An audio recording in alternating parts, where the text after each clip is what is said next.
Good afternoon, everybody, and welcome to a virtual meeting for the Town of Greenwich Planning and Zoning Commission. Today is Tuesday, February 6th. Before we begin our meeting, we have 4 postponements. They are items 2, 3, 4, and 6. The first one is the Town of Greenwich Central Middle School, which has postponed. Then 2 applications from Greenwich Country Day, which have been postponed. And the final one is Susan Satter, a final site plan and special permit at 414 Round Hill Road. Those are the postponements.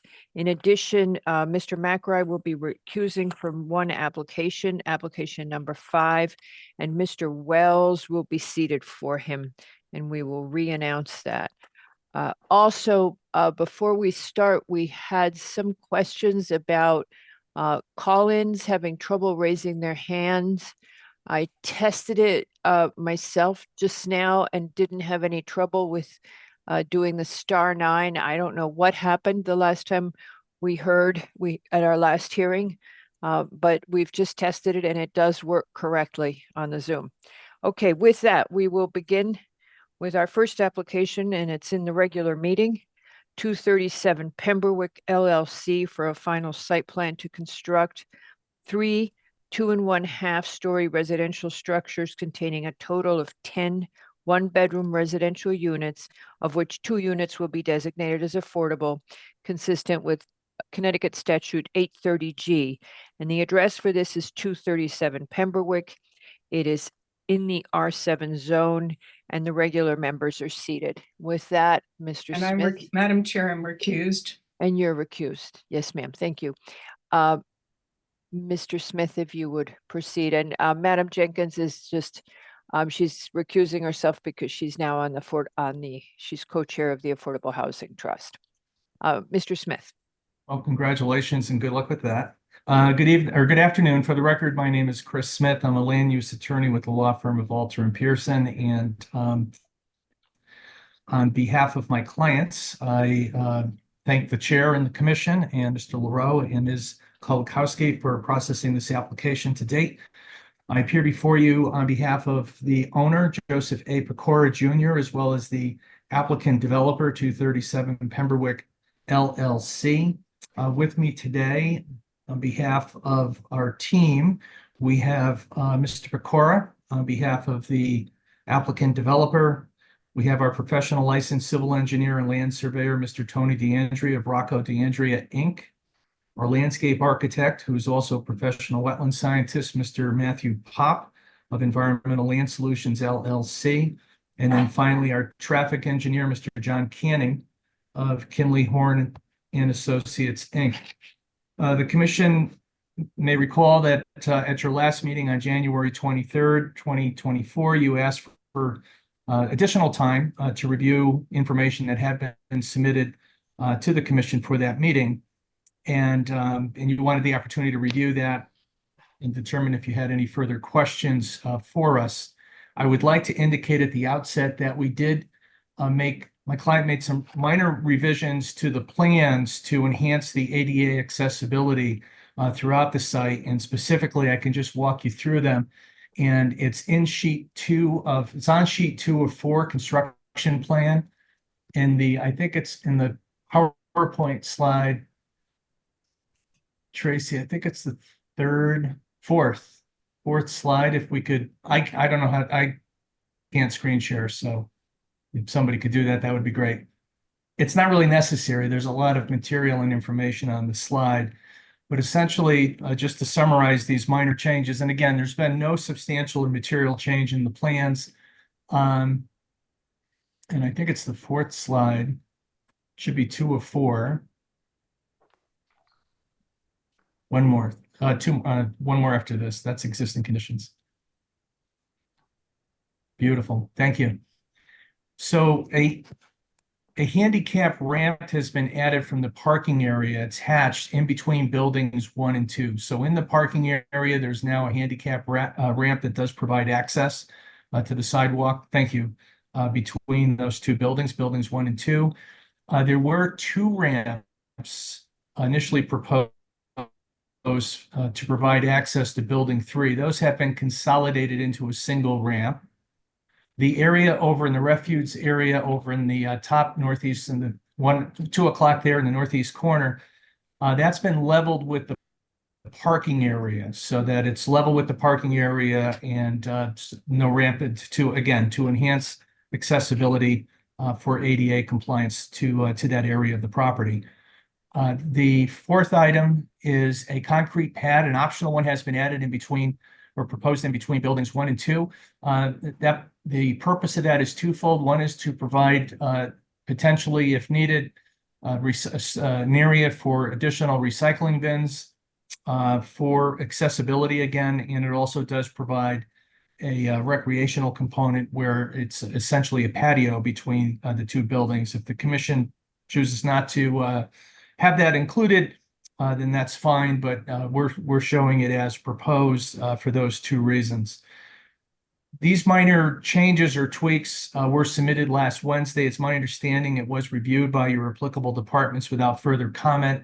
Mr. DeAndrea, who is on the call today, his office did prepare the minor changes that were required or modifications for the calculations for the stormwater. It's my understanding everything will remain the same, essentially, and that can be addressed if you have any questions on it. But again, that was referred to your departments for review without any comment. There was also an inquiry from a neighbor. We're trying to be as responsive as possible about a curb that was installed across the entranceway on Pemberwick. And this is depicted on sheet T-1.0, and it shows some turning radii. And in the presentation, it's after the site distance profile sheet. It's the first sheet with turning radii. And essentially, one of the neighbors indicated, thank you very much. On the left-hand side there, one of the neighbors had indicated that a curb had been, since the initial drawings were done and studied, that a curb had been added across the street. And essentially where the rear tires are for the emergency vehicle, the ladder truck that's shown there. But as Mr. Canning did run the radii, the movements, turning movements again, to demonstrate that even with that curb there, the radii, turning radii is met. Again, that was in response to a question from a neighbor. There was also another inquiry from a neighbor, Madam Chair and members of the commission, concerning a dam located approximately 400 feet away. And again, raising blasting issues, not only with the dam or any potential impacts with any blasting that may be required. We did provide the commission with a response from Mr. Cox of J&J Blasting, who will be doing, he will be the contractor utilized if blasting is required with the site preparation for the proposed community. He did opine in that correspondence that in his opinion, there will not be any impact to the dam. I also asked him to explain in another correspondence, just for the record, his background and experience, which is many decades, as indicated in that correspondence, and he does provide the commission with his opinion that any blasting activities that are required will not have an adverse impact to the public interest or public health, safety, and welfare. And again, this being in response to an email correspondence that came in just this morning, maybe around noontime, raising concerns again with the blasting, which I thought we had covered at the last meeting, but we just wanted to make sure that we covered that for that citizen as well as for the commission. The last item, second to the last item, I guess, is the parking space number 14. Similar to the situation over at 180 Hamilton Street that Mr. Pecora with the development that his family has done there, that the turning radii, if there's a 3-point turning movement, it will encroach into that parking space. If that parking space is occupied and, for example, an Amazon truck is making a delivery, they can do that with multiple turns. They wouldn't be able to do it with a 3-point turn, but presumably with additional turning movements, they would be able to do that. And again, that would perhaps be an inconvenience to the delivery personnel, but it doesn't create a safety issue any more than it did over at Hamilton. But I know that the commission did raise that issue in concern, and we wanted to make sure that we did address it. We tried every which way, but because of the width of the parking area, which it's my understanding is comparable to other aisle widths in your regulation, it just can't be accomplished in that dead end format with the lot. But again, it's an inconvenience. And Mr. Canning has indicated that this doesn't create a safety issue. And I think, Madam Chairwoman, I do have some questions for the team in closing, but other than that, I know there was a letter that was received from an attorney Singer dated today, and I think that was either emailed or faxed in today, raising what seemed to be the same issues that have been raised to date by the neighbors.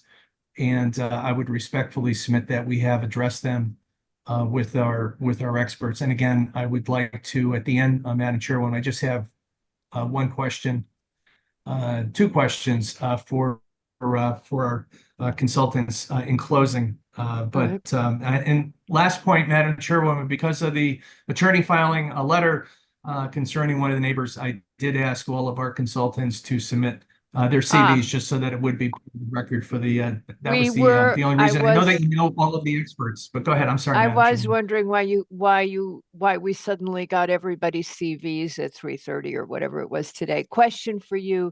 And as far as I know, Ms. Kolakowski, have you heard further? I asked that that attorney let us know whether or not he was going to be an opposing attorney, and we did not hear back from him.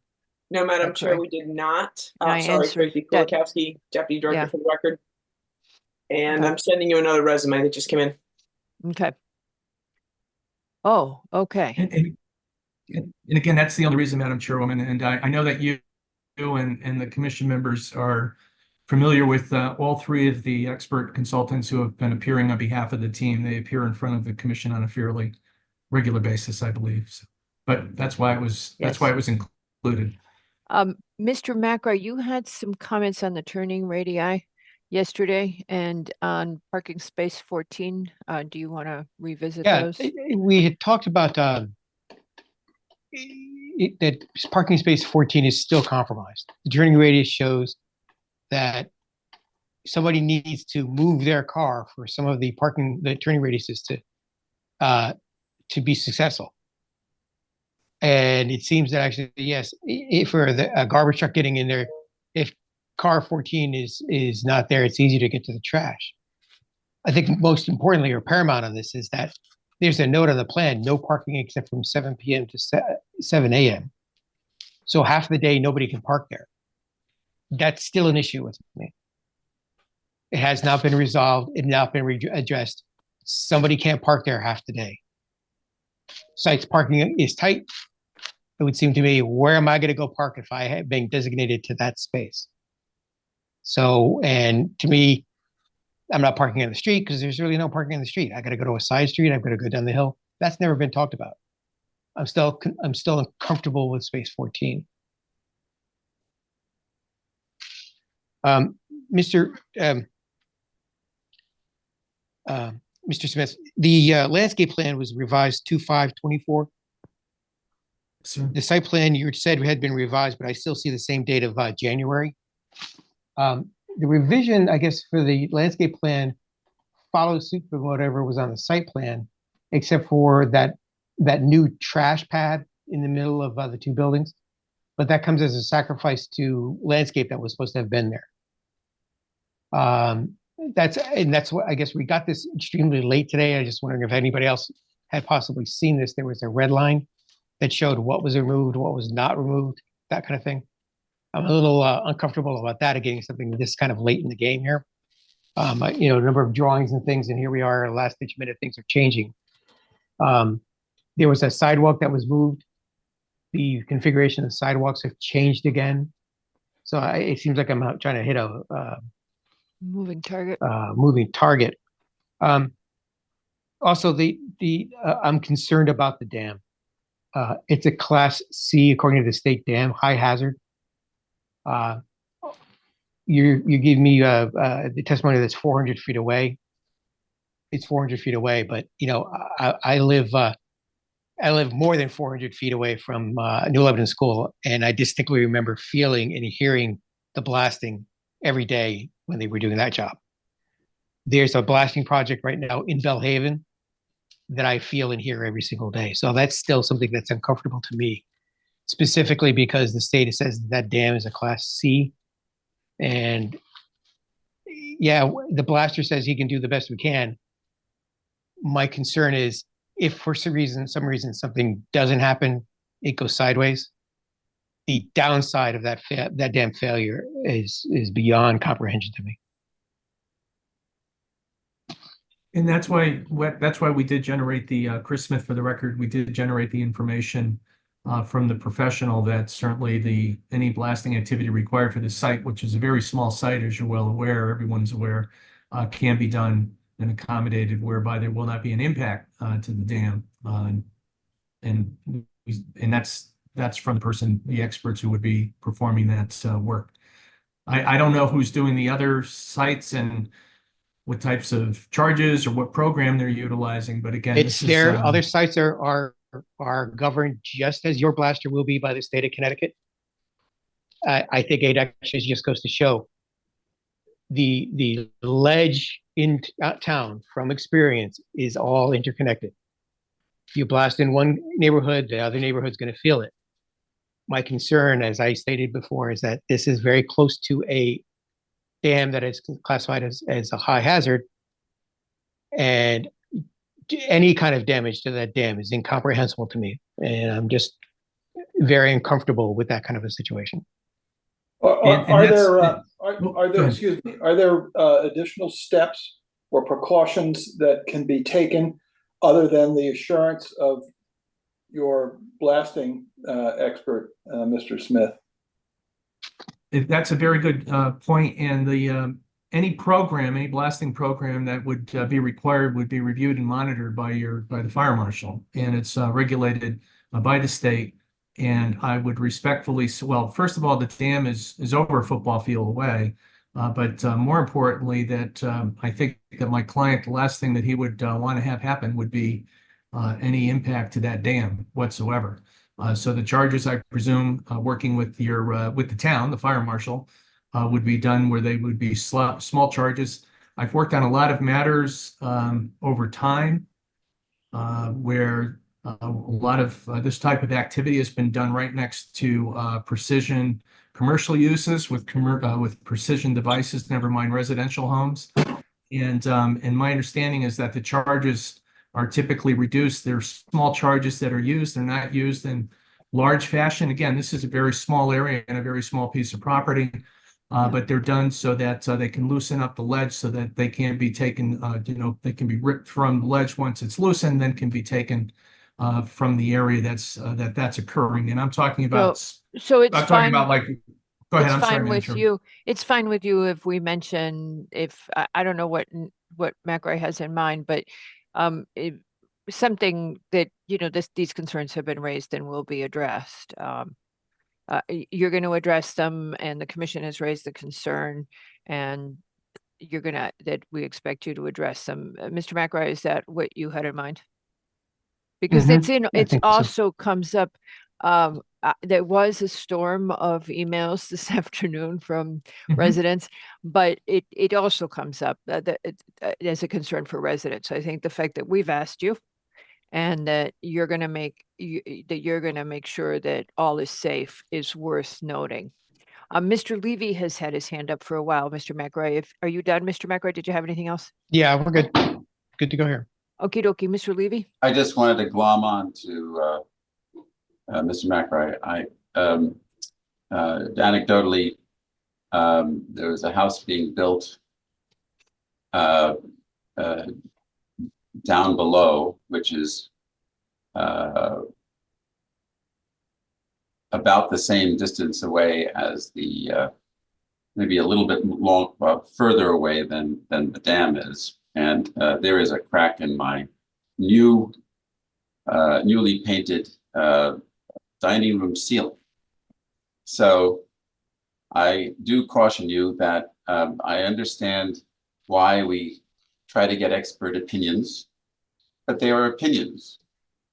And there are different circumstances by which there are peculiar problems with each situation. And in this situation, I was assured that there would be no problem. There was blasting. I take it you're saying there was blasting in the vicinity of your house. Yes, a next door Okay. neighbor did It's demolition and is now blasting.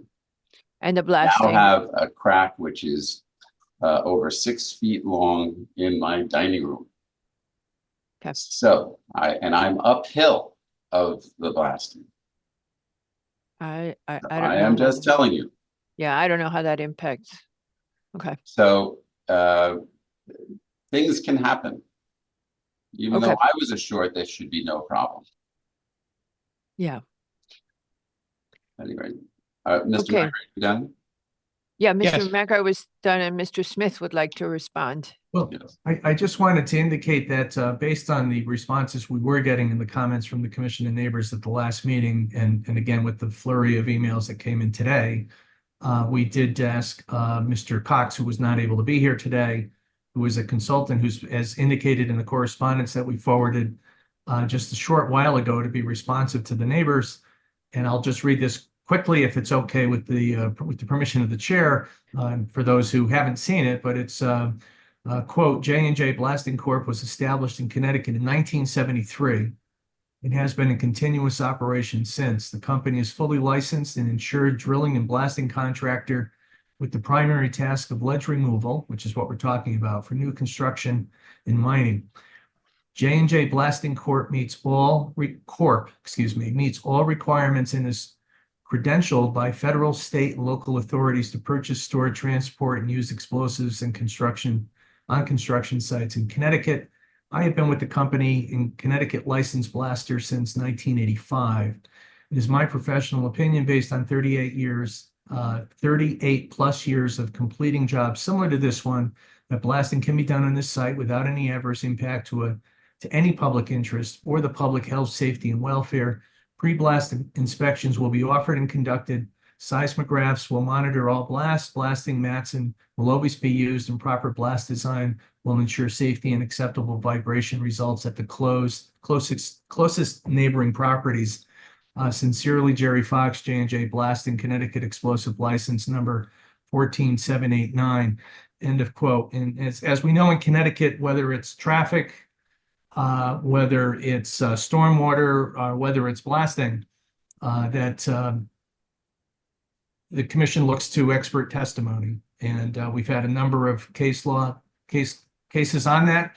The most recent one being the crematory case out of Bethel from our state Supreme Court. And that's why we generated this information for everyone.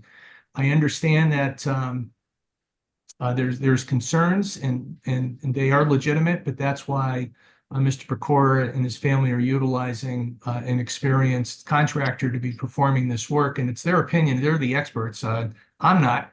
I would never hold myself out to be. It's their opinion that this can be done in that fashion where it's not going to have an impact on the dam impact. And that's a separate correspondence. And certainly if your fire marshal, your town fire marshal who's overseeing this, if they want to include a review of the dam, then that certainly is something that Mr. Pecora would be willing to do.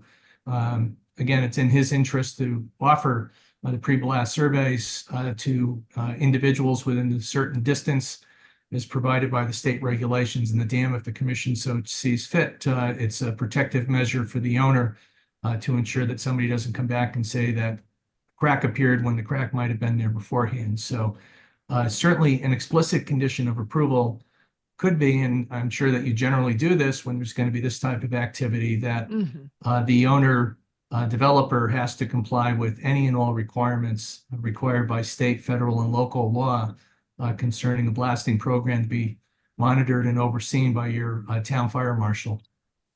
There's no objection to that. That's correct. Mr. Yeski?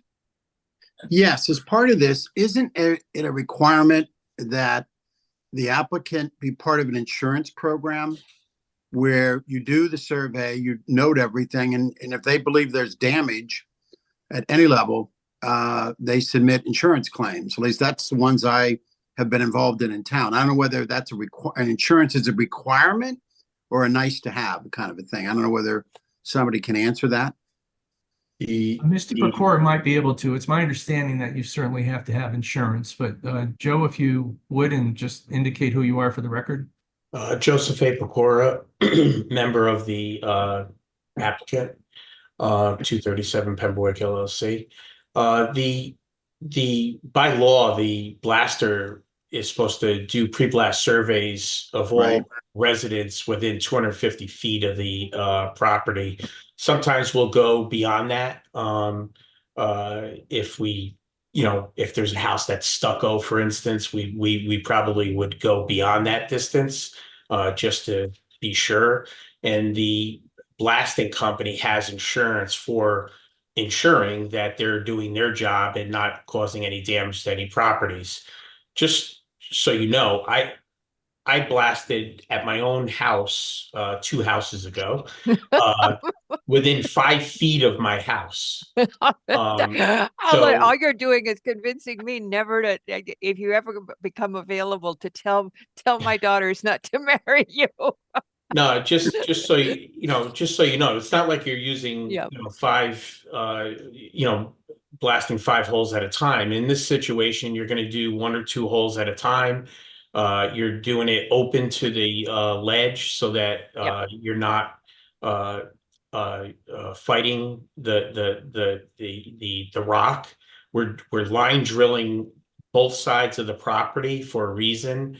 That loosens up the rock in order to lessen any impact that blast, the blast may have on neighboring properties.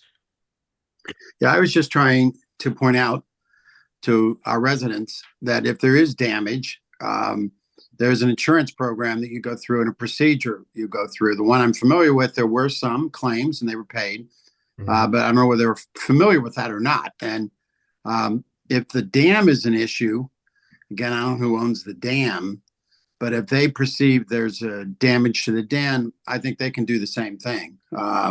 Just want to put that out there. Yeah, and again, to Mr. Smith's point, we put in, it's basically a question, and that's what I clarified with him before. We say this is a concern and standard protocols should be utilized and the applicant follow best practices. Mr. Lowe? Yeah, along these lines, I don't know anything about blasting or anything, but I would think that I wonder about anybody with extensive experience, whether it's 38 plus years or not. We sit and listen to a lot of experts say, in all my life, I've never had a problem with X. And it just seems funny that in the issue of blasting, that I'm sure that your blasting expert has had some experience, which included some peripheral, if nothing else, damage, incidental damage elsewhere. And I wonder, there must be protocols in place. I don't know, but how do they go about? Is it difficult to establish the correlation between cause and effect? And does this insurance, does this run smoothly? I don't know anything about it. Maybe our director of planning knows something about this. How does it work? Mr. LaRoe, that must be you. Let Patrick. I hope so. Thank you. Mr. Lowe, could you ask your question again? I'm just trying to make sure I'm understanding. Protocol. Well, I wonder, given the vast level of experience on all the way around, the people on the commission and the applicant and the advisors and consultants and stuff, I mean, there must be a fair amount of experience whereby stuff happens. And is it fairly easy for a victim of such incidents to establish a correlation between cause and effect? I mean, suddenly, whether it's Mr. Levy's crack in his ceiling, I would say, well, I don't. If I were the one doing the blasting, I'd say, well, I don't know. That probably is an old house. And, I'm just curious. Are we completely covered here? Is our concern for the public's welfare and safety, is it legitimately founded, or do we just sign off? We're supposed to ask to sign off on something which is kind of an unknown to at least me. Well, I would not say that any of this is an unknown. obviously the permits that are, or the review that's done by the fire marshal's office and by the professional blasting company, there are obviously serious liabilities and serious examinations that happen during those processes. I unfortunately I don't have a lot of experience with the sort of post construction or post blasting issues. I have anecdotal ones like yourselves. I would just say to anybody that when a pre-blast survey is being requested, that it's highly recommended that you let those persons come in and do the survey work and inspection, because if you don't, then obviously it's a going to be a litigious battle to try to figure out where, if the blasting was the creation of the foundation crack or the ceiling crack versus if you Yeah.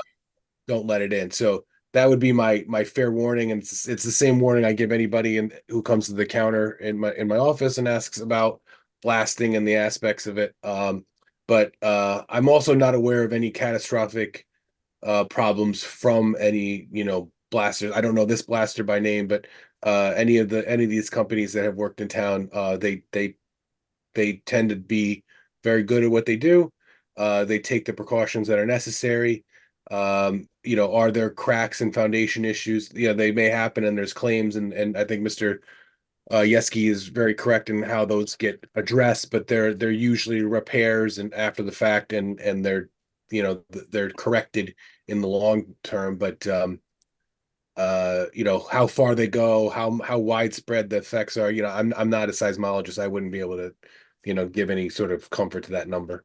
Yeah, well, So- my concern derives probably from the extent of my ignorance. So if the chairperson and others who know more than I are comfortable with this and we can move on, fine.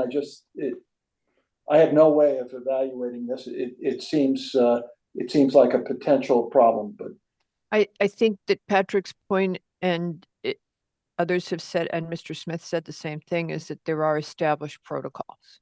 all right. I'm no expert, Yeah. but what add we're that speaking to is yeah. to establish protocols by licensed professionals. I would surmise that a blaster would not do work if they thought that there was no way to avoid or the impacts from it. So there's blasting that's done in tight quarters in town. We have, as you know, we have 7,500 square foot lots, and there are times where they don't blast because there can't be adequate space, and then so there is trust in the review, and there's trust in the execution by the companies that do this.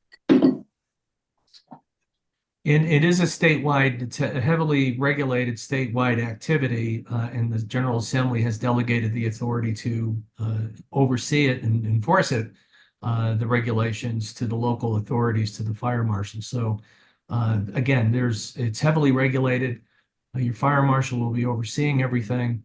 And I think as Town Planner LaRoe indicated that if someone is offered the opportunity to have a pre-blast survey done, if blasting does occur, which we do anticipate to a small degree, but if it does occur and they're offered that they should probably take it. And again, that's there to protect individual property owners, and it's also there to protect the owner who is performing the operation themselves, just to have a baseline for going forward.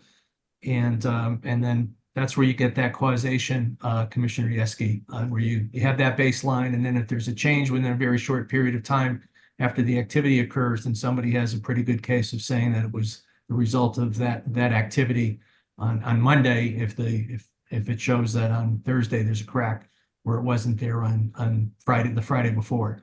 But that's why that happens. It's insured, but that doesn't the protection for everybody is the surveying, the seismograph activities, and just ensuring that small charges are utilized during time periods that are appropriate. And again, that's why your fire marshal's there. And it sounds like like most towns, you've had a fair amount of blasting activity over the course of time. So it sounds like your fire marshal's probably fairly experienced at administering and enforcing. All right, well, and overseeing let the this type record of show activity. that this commission has beat this horse. I'm sorry. And that we've beat the horse. Okay, so speaking Okay. of beating the horse, Mr. McGuire referred to the number of changes that have been submitted, and that he felt that this was a moving target. We've covered the turning radii, we covered the change in the sidewalk, we covered the ADA change and the possible addition of recycling, additional space for recycling. I believe the landscape plan also was somewhat modified. Should we look at that now so that everybody is comfortable that they have seen the most recent version? And is there any other change that has come in, Mr. McRae, that was on your mind? I think actually looking at the landscape plan because there's All a right, proposed Okay. optional patio or refuse area. all right, okay. So, all right, so with the modifications, this one's got writing on it, so Yeah, this is the red line version that I asked for so that you can see where the changes are. okay. Okay.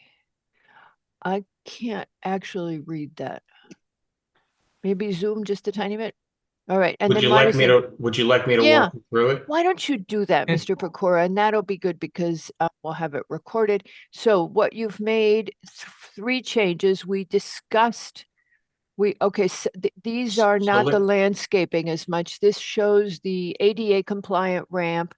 Now you've got this optional patio that Mr. McRae just referred to.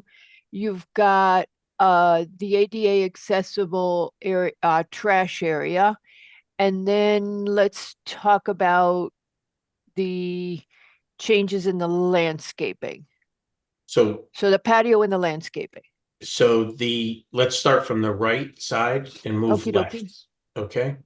So that sidewalk that is moved west 5 feet or so was just to avoid columns. That sidewalk did exist. It was just to the right by 5 feet. So I slid it to the left 5 feet just to avoid somebody walking on the sidewalk and hitting their head on a column. The parking lot, in the middle of the parking lot where the ADA compliant ramp is written, that was raised 0.2 feet, basically 3 inches. And on the right side where it says ADA accessible was raised 0.4 feet. By raising the parking lot, I was able to make all the entrances ADA compliant and without changing the drainage plan. So the only real change is the addition or the proposed optional patio or refuse area. If Nick and the commission don't want that to be there, I'll eliminate it. So all I did was eliminate 6 bushes, I think it was 6, and added the proposed optional patio or refuse area so that I could make it easier for tenants in building 1 and 2 to potentially throw their garbage. That's it. But if you don't want that patio there, I'll eliminate it and put it back the way it was. Well, if they have their garbage there, that's a nice way to enter those buildings. And if the garbage is all plonked there, it's going to be harder to use it. So a patio seems to make more sense. Correct. Patio or landscaping? What's that? Well, okay, so you park your car and you're walking into the building. That is your main way into building 1. And 2. Well, 2 has another little path. Well, you could use, but not really, right? No. Okay, so it's your main way into the buildings. So if you landscape there, people are going to be limited. Think of somebody moving in. That's going to be the main way they're bringing stuff in. Not really. Tracy, You can mean- you zoom in a little bit right to that center section? Because if I understand the plan right and what we're looking at here, Uh-huh. those 2 sidewalks with the angles on them are actually the porch overhangs. So as those 2 sidewalks return and go to the proposed pad, that's where the door into the upper units are, or the lower units, whichever they are. They're right where So the you lights have- are. The doors to the upper units are right where the lights are. Correct. There and there. Right, so you're going to So it would be seem to in that. me, it would be kind of, I really wouldn't want to have that unit if I'm gonna, every day I walk in to go to my unit And there's garbage there. and it's a trash receptacle. There's garbage there. Right. That's what. I think like actually you said, having the landscape plan would be a landscape that's proposed, whatever. a much nicer entrance to the building. Or a patio where you can leave, where you can,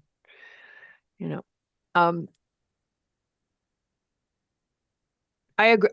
So that was what I had just suggested, not have a trash area, but a patio area or landscaping, either one. But I think a patio area is more usable right there. That's fine. So we'll Your eliminate the call. I mean, refuse. really, Mr. Pecora, your call. You've done several of these. Yeah. And what you want to do is optimize the tenant quality of life. And we probably know a whole lot less about that. So it's whatever is the ease of use for the tenant. Yes.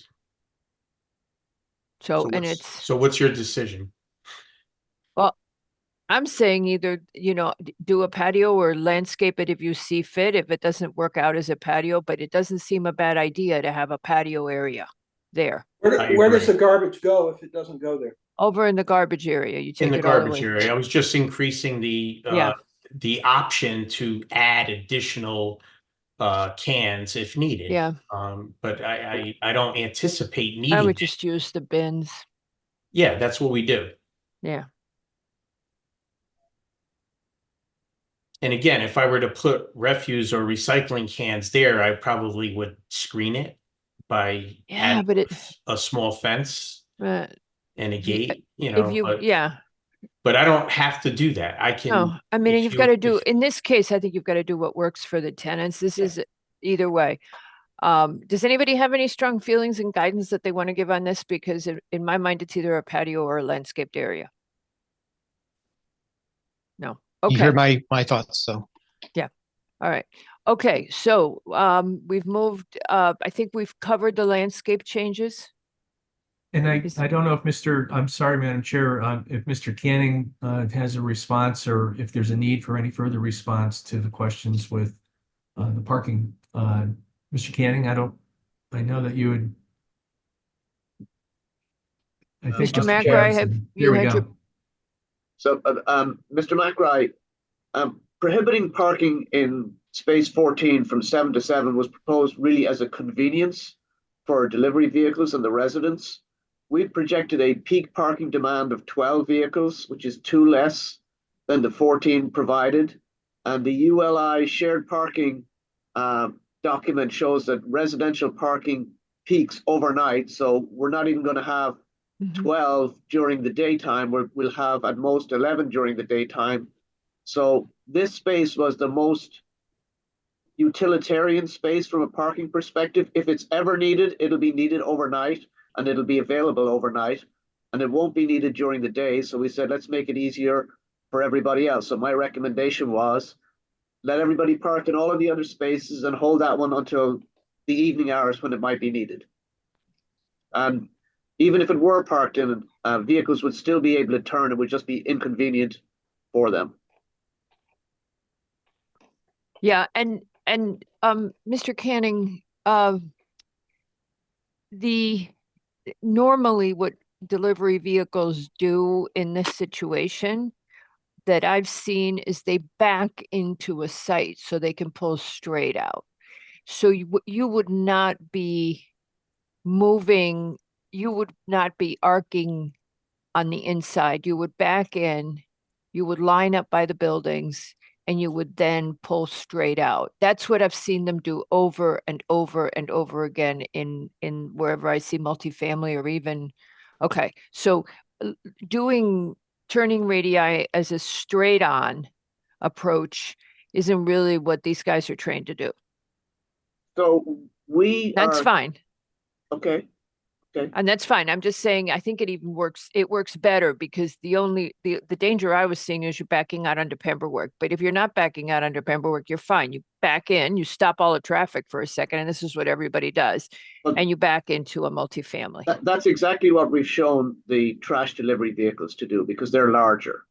Well, the trash hopefully isn't being delivered. Well, I'm sorry, the trash removal vehicles. Thank you. I just wanted you to know that we were listening. Okay. Okay, so I think we're good on the turning radii. Any other questions from the commission before we turn to public comment? And then we'll come back and listen to the applicant's responses. No other question. Oh, Mr. Wells? Just have to ask the question. As part of the survey goes out 250 feet, J&J has said there's going to be no impact on the dam. Just as a safety measure, I mean, is it worth doing a survey on the dam? Now, I also understand there's no owner. So if there is damage, who's going to claim? But I just throw that out because I think when people call in, they're going to be concerned about the dam. I throw that out to the commission, whether that's a useful suggestion or not. Okay, thank you. Pecora? Go ahead, sorry, Mr. Pecora. I And then spoke to Mr. the LaRoe. blaster.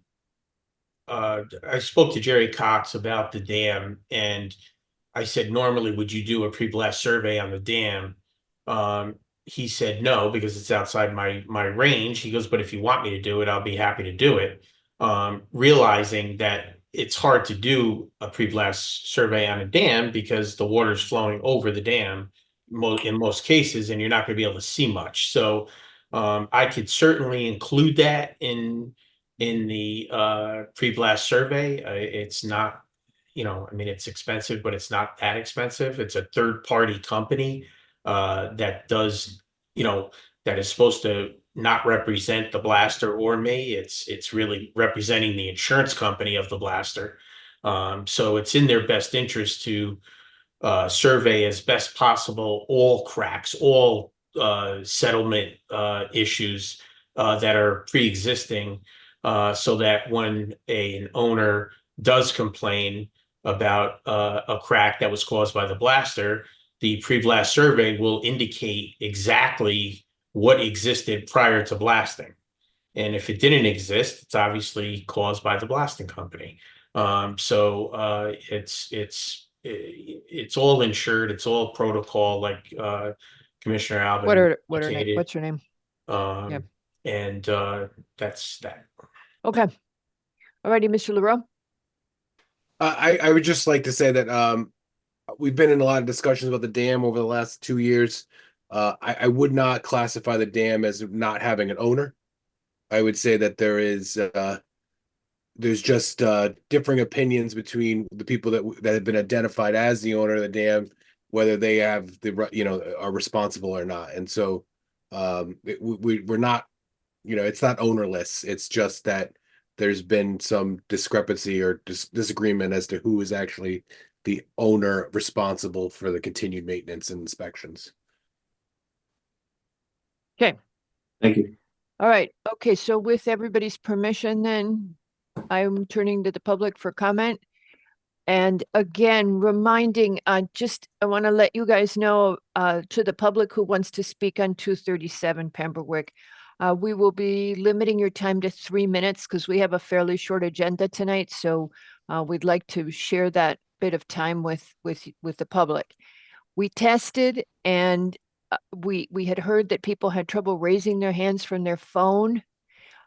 We tested it this afternoon before we started, and we didn't have any trouble. If you want to speak, it's *9 to raise your hand. If you're on the phone and you wish to speak, it's *9 to raise your hand, and then we will call on you, and it's *6 to unmute. The first person to speak is Penny, and if you would go ahead.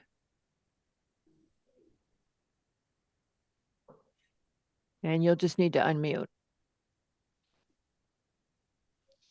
Penny?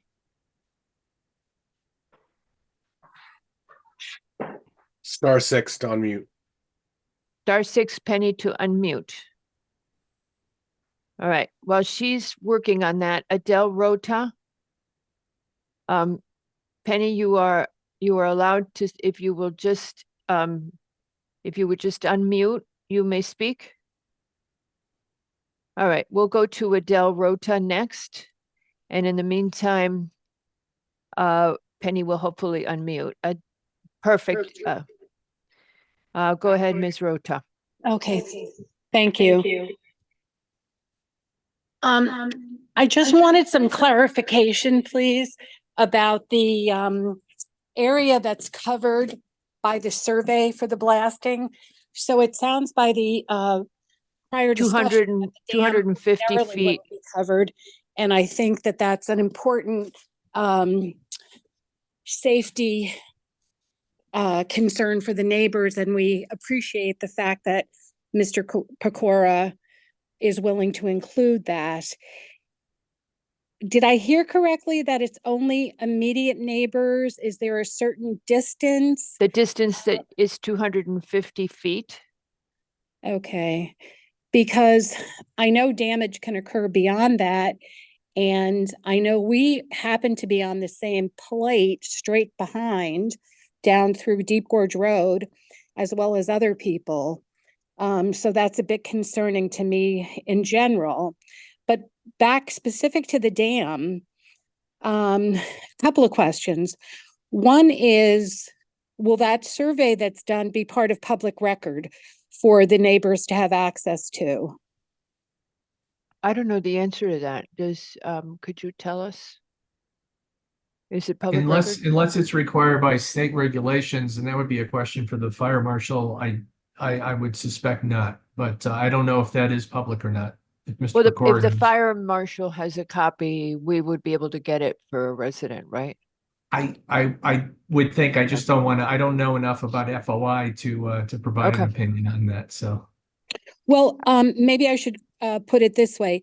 Does the developer have any objection to making that public?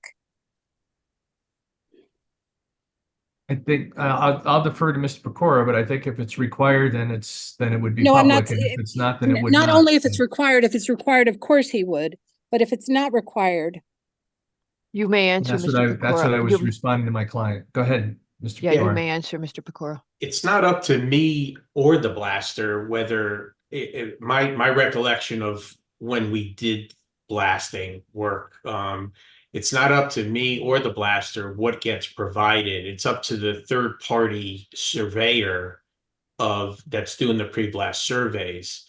And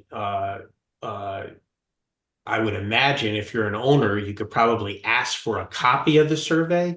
Whether they give it to you or not, I have no idea, but I don't control what happens to those reports. sure. And I'm not suggesting you control it. I am asking if you would be willing to say that, should you have a say in it, that you would be open to making that available to the public. And we'll, I think it's If better. I were an owner, I would want to see the pre-blast survey personally. You would, wouldn't you? Yes. I would. So, yeah, you would. It makes sense. So I would Okay. have no problem stating that I would do my best efforts to Okay. request that the public owners, I should say, that are requesting the survey, I would have Yeah. no problem providing it. Okay. Yeah, so we'll I'm look- not talking about the So- adjacent property owners. I'm talking Yeah. about the dam, of which we discovered that there is a question as to who the owner is. And we're asking as the public and the concerned neighbors. So I about think the our best thing, availability. Ms. Rhoda, I think the best thing to do is for us to look into it and to find out after the fact. We should probably, it's a good thing for us to know. Neither one of you know Tracy or Patrick, right? No. Okay, so we'll Which find out. question are you asking, Madam Chair? I'm The sorry. question about whether we can get people, we can disclose the information, whether the information Of can be their obtained. survey? I mean, Yeah. I would say that any images of their inside the house and those type of things, I don't think those are necessarily going to be FOIable unless there's disclosures on the private property owners. I think if they're outside the property and within view, yes, maybe. But again, I'm not, I am far from an FOI expert, although we have to do it all the time. But that's my suspicion about what is and isn't going to be allowed to be, public domain, right? Okay, and I guess, again, I'll repeat, what I'm looking for is a acknowledgement from the developer and perhaps from the Planning and Zoning Commission that you would support the public's desire to see that report. We Just would, for the- just we for the always, okay, hold ahead. on a second, Mr. Yeah. Pecora. We always support transparency, okay? and we will get any information we can that's legal for the public. But the question is one of legality, and our first job is to obey the law. But we are big believers, as you have seen, in including people in our process and in being transparent. So if we can do it, we will do our best. But we have to follow the law, and if the law says no, then we're going to be stuck. Mr. Pecora, did you want to add something to that? It's Chris Smith for Mr. Oh. Pecora, but I think we echo I can't stand on this. behalf of my client. If it's subject to public review, then it would be subject to There you public go. review. If not, Yeah. then it's Okay. unfortunately it's what we not. can. So, Okay, thank you. so Thank then you. Ms. And I just- Kolakowski wanted to add something, and then Ms. Rhoda, you're out of time. Did you need to add something else? Well, I just wanted to say that should something catastrophic happen, and none of us can know, regardless of how many years of experience we have, Correct. the homeowners that are, would be impacted, are they going to be covered by this? I don't understand your question. If something catastrophic should happen from blasting to the Are dam, you insured to the dam? to the dam, Yes. and homeowners downstream would be Yes, I would impacted. assume that you are covered, but I can't answer that question. Well, I'm it's not guessing. me, and it's not something that an I'm assumption guessing. is I it- don't know what the law is. Yeah, I don't know what the law on this. This is not, you're way beyond zoning here. So I'm just taking a stab at how insurance laws may or may not work.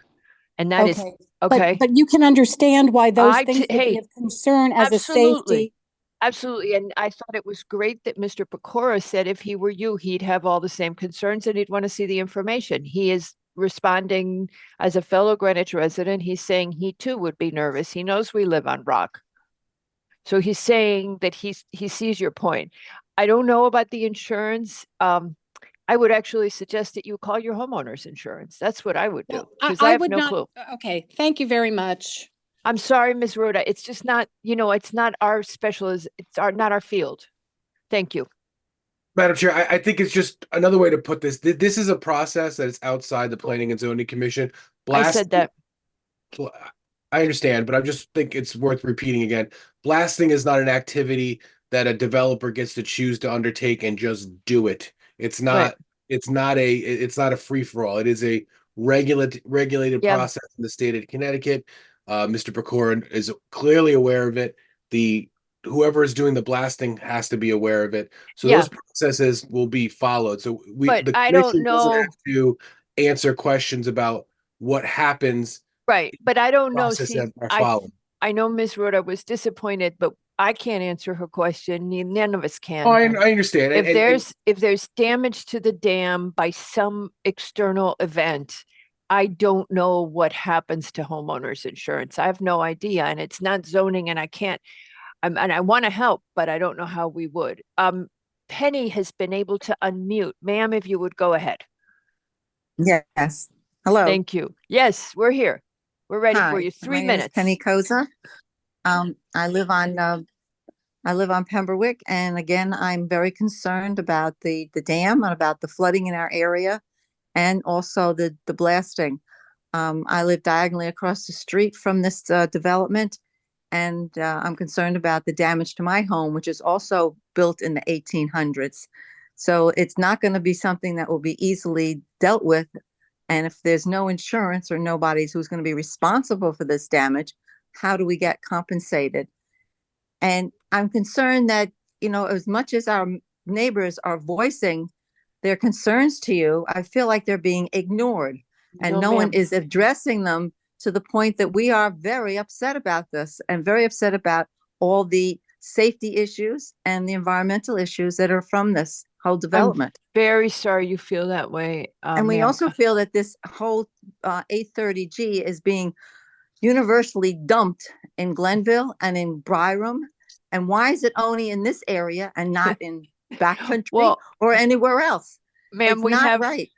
Ma'am, we have actually, I'm just going to let everybody know the greatest amount of affordable housing in Greenwich is actually in central Greenwich, followed by Byram and Chickahominy. We have some in Riverside. We have applications in Cos Cob. Mr. Pecora has recently built in Cos Cob. I'm in that neighborhood. There's two right nearby me. Glenville has indeed had this one. The application at 10 Glenville, you should probably stop the clock, Patrick, was not an affordable housing application. And yes, you're right, there's a state law that applies. Second, I'm very sorry that you feel we're not responding to your concerns. When we're not responding, is because it's outside of the area in which we have legal authority, and we want to be helpful and we want to be there for you, but we can't do what we're not legally allowed to do. So we'll try to find things out for you guys, but that's all we can do, is to try and help, but we can't make legal representations that are beyond our authority, because we're here just by legal authority. So Penny, you've got a minute left. Is there something else you wanted to add? No, I'd just like to reiterate whatever's been sent out and emails that have been sent, and Yes, the ma'am. engineer that sent in all his concerns Yes. that lives in our neighborhood. And none Yes. of that has been spoken about or addressed either. Which concerns did you feel we have not addressed? Well, I don't have the letter in front of me, unfortunately, Okay, but because they are listed quite detailed. there was the drainage we can talk a little bit more about the drainage. We have the engineer here. There was a concern about the drainage area. Mr. Pecora, you probably saw that. We can talk about it. We've talked about the blasting. That was a big concern. We've talked about the accident. We did talk about the accidents at the last meeting. There is a very low accident rate in the neighborhood. Yes, there is a high rate of speed, but there is a speeding problem throughout the country right now, and Greenwich specifically, Connecticut. If you can think of anything else, hopefully your other neighbors will, but we are trying to get to all your issues. We really are. Thank you, ma'am. Okay, thank you. Our next speaker is Frank Lewis Rota. Oh, okay. And Mr. Rota, if you would unmute. Good, great. Madam Chair, I have a comment, and I don't know if I'm right or wrong, but we live on Deep Gorge, and Pemberwalk Brook goes right through our property, and we know for a fact that the state of Connecticut owns it. I'm wondering whether the state of Connecticut owns the dam, and if so, or if not, whoever owns the dam, shouldn't we know who owns the dam? Our first selectman has been working very hard on this issue. Patrick has been involved. It is the whole issue with the dam has been a headache for town in general. Patrick, would you come and could you stop the clock for a second and just comment for Mr. Rhoda on what's been going on with the dam? We have done our own title search, the town has, to help the state to figure out who is the responsible parties for the continued inspections of the dam. We believe we have identified that. The parties that have been identified are obviously arguing that they are not involved, but it's not the state, first of all, just to answer Mr. Rota's first question. It's on private property. There is, I think it's biannual inspections that are needed per the state statutes.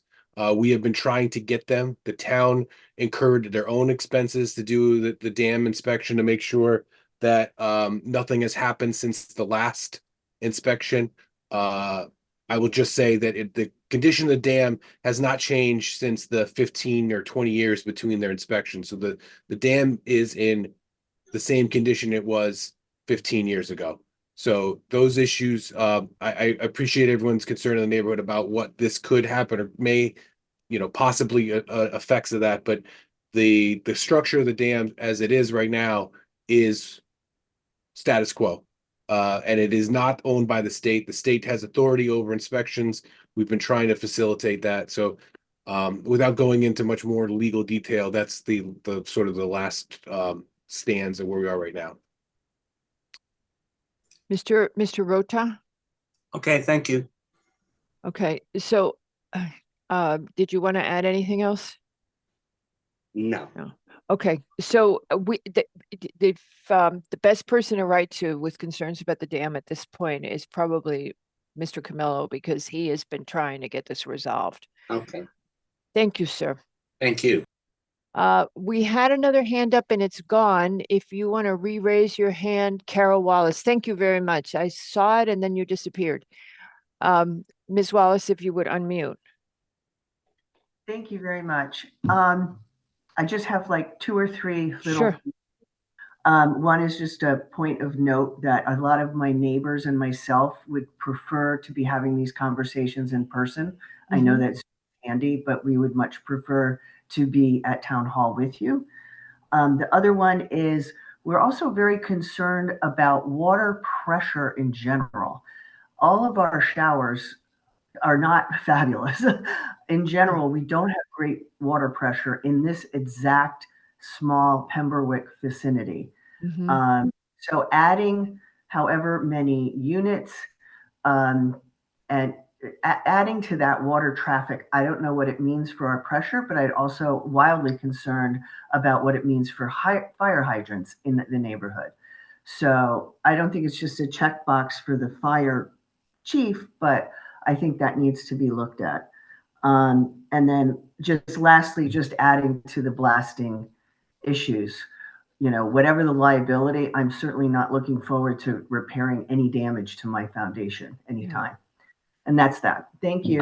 So Ms. Wallace, the only thing in regard to the water pressure, the town administrator has been talking to Aquarian generally about water pressure, and I will relay your concerns to him that the neighborhood has this concern, because we discussed Mr. Pecora's application. The letter that Mr. Pecora that you got is very similar to one that we got on Central Middle School, and I think you're aware of that.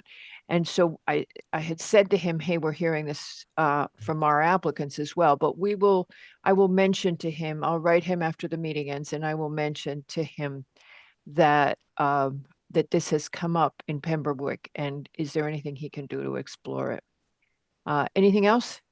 No, that's it. Thank you. Thank you. Okay. Oh, wait, her hand went back up, but I think you're good, right? I'm good. Thank you. Okay, thank you. All right. Okay. That is it for the public comment. Oops. Wait, we just had 2 people raise their hands, so I'm going to go ahead. The next one is Linda Lachak, and there's a letter from the Lachaks that came in today. If you would go ahead and unmute Ms. Lachak, and then after that is Patricia. And Ms. Kolakowski, while we're waiting for Ms. Lachak to unmute, it's star. Oh, no, she doesn't need to do that. Just if you would unmute Ms. Lachak.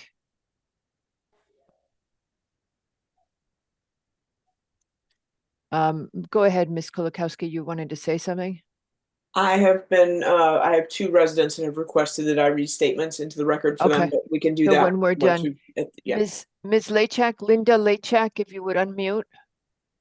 All right, Patricia, I'm going to go ahead with you, and then hopefully Ms. Lachak will unmute.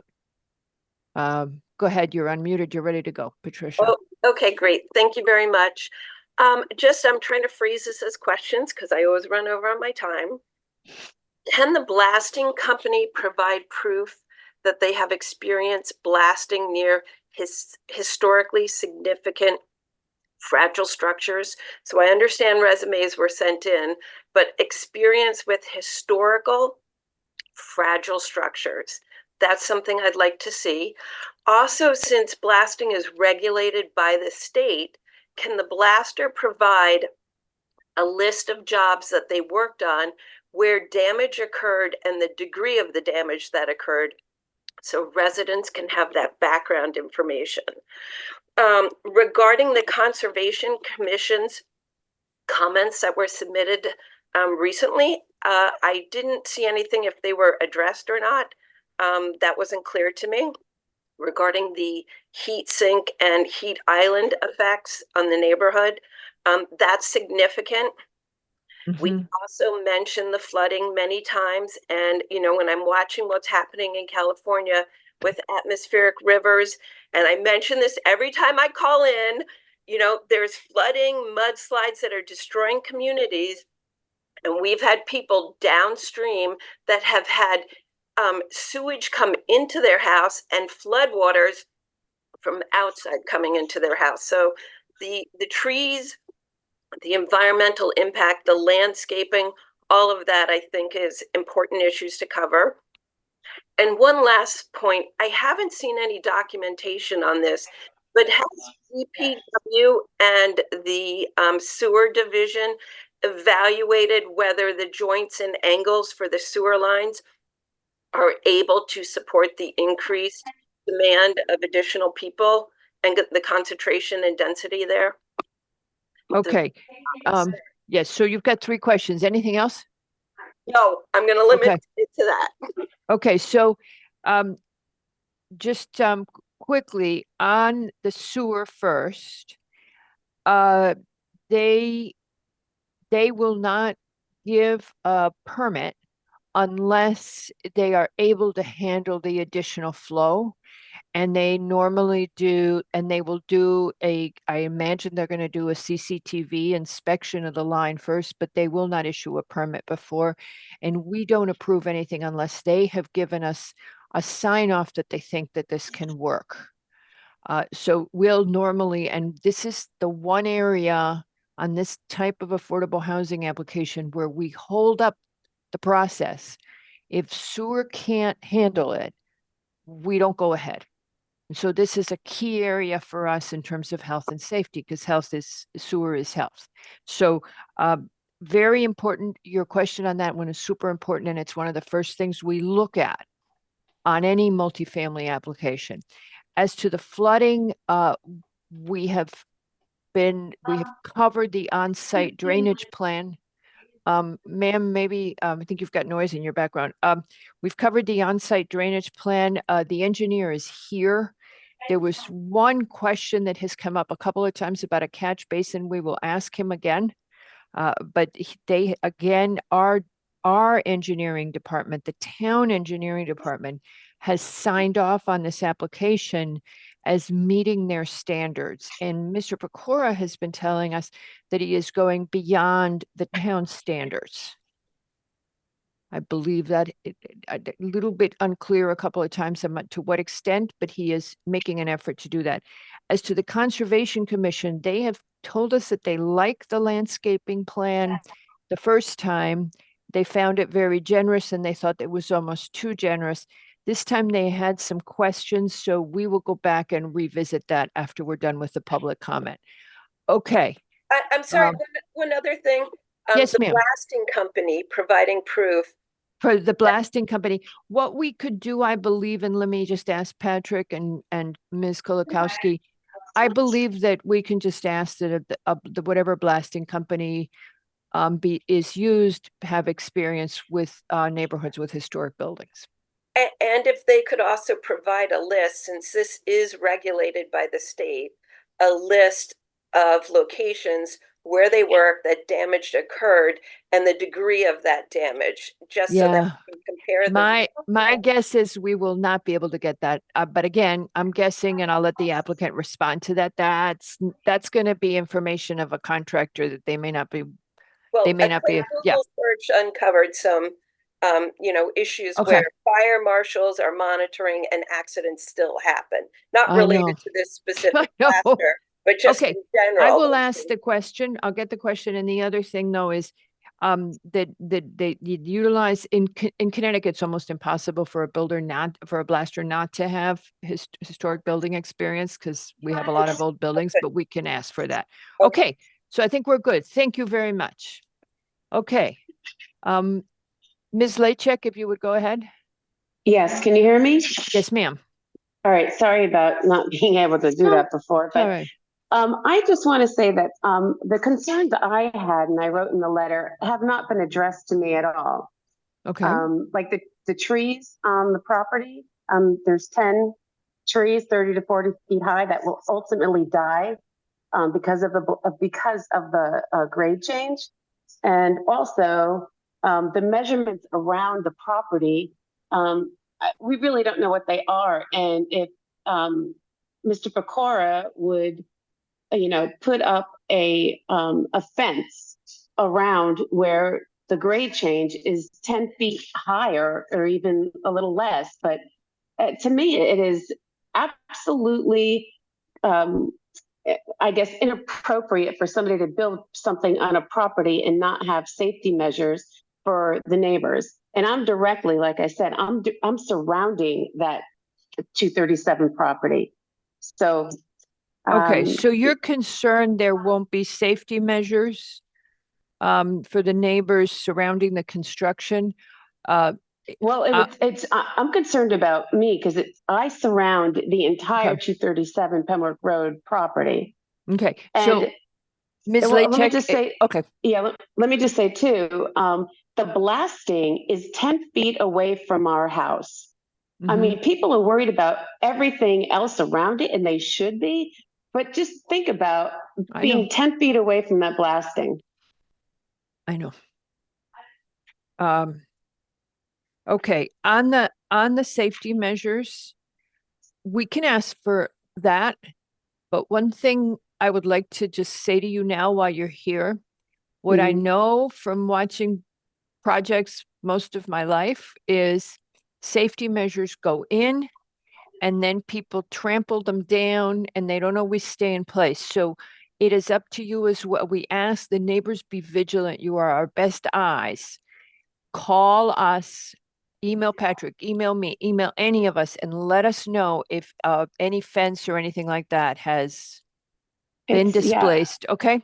If we were to go ahead with this, just make sure that you know we're here to make sure that those measures stay in place, and all you have to do is reach out. Any construction project in town.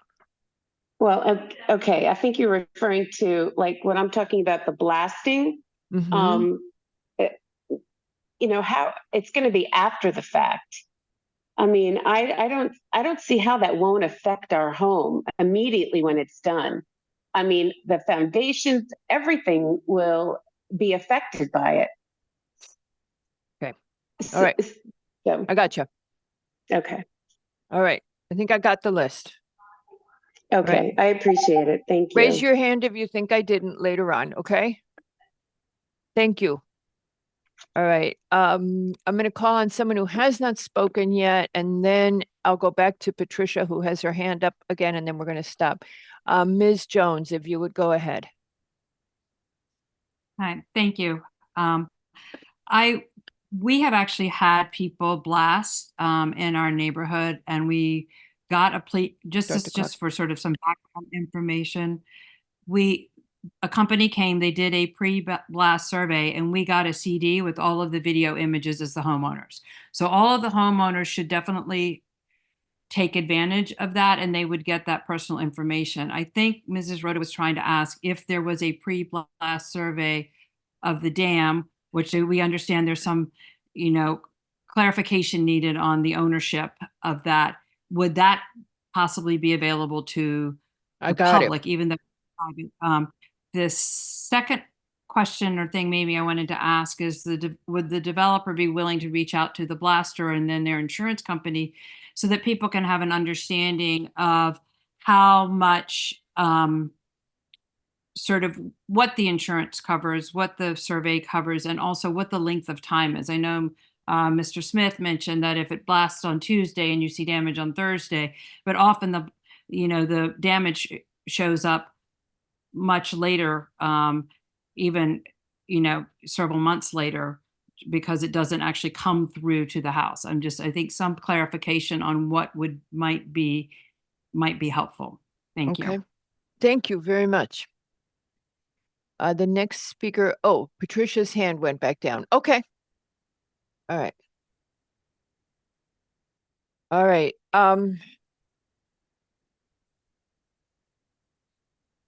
Where do you want to start? Oh, Ms. Kolakowski, you've got two more to read into the record. Okay, sorry. And if you would just tell us, the one letter is from Mr. Singer, or no, is that? No, hang on one second. Sorry, one is an email and one letter is from Nancy Fanton. And then one letter is, it's actually two different letters from Ms. Lisa Latella. Those are quite lengthy, so I don't know how much of that I will get through in the 3 minutes. But Ms. Latella is aware of that. And but let me start with Ms. Fanton, as apparently she could not get into the meeting last time. So I want to make sure we get her comments first, if that's okay. And can you hear me okay? We can hear you. Thank you. Okay, here we go. Oop. Sorry, the laptop is a little jumpy. Commission members, Mr. Pecora has stated, quote, that there are only 2 affordable units at 80% AMI. I choose to prioritize 5 units, 3 more than the 2 affordable units to help seniors, veterans, etc. find housing where the units are affordable or market rate units, end quote. By the way, I fall into the quote, etc. category as disabled, legally blind to be more specific, and soon to be senior. Chair Albin had raised the question about giving preference to seniors and disabled during the January 9th meeting and had asked, quote, are you sure that you are legally okay to give that preference? The person to whom I need on the record is Mr. Smith, your attorney, whether having preferential treatment in this matter is compliant with the Fair Housing Act. What we're really looking for on this, if that's what you are going to do, is that we have a legal opinion from your attorney on it. Because if somebody comes against us for approving you, we have his opinion. We want to know that what we are doing is legal. We'd like to have the applicant on the record for that, end quote. This matter was not addressed during the next meeting on January 23rd, but in an email dated January 23rd from Mr. Pecora's attorney to Patrick Rowe, quote, as we discussed, I am not experienced with the FHA or FHA claims. However, this link appears to provide some useful information, end quote. I would like Mr. Pecora's attorney to go on record with his legal opinion tonight and expound on the link he found when he Googled. As stated in that email, quote, if the commissioner or you require legal advice, which this correspondence is not, I strongly recommend that you discuss whatever questions you may have with the commissioner town's legal counsel, end quote. Due to the punt, I would like to know what the town's legal counsel had to say on record. With over 100 years of experience, my family has built, owned, managed many multifamily residential buildings in Chickahominy and Pembroke, going back to 1920, with 2 and 3 floors and 2, 3, and 4 or more units. 3 generations of builders before me. Then I took over as manager to aid my parents more than 20 years ago. At that time, we hired a real estate agent and consultant with the agency's real estate attorney. I've also reviewed statutes on the subject matter myself. It is my understanding that you cannot give preferential treatment in this manner. It is not compliant with the Fair Housing Act, and I know exactly why, but I am not considered a legal expert. If approved without due diligence, I will file a complaint with Churro. At this point, it is nothing but lip service. Sounds good, but cannot be implemented.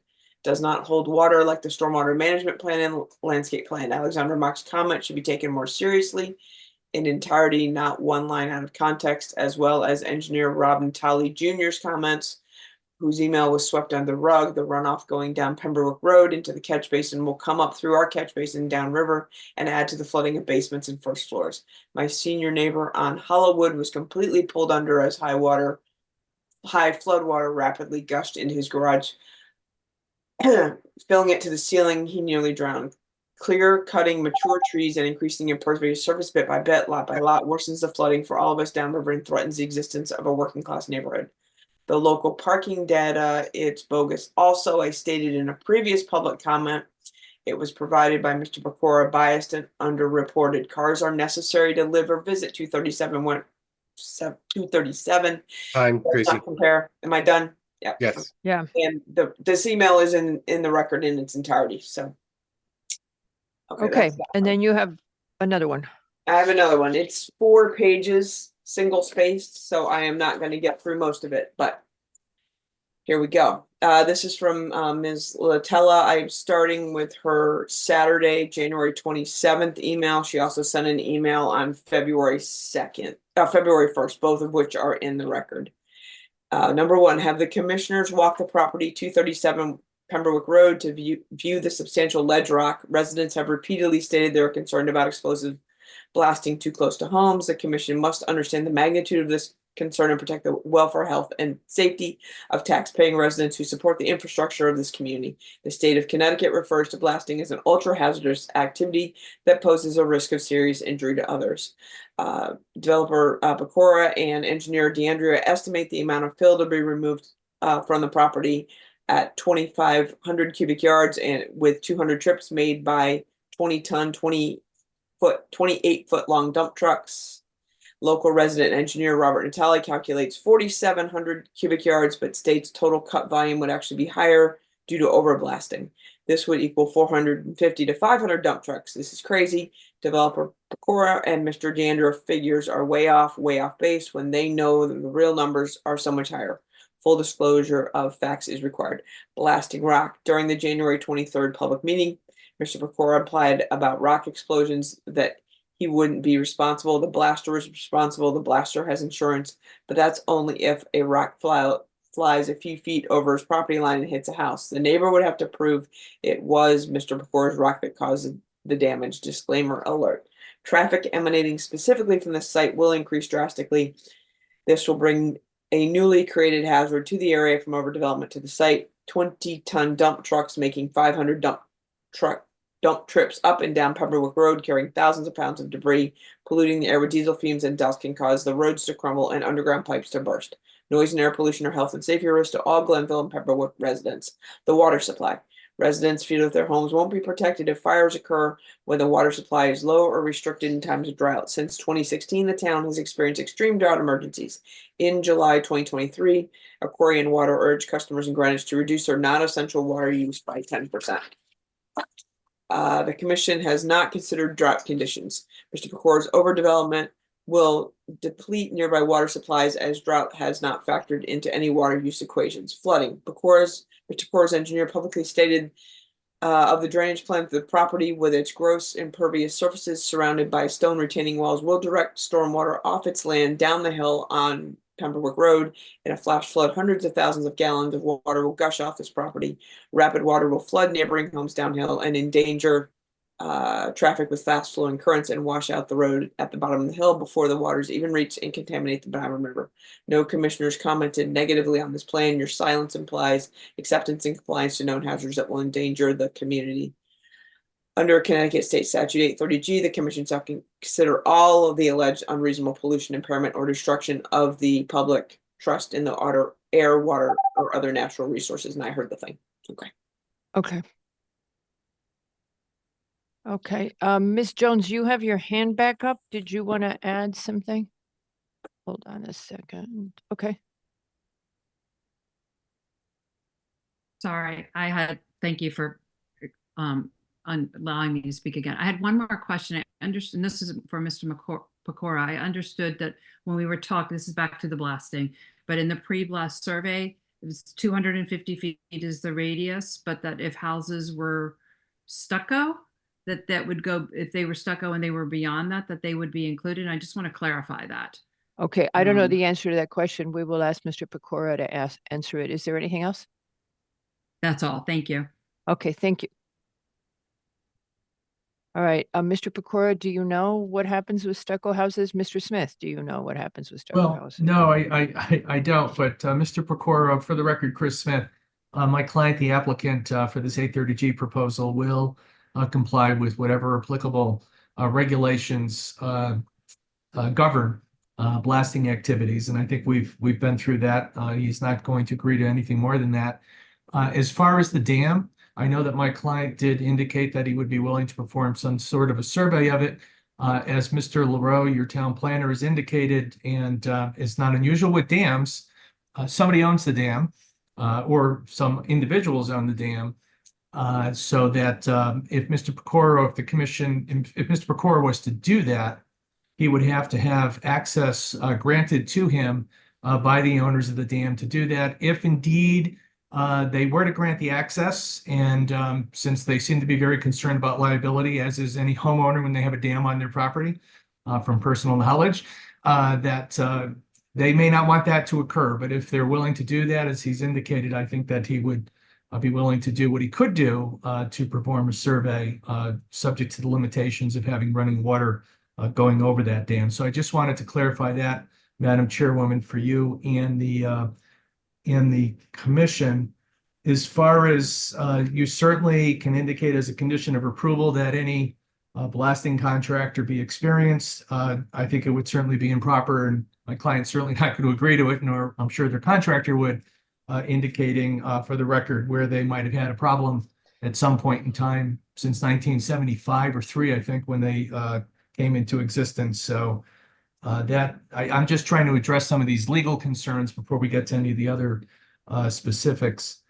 And as far as I think there was a question perhaps for Mr. DeAndrea concerning. Yeah, a catch before we get basin. to Mr. DeAndrea, I think that your answer on this is going to be the same. We've had a neighbor raise the question about the grade change and safety measures to the abutting property. Mr. Pecora would comply with any requirements to ensure the safety of that adjoining neighbor. Is that correct? I have no idea what that would mean.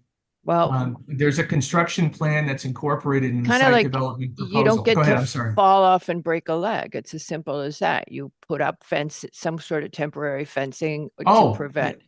That's what I was asking. I think had that's no what idea they that were was about. asking, that there not be any kind of danger with the grade change between the two properties, that there not be any danger to the resident. And Mr. Pecora would ensure that, a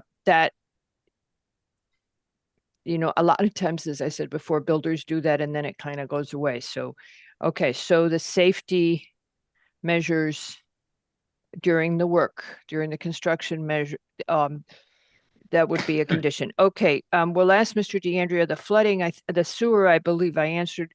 The Conservation Commission's, the Conservation Department's comments, I think the reason the speaker thought we weren't addressing them is, in fact, what conservation says is that the number of plants offered are maintaining the right balance between the heat island effect and the moderating effect of the vegetated cover. So in fact, it wasn't that the heat island effect wasn't being addressed. What conservation was finding was that it was being addressed satisfactorily, that there was a good balance being achieved.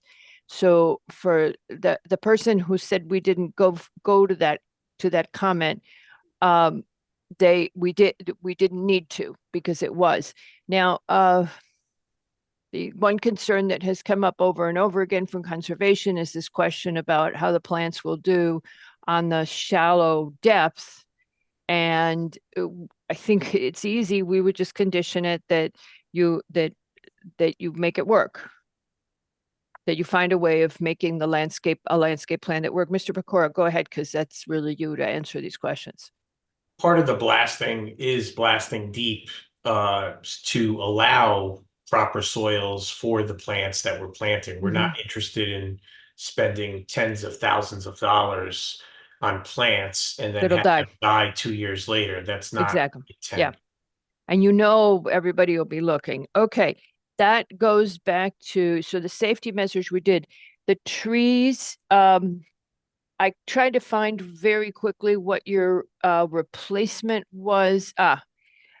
Again, conservation comments that your replacement for trees, they're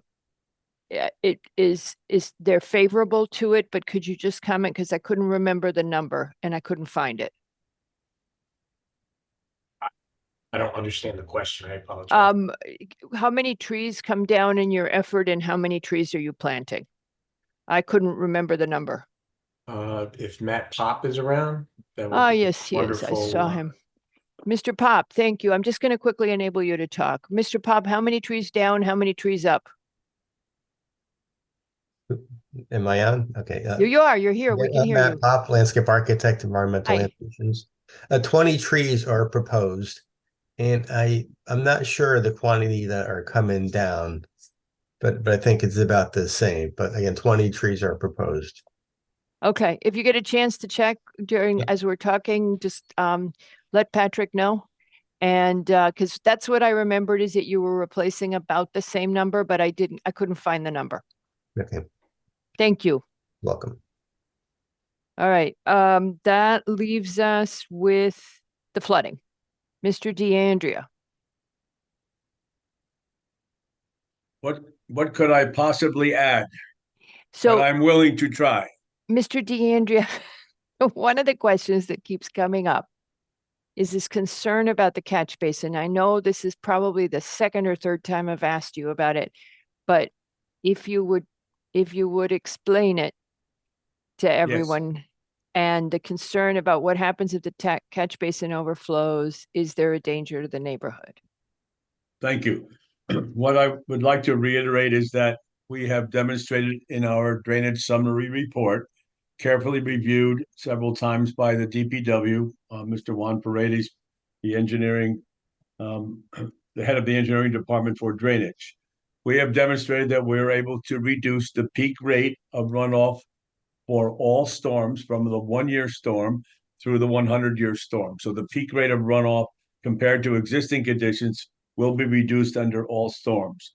We've also demonstrated that we can reduce the volume as required for in our drainage analysis for the 1-year event, which enables us to renovate the runoff and infiltrate that volume, which is approximately 1,486, call it 1,500 cubic feet of water.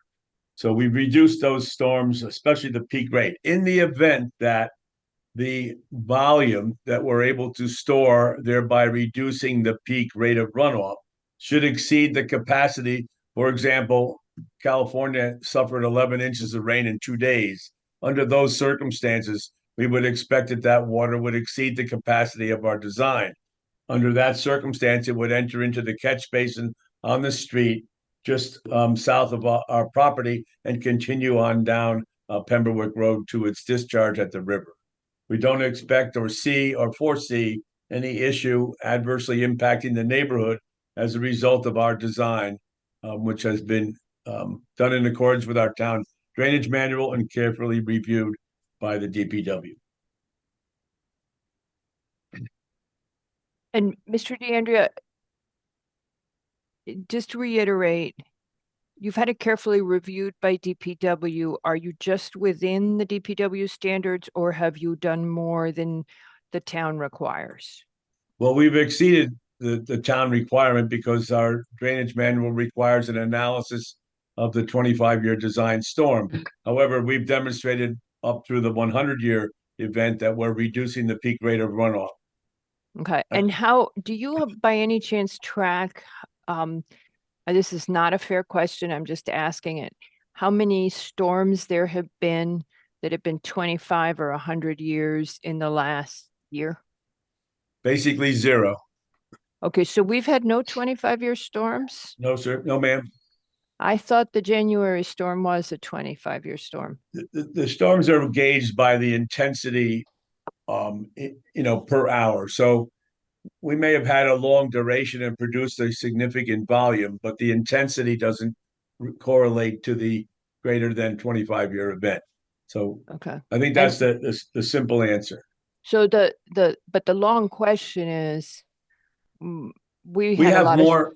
I think what you're trying to get at is we've had more storms, it seems. But if you watch the news this morning, we have like 0.2 inches of rain for all of February so far.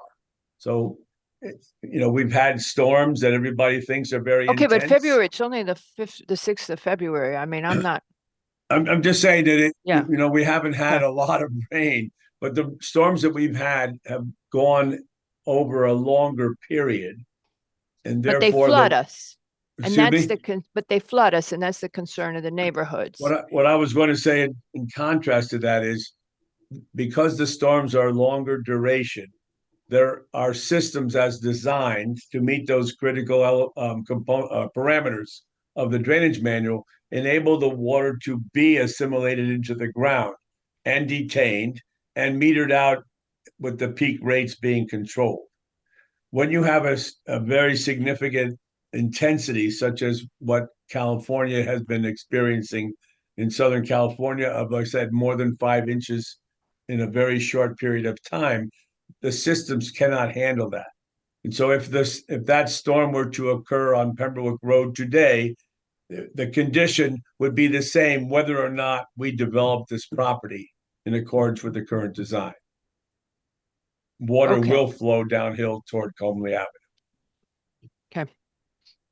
Does anybody on the commission have any questions on the flooding and an impact on the neighborhood? Thank you, Mr. DeAndrea. I think you made that Thank very, you. very clear. All right. I think I covered everything that came up. The dam video availability is an unknown. The other things are conditions. Okay. Does anybody on the commission have further? Mr. Pop is back with the trees. Yes, sir. Good evening, Matthew Pop. Hi. We're planting 21 trees and 26 trees are to be removed. At least one of them is a beech, which will probably is probably in bad shape with the beech leaf disease. And some are maple, so some of them I'm assuming might be a Norway maple. There's a couple of pines and then oaks. So okay. Thank you very much, Mr. Pop. welcome. All right. All righty. Any questions from the rest of the commission? Any comments?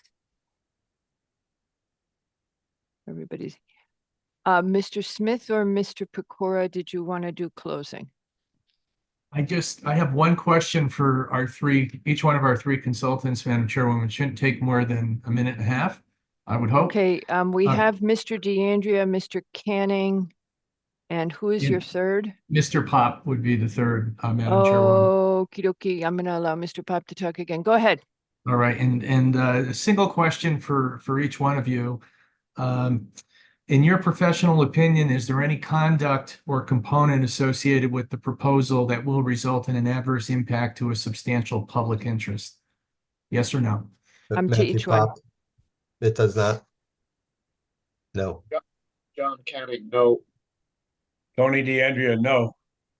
Okay, thank you very much, gentlemen. I appreciate that. Thank you, Madam Chairwoman, for that opportunity. Hold on Unless just a second. Oh, Mr. go Pop, ahead. you have your hand back up? No. Okay. There you go. There you go. All righty. All right, go ahead, Mr. Smith.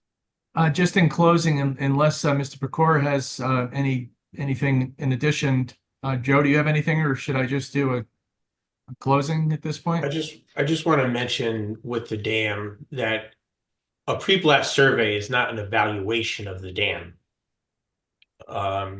It's just a visual look at the dam. It's not a study. It's not a structural integrity evaluation. Doing such is very expensive, which is why probably the ownership is being the owners are questioning whether they are responsible for it or not. It's an old dam. And Mike, Chris Smith, for the record, my guess is if there are owners, private owners, and it sounds like that there may very well be, it's my understanding of the law, not being an expert on dams, but having some exposure to that area over time, it's my understanding that the property owners are responsible for any repairs that have to be done. The state is usually interested in confirming who the property owners are to have them pay for that. My guess is it would be very difficult and challenging to obtain permission from the property owners to go in and do any type of visual inspection of the dam for purposes of a survey, only because obviously if there's any issues with the dam that might be generated or disclosed during that, it might result in some liability for the property owners. But again, if the property owners were to provide access, that is something that Mr. Pecora would look into. But I don't want to be optimistic over it, especially in light of the fact the report from Mr. Leroux in the chair concerning all the various issues that have come up with regard to that dam in recent time in the town of Greenwich with the state. But having said that, I respectfully submit to the commission that all the uncontroverted substantial evidence of the record from our three experts confirms that the proposal will not result in an adverse impact to a substantial public interest. And we know what the standard is with an 830G, whereby a denial or an improper approval with improper conditions would be necessary to address any adverse impact that would clearly outweigh the need for affordable housing. But most importantly, I think everything's been vetted by your various departments in the town. You've heard from three very, I think, well-respected and experienced experts in their fields. We've made every effort to address the comments and concerns, not only from the commission, but in particular from the neighbors concerning their concerns with various issues such as stormwater runoff and potential blasting issues. I think that we've respectfully submit that we've responded to them appropriately. There's been no identified and quantified harm that will result from this proposal. And I would respectfully request on behalf of the client that the commission approve the application, and on behalf of the entire team and Mr. Pecoro and his family and the owners and the proposed and the applicant developer, we thank the commission for your time and consideration and your professional staff while processing this application. Thank you. Thank you. At this time, is the commission, this has been given to us as a must close and must decide tonight. Are you comfortable with that, or do you want to ask for another extension? Mr. Levy. I have to apologize. I've been out of town this weekend and have not looked at subsequent submittals. So I do not feel comfortable going forward with the application tonight. Well, I think that in that event, what we might have to do, Mr. Levy, is seat an alternate for you if you have not been able to do the work over the weekend when we received the application. Do you object to that, Mr. Smith? The alternates have been at all the meetings. I apologize, Madam Chairwoman. I just didn't understand the question. I'm sorry. So I asked the commission if they were ready to close and vote, and Mr. Levy said he has not been able to review the material that was sent to us on Friday, and therefore would not be comfortable voting tonight. To which I responded that I believe the alternates have read all the material, and I know the alternates have attended all the meetings and are fully briefed. If Mr. Levy has not prepared, that would be our burden and our responsibility. And therefore, what I suggested to him is that we seat one of the alternates.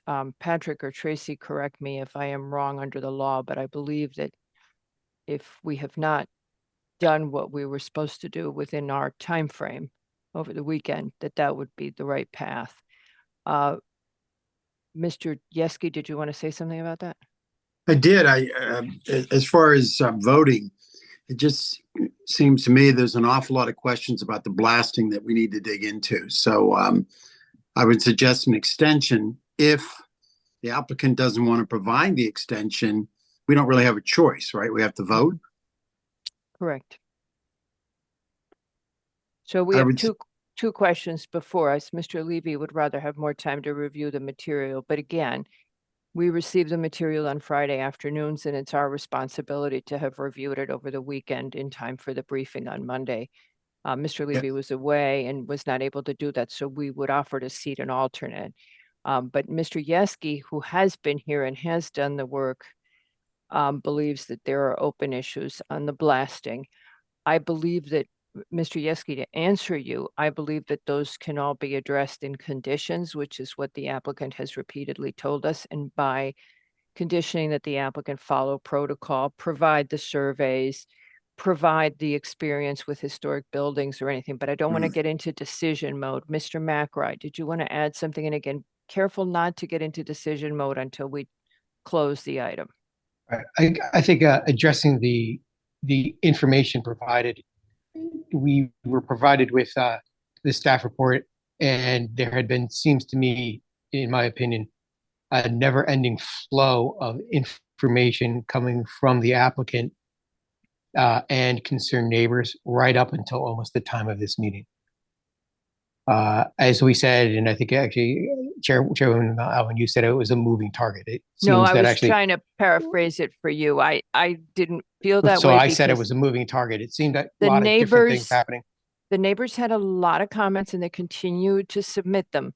That is not something that the applicant should have to extend for if we have addressed those during the meeting. Mr. LaRoe, what did you want to say? I just remind everybody, this is a regular site plan, not a special permit, not a public Exactly. hearing. If we did even get an extension to go on, it wouldn't close the public information. So the applicant and the neighbors, they all would still have the rights to provide more material. So I can't give the commission that pause that we typically get with special permits to digest material and not get any new material. So I just want to make everybody aware of that before we get too far down the discussion. And again, what we received this afternoon was the CVs. We received a lot of neighbor input. I don't recall, Mr. Smith, that you submitted new information today. I don't believe any new information was submitted other than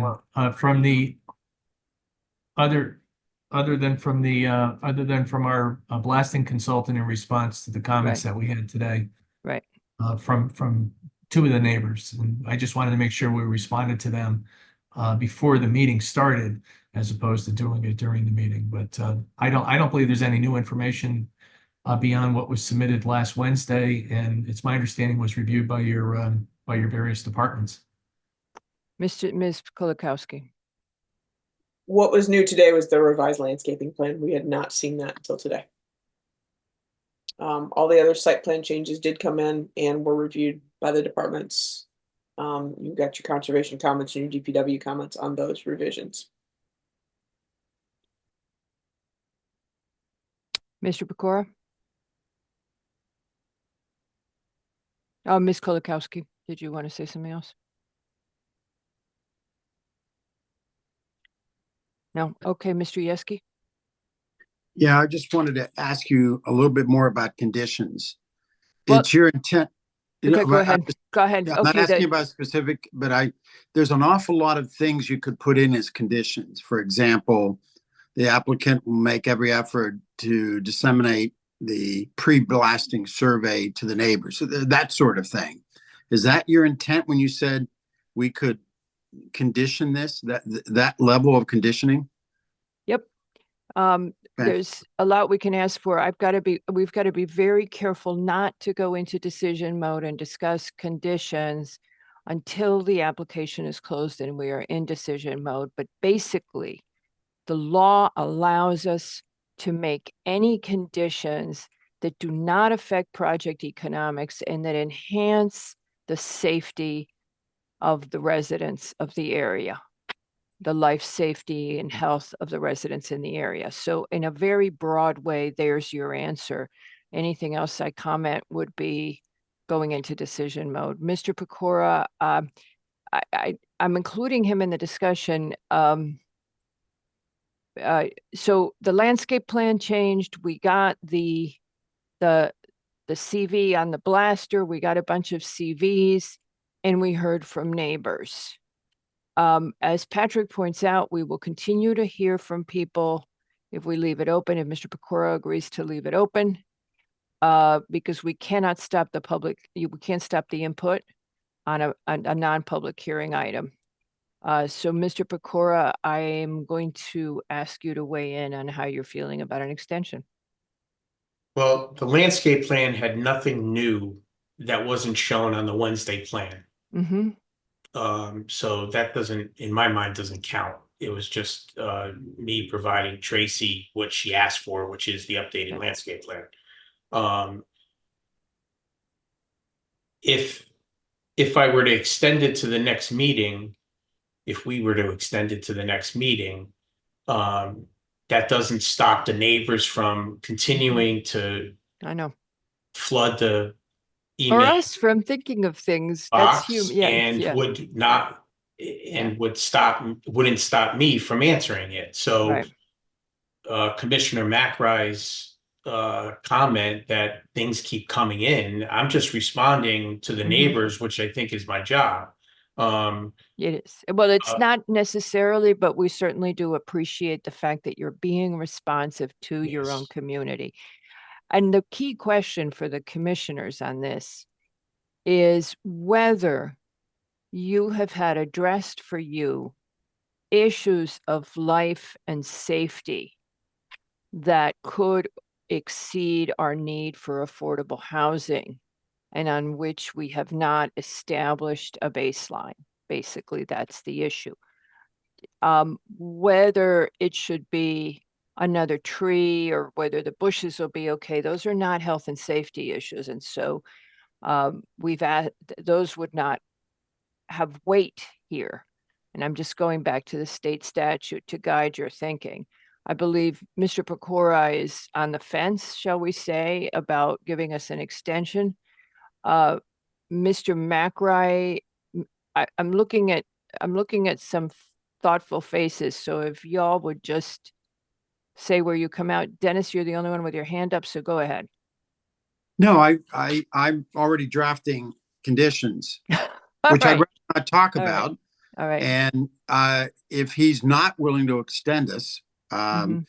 then we're forced to close and move to decision making.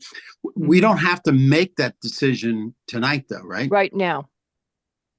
We're We have out to of make it. So let me just clarify, this is not a public hearing item, and on a Got it, public got it. hearing No, item, I got we, that. okay, yeah, everybody keeps forgetting, including the illustrious Mr. Smith. Mr. Wells, Since you're doing a nose count and since and you're the nose. I feel me personally have had enough information, enough discussion, enough meetings on this project that, I'm ready to make a decision on it, to vote on it All right. tonight if necessary, if the majority commission wants to. Okay, Mr. Lowe. You need to unmute. I mean, you're brilliant, but unmute. I'm sorry. Fortunately, I didn't say anything. I'd like to know what more information we might expect to receive with regard to blasting. I do feel like we've beaten that proverbial horse. And I don't know what extending this, frankly, is going to do for us. So I'm in, I think, in Mr. Wells's camp, and I think it's also fair to say that Mr. Wells would he be the only alternate that would take Mr. Levy's place tonight? Correct? Well, he's the designated alternate tonight. And Well, Ms. Jenkins is not seated on this application, right. so it I all just works. thought we'd clarify that it's not like one Yeah, of the yeah. alternates. I said he's the nose to be counted. Yeah, you're right. I wasn't thinking when I said it. I That's was. in any event. So unless somebody has, specific information that needs to be uncovered or thinks that realistically we're going to find, dig up, whatever, I don't know why we're not going ahead with this. We've been meeting for a long time on this, and from my perspective, we seem to be covering I can't imagine what Mr. Pecora thinks, but I feel like we're covering similar ground and sort of going over and over again. I always, and I think Mr. Pecora did this as well. I always try to put myself in the shoes of the person who lives next door to an application. And even if it feels like you're covering something again and again, if you were the person living next door to something, you would be fearful and you would have concerns. And so it's addressing those, even if it takes some going over it again. No, It's trying to get to them. I appreciate that. My point is one of, as a practical matter, what is it that we would continue to investigate, discuss, Okay, etc.? so we're 4 people who want to close it. Mr. McRae, can you come around? Or not? Yeah, It's your call. I think it's my feeling that the commission members have thoughts on conditions and that enough bows we can get into the quiver here to pin down this moving target. I have conditions written. I think from the notes that I've heard today, I think we can move this and see what we can do with it. Okay. Mr. Levy, did you want to add something? Yes, Madam Chair, I just wanted to reiterate that the seemingly slow pace of these of this application is due to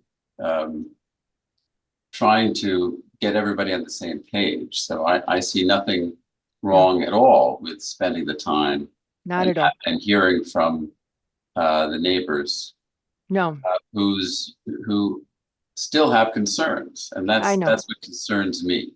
I know exactly. And then the problem is the concerns, the concerns we are able to address because of the state law are different from what we would normally address. And Yes. because we are obliged to only do life, safety, and other considerations that may exceed our need for affordable housing. And that's a very narrow standard. And so we end up disappointing the neighbors because it's hard to understand why we don't address the broader gamut. But we have done our best. And to be honest, the applicant has as well. The applicant has tried to address a broader range of issues that he was not necessarily required to do. Okay. It's fair to say that we disappoint ourselves too. Yes. However, yeah, we're dealing with real people. We are. And a real application. Mm-hmm. And there are certainly effects from what will transpire with the neighborhood. And so I will encourage the applicant to continue to reach out to the neighborhood and answer questions, regardless of when we vote on this, because I think that establishing good communications between the applicant and the neighborhood is going to serve everybody. So yes, it may be going over things several times, but the idea is people want to have a feeling that they're being listened to and not just being dismissed. Don't worry, we'll take care of it, or what have you. Sometimes you just need to be there and note and say, we want to be a good neighbor, and we're always willing to listen and see what we can do. I understand that there are limitations, but there's also a way in which you can engage, which could be very important, and specifically here, to make people feel like they have a good neighbor. Yep. Okay. This application, seeing no objection at this point to closing this application is hereby closed. Am I correct? I'm seeing no objection. Please speak now. All right, this application is hereby closed. And we will go to decision mode, and I'm going to just, all right. I am, and Mr. Wells is now seated for Mr. Levy. Mr. Wells, for the record, Mr. Wells has attended all of the meetings in which we have heard this application and is fully aware of the record. Okay, so before we do a motion, shall we just quickly discuss that what we're looking for, the salient issues that came up are that we would condition whatever we see as protecting the life safety, the health, the well-being of the residents. And thinking we maybe start out with something Mr. McRae has in mind. I have some notes. I believe Mr. Yeski has some notes, or did you want to talk about the conditions before we start? Who are you addressing that to? I'm talking to all of you. Did you want to air any conditions before we start, or do you want to have Mr. McRae give it a shot? I have two that I was working on. Well, can we, let me go through What what you're I have, thinking. my notes, because it may have, we can dispense with a lot of the nuts and bolts. Yep. And maybe some of the stuff that I actually have notes on may be suitable for the other commission Okay. members, and if there's other ones that need to be All added right, or so modified, then we'll we can be do ready that. to jump in. As you guys know, we don't always follow Robert's rules on this because we sometimes talk about things in order to get ready to make the motion. Okay, so Mr. McRoy is going to open with a shot, and then we're going to jump in and build. Okay, here we go. 237 Pembroke Road, application PLPZ 2023-462 for final site plan. Applicant is seeking to demolish an existing single-family residence and construct 3 2- and 1.5-story residential buildings containing a total of 10 one-bedroom dwelling units. Two units will be bedroom units will be designated as affordable pursuant to Connecticut General Statute Section 830G on a 1,509 square foot property located in the R7 zone. Whereas the required project came before the commission as a pre-application at the 11/2/23 public hearing under file on number PLPZ 2023-367. The commission has determined the application does not require ARC review. The development is defined as assisted housing under Connecticut General Statutes 830G, as the project has obtained a conditional commitment letter for financial assistance from the Town of Greenwich Affordable Housing Trust Fund. 20% of the units will be rent and income restricted to individuals or families with incomes up to 80% of the area median income levels for a period of 40 years. 2 buildings will have 4 one-bedroom units and 1 bathroom units, and 1 building will have 2 one-bedroom and 1 bathroom units. The commission finds that conservation issued comments on 2/2/24 indicating recommendations to the project. Sewer Division issued comments on 1/3/24 requesting the applicant submit a signed letter of acknowledgement acknowledging the receipt of their P&Z comments. DPW Drainage issued comments on 11/17/24 indicating approval for zoning permit with conditions. DPW Traffic issued comments on 1/18/24 indicating resubmittal prior to zoning building permit. Beta issued comments on 1/5/24 with recommendations to the proposal. The housing specialist issued comments on 1/4/24 indicating revisions to the draft affordability plan. EMAC issued comments on 1/21/24 requesting more specifics on the project's projected energy efficiency, contributing project features, and renewable energy systems. The Fire Marshal issued comments on 1/9/24 stating contradictions to the fire code will be identified during formal plan review. And the Wetlands Agency issued a permit needs questionnaire on 8/8/23 indicating no action required. Therefore, a motion to approve the application noting the following. Prior to TCO/CO, the applicant shall provide an as-built drainage summary report, meeting the approved parameters of the drainage model, specifically demonstrating the installation of a porous surface having maximum hydraulic characteristics of CN80 in locations as proposed in the drainage models. Prior to zoning permit, the applicant shall meet with the conservation staff to address outstanding concerns stated in the 2/2/24 comments letter, specifically item number 1. The proposed new stone wall along the frontage of the property shall match the existing remaining stone wall material and coursing. Prior to zoning permit, the applicant shall revise the geometry location of parking space 14 to improve truck accessibility and conflicts and eliminate the 12-hour no parking exception. Prior to zoning permit, the applicant shall revise the construction phasing plan so as to provide a dedicated flagman to direct truck access and egress to the site during the duration of excavation and construction, as well as coordinate all workmen parking on site. The plan shall also include and indicate a perimeter site safety fence. All vehicles related to the excavation and construction of the project shall be parked on site at all times.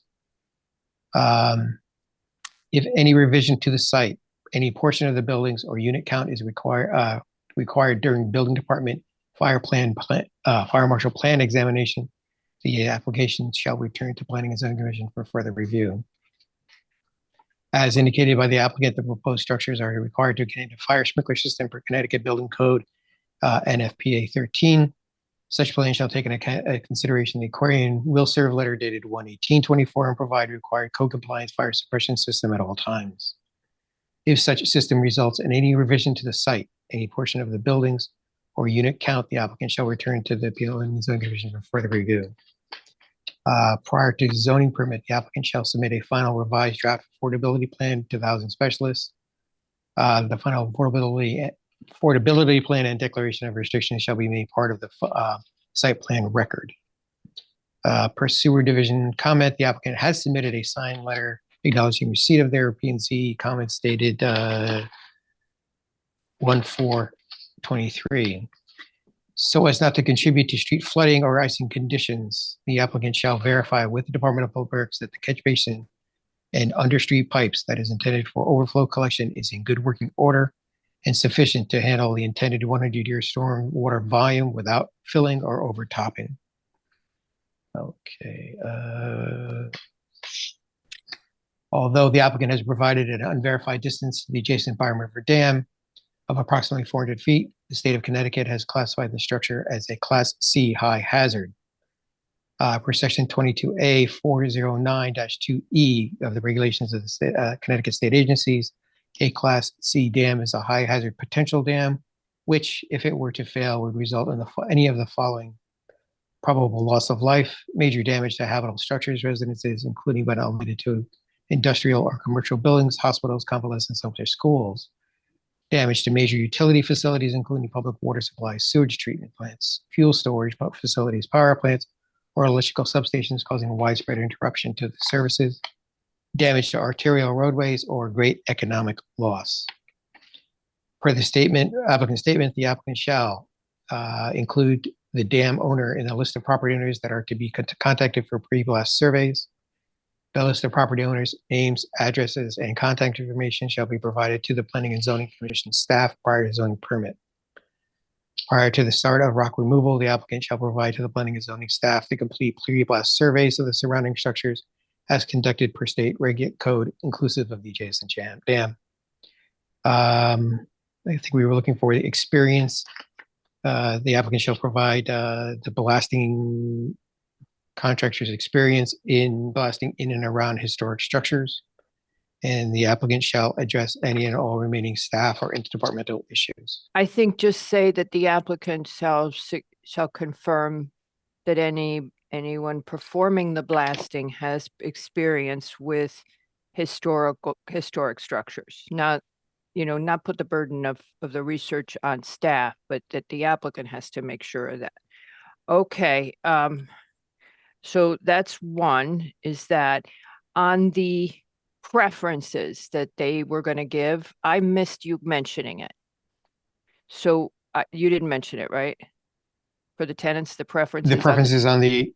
Yeah. So what I No, would I did just, not mention yeah, that. okay. So what I would just say is that the applicant is required in leasing, in addition to providing, where you've got the section about the affordability plan, that the applicant must be in full compliance with the Fair Housing Act, with the Connecticut, with the Federal Fair Housing Act, as well as any applicable affordable housing statutes in the state of Connecticut.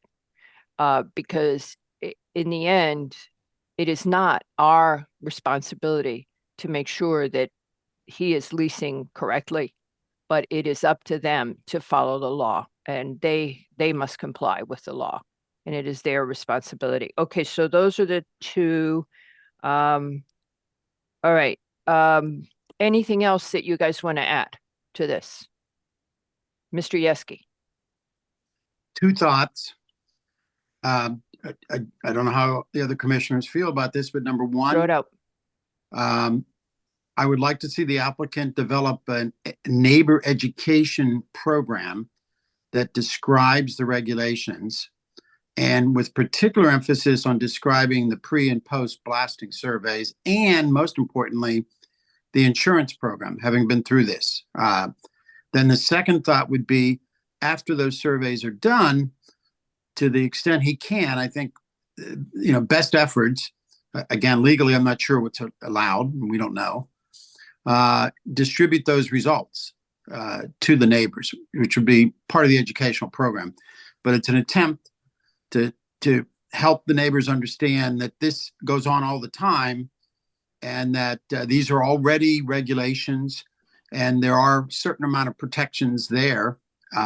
Just those two thoughts: an educational program in advance of the work, so they know what to expect, and some readout of results as they've done the work. Patrick, can we do that? Well, I think I understand what Mr. Yeski's saying. I just don't know what we would be provide. No, it's not. How would we be? How could we sign off on that to say that they've done the adequate thing that the commission's asking for? I guess. Well, they come back and show you the written program. Right, but I'm not versed in insurance and blasting programs and things like that. So I think that puts us in a disadvantage. I mean, we could certainly talk to the fire marshal's office about what the minimums are and things like that, but I'm just concerned that we're not going to be able to verify what the commission's asking for.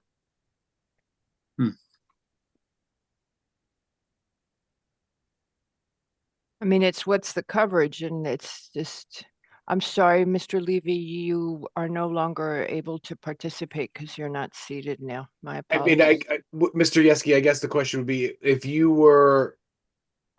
there was a application form that identified the rights in the process, would that be something? Would that be the sort of the thing you're looking for, or are you looking for sort of the insurance coverage type information? Well, both. If the fire department is involved in this, maybe they do this. But it's an education of the neighbors to explain what happens. And the only reason I'm emphasizing insurance is that's been my experience why neighbors are very nervous if something happens. Now, maybe there's a reference to some state insurance agency that you're going to have to talk to, but I'm just suggesting it as an education and that. And then the second one, to see the results of the pre and post blasting, they have a contractor that's going to do that. And the question is, and we don't know, it sounds like we don't know whether we can access that information and distribute it. My condition was, if that's available, if you can get it, to distribute that to the neighbors.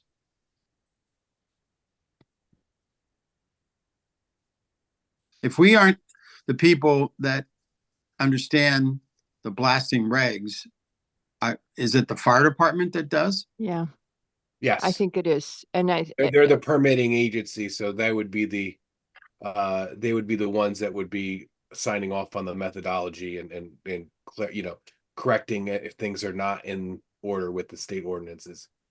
Arn and Nick, and then Tracy.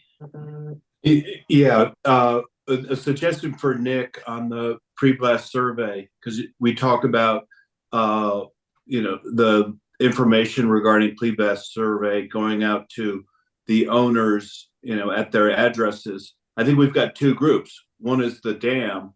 The other group is the owners of houses within 250 feet of the project.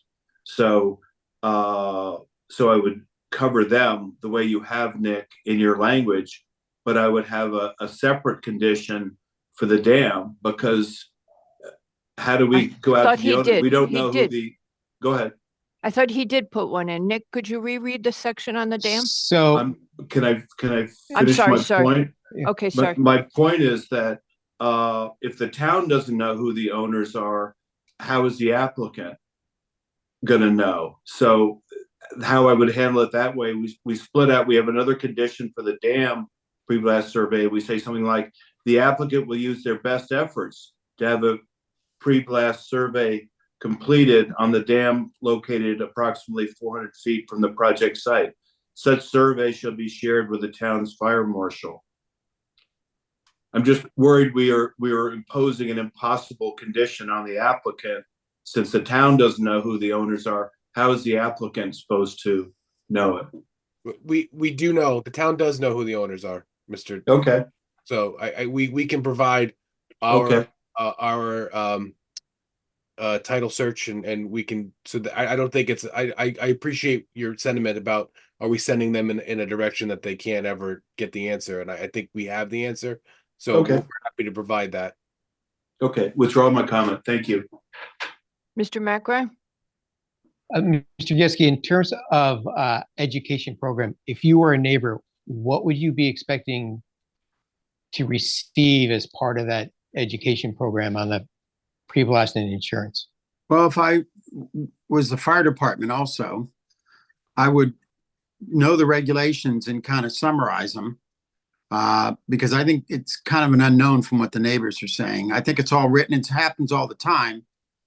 So a summary of the regulations, number one. Number two, as I said, there is a procedure to file for insurance claims.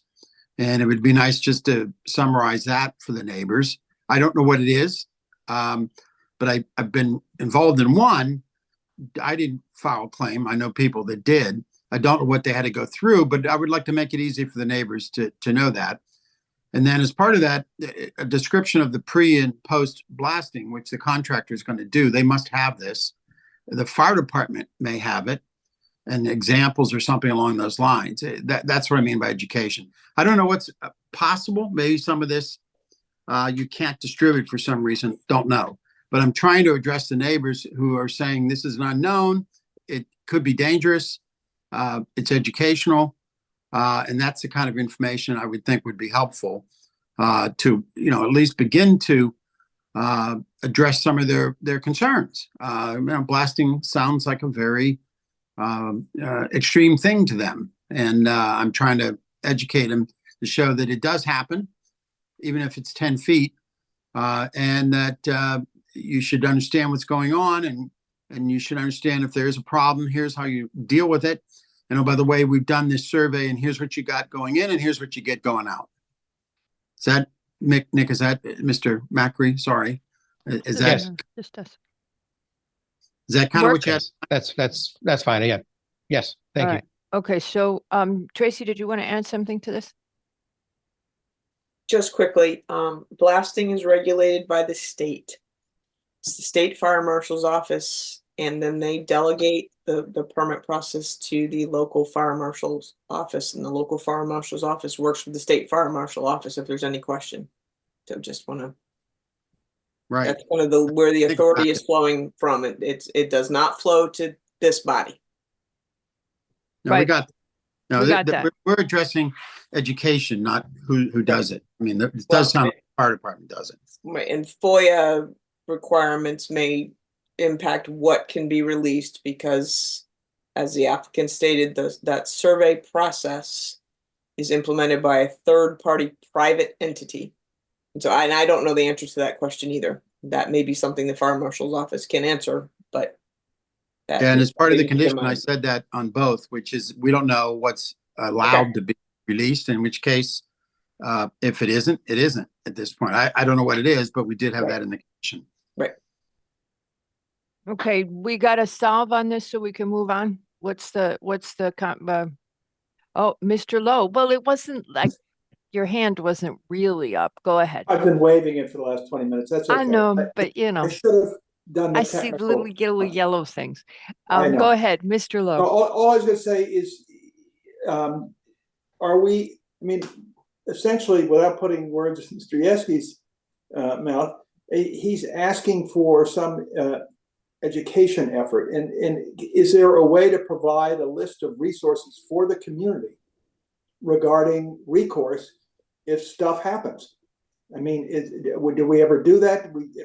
I think that's kind of what Mr. Yeski is driving at, is to demonstrate the sensitivity to the community and then help them in the event of something going awry. Yeah. Any thoughts from anyone? The quandary is, it's difficult to ask an applicant to do an education program. It's not zoning, so we're way out of our lane trying to intervene in this. What can we do to help residents and get them more comfortable? And it may just be to ask the fire marshal, us, not as a condition of the approval, but can we just ask our local fire marshal to reach out to the state to provide FAQs and if they have an FAQs for residents on the regulations? We should encourage the public service Is that work that we do that? Of the public service. Because I don't think we can ask the applicant to be educating neighbors. No, on blasting. And I mean, I think, and then it's not our, the authorities with the state, can we just say to the state, hey, we got residents concerned about, we say to our fire marshal, hey, can you reach out to the state and just ask them if they've got any FAQs that we could send out, that we could post on our website or something for residents? Because I'm not finding them on the state fire marshal's website, but hey, maybe they've got them. Because I looked. I would agree, Madam Chair. I'm trying to do the same thing and see if there's maybe you're not seeing. I'm like, how can we? And it's I mean, it's a very voluminous and very detailed regulation that the state has, but again, it's regulatory. It's not in colloquial language. It's all right. legal. So let's do this. Not put it in the condition. Let's us make the commitment now that we will reach out to our local fire department. That's going to be Patrick. And we will get through them, and we'll copy Ben Branyon and Fred Camillo. We'll copy the first selectman that we're getting questions that a lot of residents don't understand how this works. To Dennis's point, and Ms. Jones spoke before, that could they get us information, FAQs on how the process works, and we will put it on our website. We'll put a link up, and we will let, we can reach out easily to the Glenville Association, the Glenville Neighborhood Association, and the chair of the District 9 RTM for starters, and we'll tell them where it is. Because if we're having this issue on one application, we probably have it on others, and it's scary for people when you tell them there's going to be dynamite, right? I'd be scared. I would be scared. Dynamite scares me. I get it. So let's tell them, but we have to go through it is. Okay, so we're going to take that out, Dennis, but the idea is great. So we will pursue it. And that's our sworn promise to each other, you guys. Well, we're telling Patrick to reach out to Rob Natale, Chief McHugh. Well, no longer Rob, but yeah. Copy Ben. The town administrator and also Fred Camillo, because they need to know what our residents are worried about that is beyond our scope of authority, but with which we're asking for help. When you ask, and I'll reach out as well after if we don't get.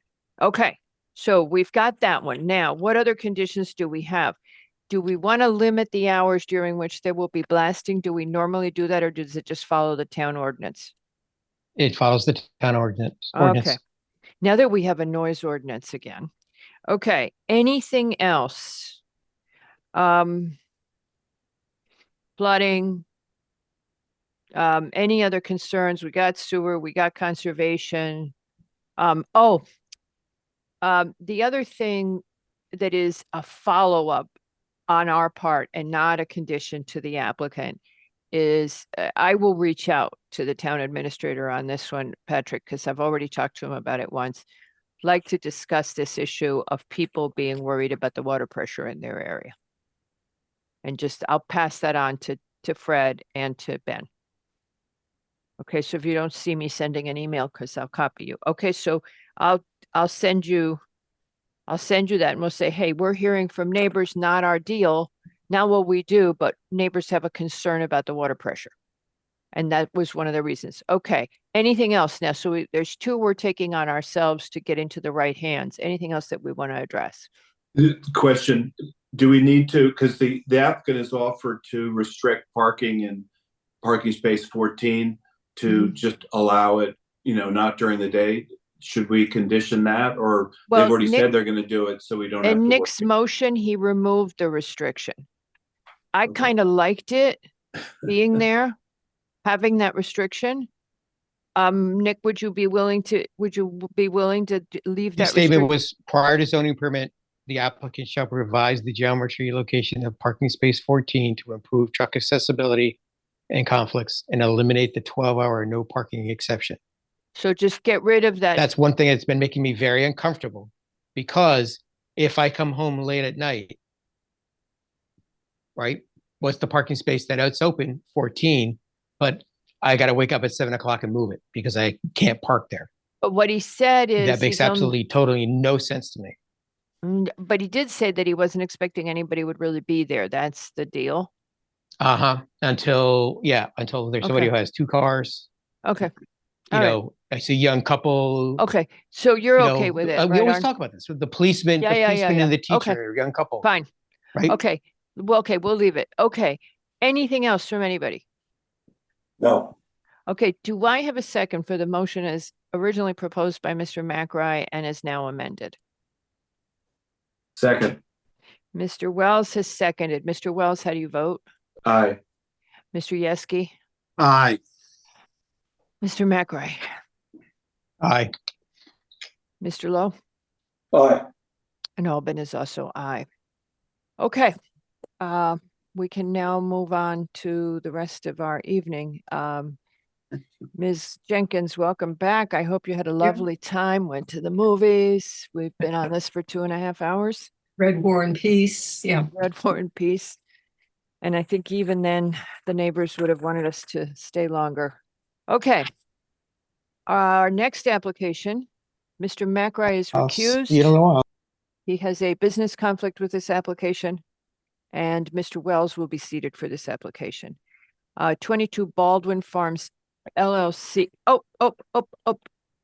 I'm backing up. We now go to the public hearing.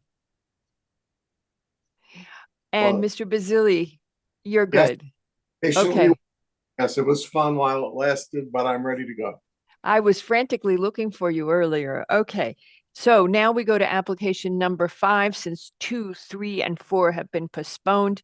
Application number 5 is 22 Baldwin Farms LLC for a final site plan and special permit to modify an existing approval that would further exceed building volume above 150,000 cubes on a 6.2 acre property at 22 Baldwin Farms South, which is in the RA2. And Arn is seated for, Mr. Wells is seated for Mr. McRae and Mr. Cohen.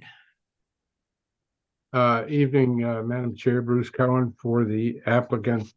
This, as you stated, is an application actually to modify a site plan and special permit approval that was granted by the commission in April of 2022. It's to construct a single family dwelling on a 6.5 acre parcel on South Baldwin Farms Road in the 2 acre zone. The application is to permit a number of fairly small changes that have been developed architecturally since the initial approval that are fairly small in nature. In fact, unusually so, they produce a reduction in FAR from the originally approved building, which I'll just describe to you a little bit. But at the same time, they produce an increase in the cubic volume, which is, I guess, the main reason that we're back before you tonight. So if I may turn to a few of the images that we sent over that will probably remind you of the initial approval, and I will be able to describe, I think, the changes in the plans that were approved. The property is shown in blue. It's about 6.5 acres on Baldwin Farm South. It's surrounded on the west and north by residential lots, on the south and east by open space parcels owned by the Greenwich Land Trust and the Boys and Girls Club, respectively.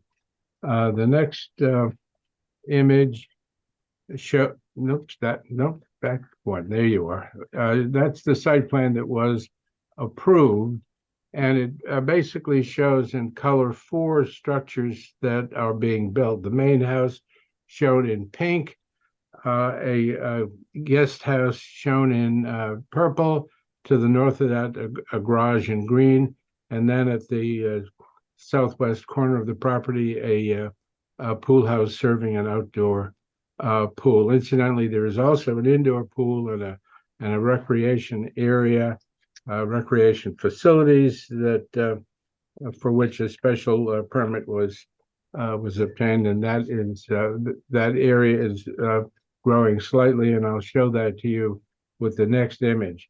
And this image, which was taken from the architect's plans. If you could go to the next image, Tracy or Pat. Shows the 4 buildings that I just referred to, kind of before and after, and you'll see on each of the buildings there is a fairly small increase in area that, again, sort of took place as the plans were being built into construction plans, and the owner reacted to this, and with the architect worked out these various changes. As shown in the application that we filed, the total changes probably add up to something in the neighborhood of maybe, well, I guess. Oh, in total, you want to know what your numbers look like? Yeah, You're increasing the indoor athletic facilities from 2022 to 21-23. The overall square footage of the main dwelling decreases from 14,874 to 13,314, and your net GFA increases 53 square feet for the accessories. Yeah. Do you want me to keep going? No, that's okay. All right. We're got on it. the same page right now. Yeah, so just The- quickly, if I could, do my usual interrupting and jumping in. What have you've done is it says you've updated the grade plane, but what you actually did was you changed how that patio was designed that we were Exactly. looking at yesterday, so it cantilevers and it doesn't protrude. That stone wall is not as high from the ground, and therefore your FAR doesn't count as much. May I show you the next image, which Sure. illustrates what you And just then said? while we're here, you've changed that. There you go. This is the image we were talking about yesterday. Exactly. So This is the north end of the main house. And this is why the FAR has gone down. And the reason is that in place of what was a stone wall, we've now opened the building up as shown on the bottom. yes, So that the measurement back to the 10-foot line has changed, thereby increasing the elevation and decreasing the FAR, because now instead of counting 50% of the basement, none of the basement is being counted, just having to do with the calculation. but on the other hand, your overall cubic feet does increase by very roughly 20,000. Exactly correct. All right. That's a result of a Now- change of the roof line. Okay, and that's and what you've done with the roof line, if you would go ahead and explain it. The roof line in the main house has been raised about a foot or so. I kept, yeah, okay. So and, that's about a foot. And it also, does that overhang, it remains about the same on the second floor? Well, yes, maybe, yeah, approximately so, maybe a little All right. more. But in Okay. any event, it does serve to increase the volume, which is why staff felt that this deserved another Well- look-see by the commission. I should note that all of the zoning calculations are still being zoning limitations are still being met. We're Mhm. well within the FAR, well within all of the other issues, such as height, for example. We could go to 47 feet. We're really going to something like 30 feet, 31 foot with the change. All the landscape plan is remaining the same. No new landscaping is being changed or removed. Trees are being where they were originally approved. Mm-hmm. Okay, any questions from the commission?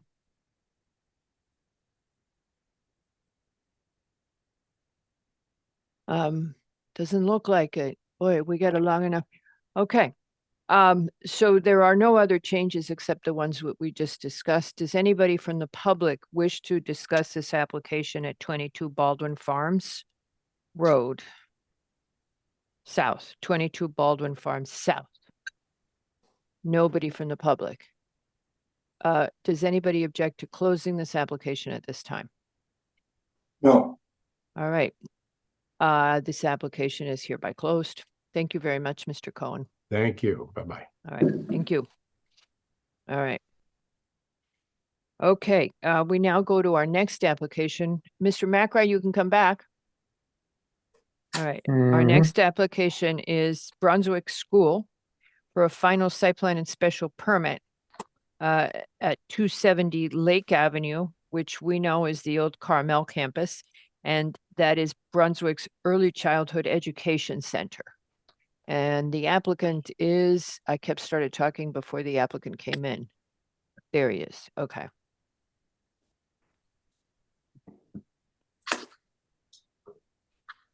All right.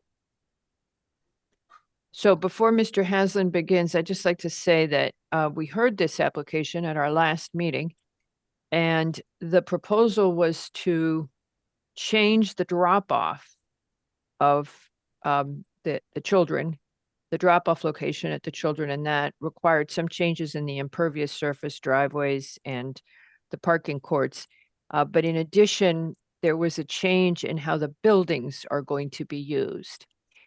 What I wanted to clarify for us is that the buildings are in place and they are approved for an early childhood education center. The manner in which they choose to use those buildings is not really, if they want to use building 1 instead of building 2 or something like that, it is not really within zoning. And I just want to remind you, those buildings are in place and a use has been approved for them, but the applicant can move it around to a great extent. Now, as a special permit, we do have more flexibility because we are looking at a non-residential use in a residential zone. So we do look at whether or not it complies with the special permit standards. So I just wanted to, because there was a lot of frustration on our part the last time, and I just wanted to lay that out again. Okay, Mr. Haslam, I think I set the stage. Now,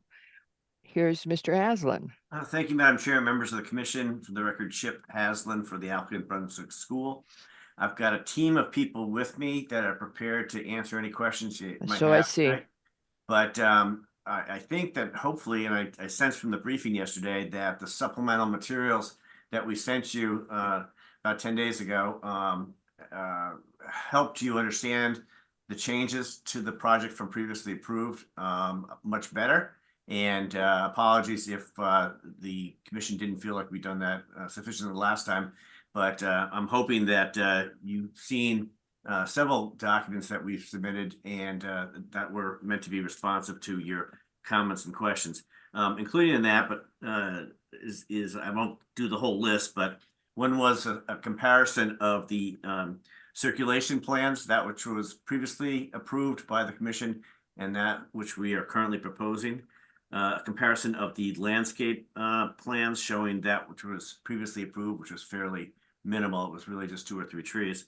And that which is currently proposed, which is very well defined and refined. A full landscape plan, which also includes that maintenance area that Mr. Macri was asking about.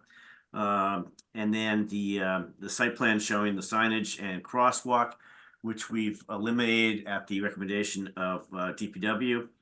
And additional EMAC information that we supplied, which we're hoping will continue the conversation as to how we intend to make this energy efficient.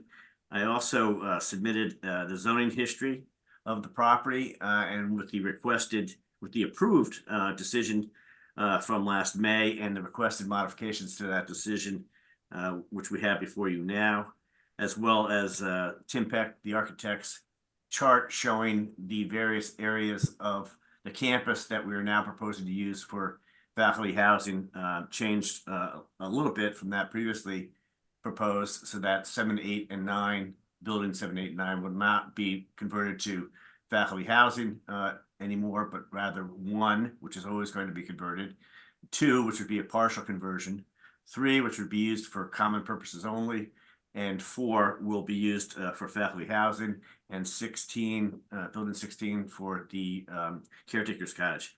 The only other changes from the previous decision is that we're asking to be allowed to remove those maintenance tents and replace them with a 1,200 square foot maintenance building, which is very much in keeping with the past architecture of the building that was lost, I believe, to fire in 2008 on the campus, and the inclusion of 2 generators.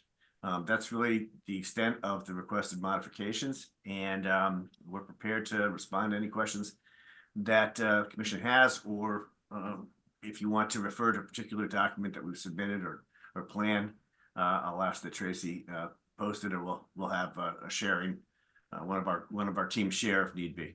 So it's up to you. All right. It's started to sound a little bit folksy. Yeah, it's funny because I heard Mr. Smith say earlier, Attorney Smith, that he doesn't really know how to share very well, and my wife says the same thing about me, but not in this context. Okay, so thank you for the moment of levity.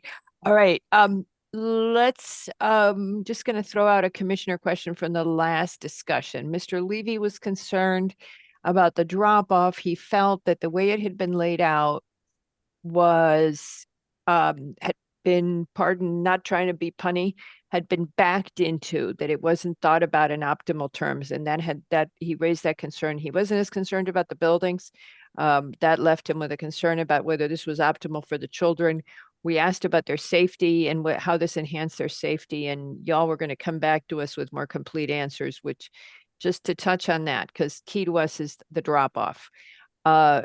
Did you have any comment? Hello, Mr. Phillip. Did you have no junior, senior events tonight, right?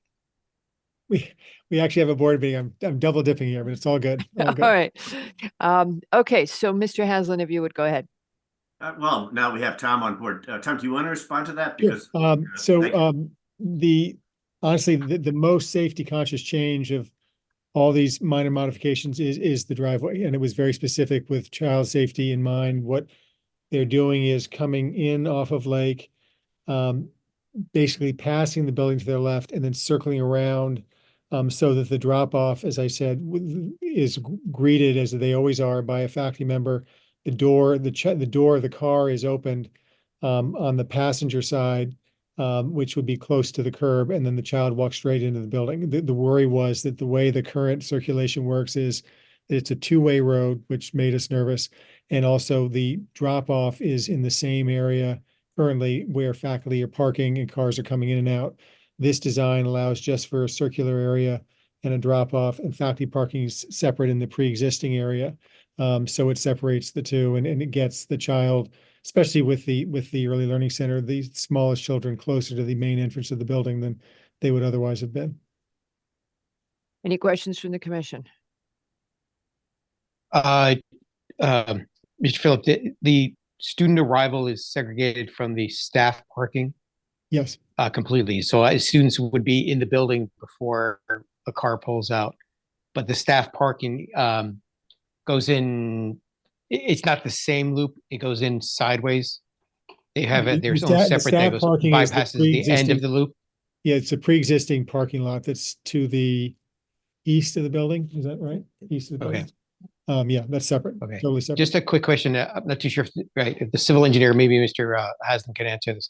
There's 4 spaces that are being converted from angled to parallel. Is that going to be staff parking, or is that going to be part of the student drop off? Off of the circle, Mr. Macri, you mean? Yeah, this is actually on the staff access. So we're coming down the staff driveway, and there are 3 spaces that are kind of, in amongst the 2 playgrounds. David, do you want to take that one? Sure. Dave Ginter from Redness and Mead for the record. So the 3 parking spaces exist next to the existing tennis court that's being converted to the tricycle park. Is that what you're talking about, Mr. Yes. Macri? Yeah. So those spaces are currently angled, and we wanted to reallocate those and angle them so they are perpendicular to that roadway for safety purposes for getting into and out of those spaces. And those will be used for visitors coming to tour the facility or pick up their child during the day or something to that effect. Okay.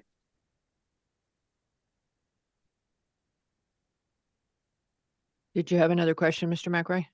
Yeah, I got to think about this. You can move on. Let me just. That seems a little.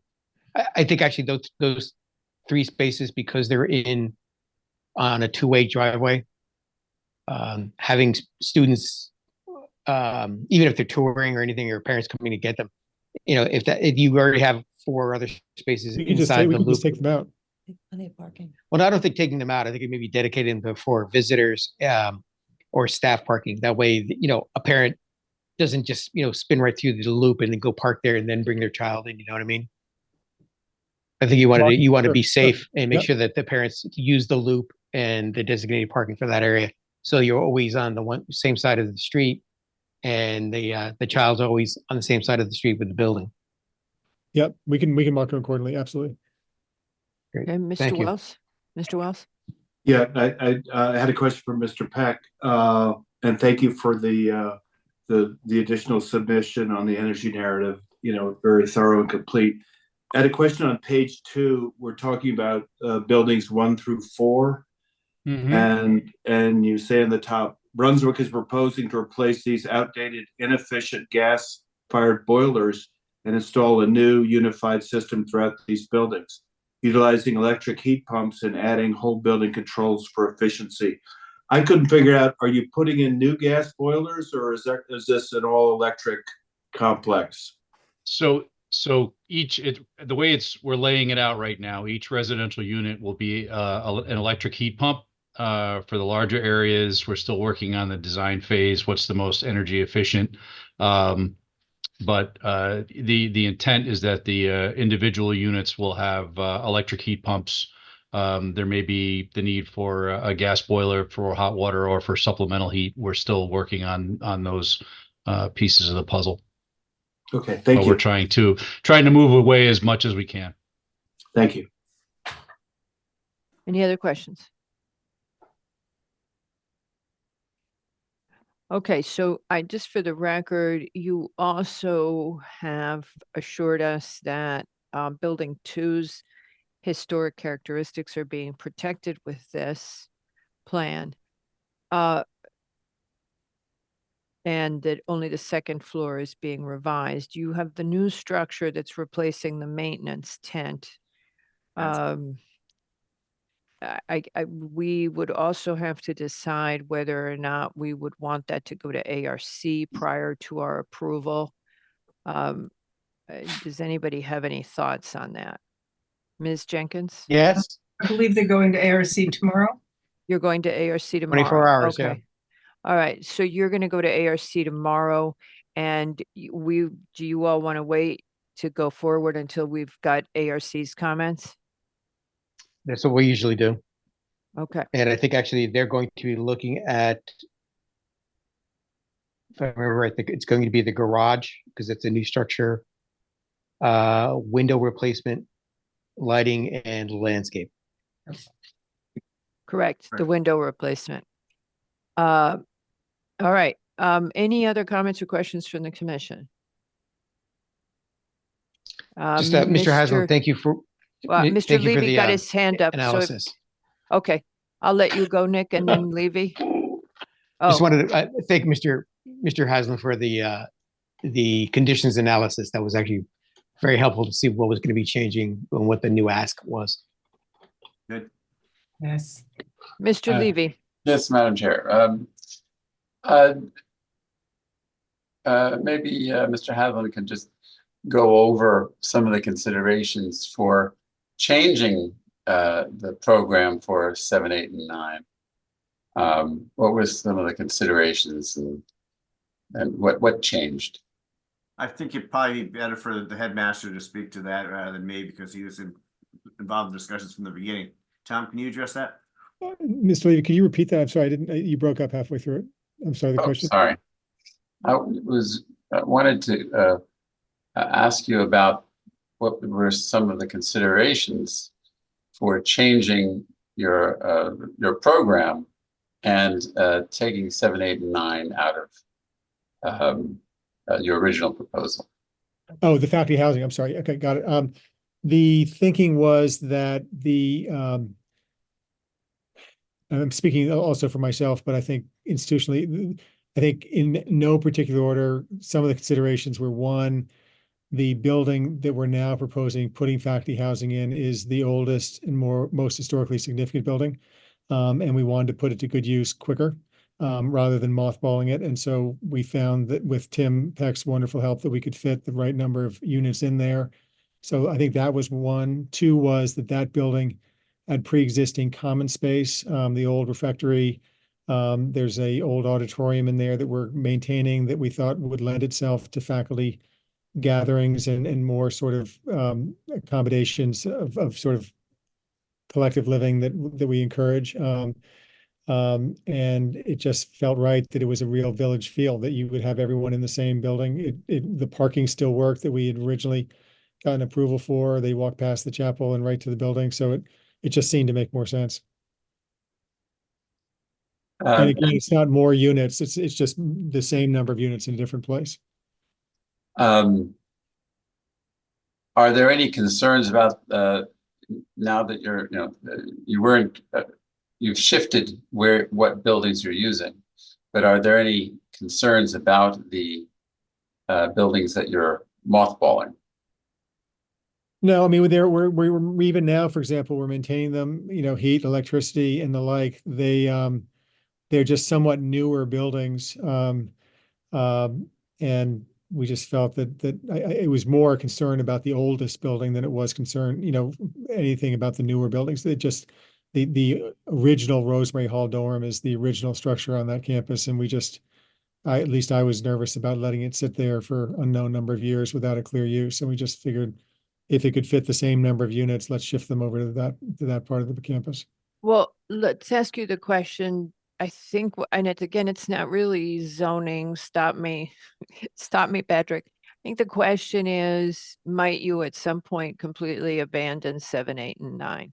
No, there's no plans for that. And we're obviously aware that any future use of 7, 8, 9, we're coming right back to you anyway. So if we haven't envisioned it yet, we don't know what it would be, but it would involve you by definition. So we haven't put a lot of thought into it yet. I mean, the numbers work for us in terms of being able to afford the property, and the immediate need for housing for the number of units we got approved and putting preschool and early learning. And so that's what we fit. We knew going in when we talked to you originally about this property that there's actually more square footage on the campus than we currently know how we're going to use it.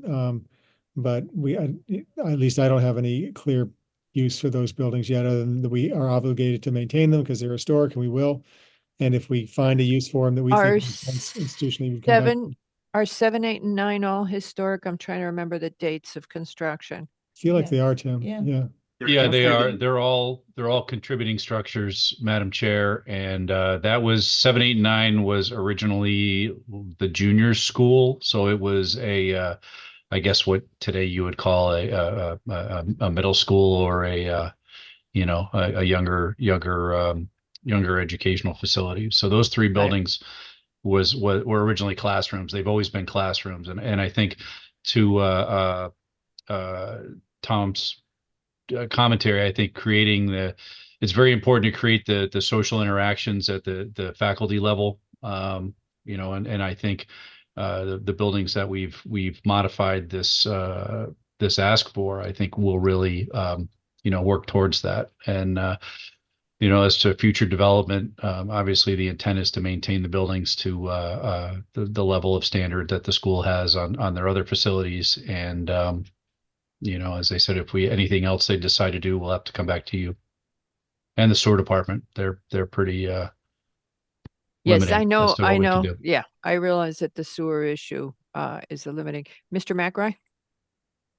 Mr. Phillip, what's the disposition of building 10? That one actually has got a significant footprint. Is that the same as 7, 8, and 9, or is that lumped in with those? That's the sign. It's it's the school building, was built in 66, I think. That's a large educational building, and Right. So was I that mothballed as well? Used TBD? those are the four buildings in that area, yeah, that are TBD on that side, on the So field it's- club side. Oh, I know. Which one. 7, Yeah, 8, 9, and 10.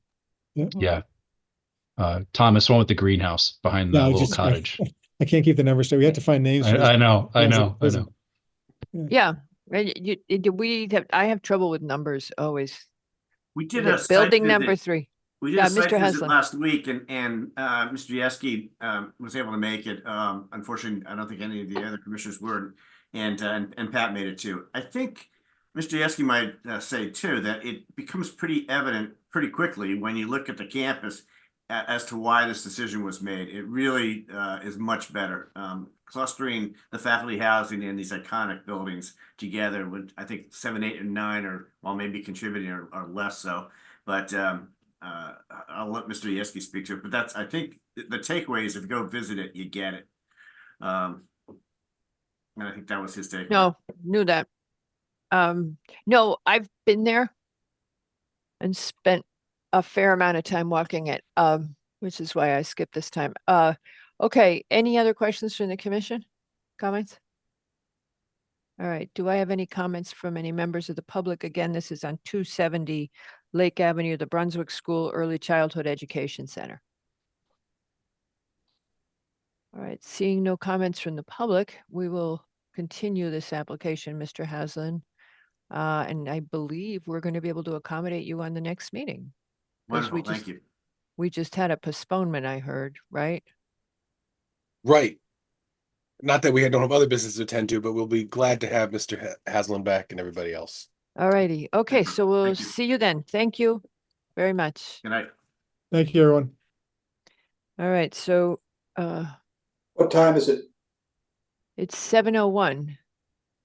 We have the make modern, and then we have 3 discussion items, and then the decisions. What do you guys want to do? Sorry, Mr. Haslam. There he goes. I would take a break. Are you guys okay with a break? Sure. Sounds good. Okay, let's do our 20. We'll see you at 7:25, a long 20. Thank you.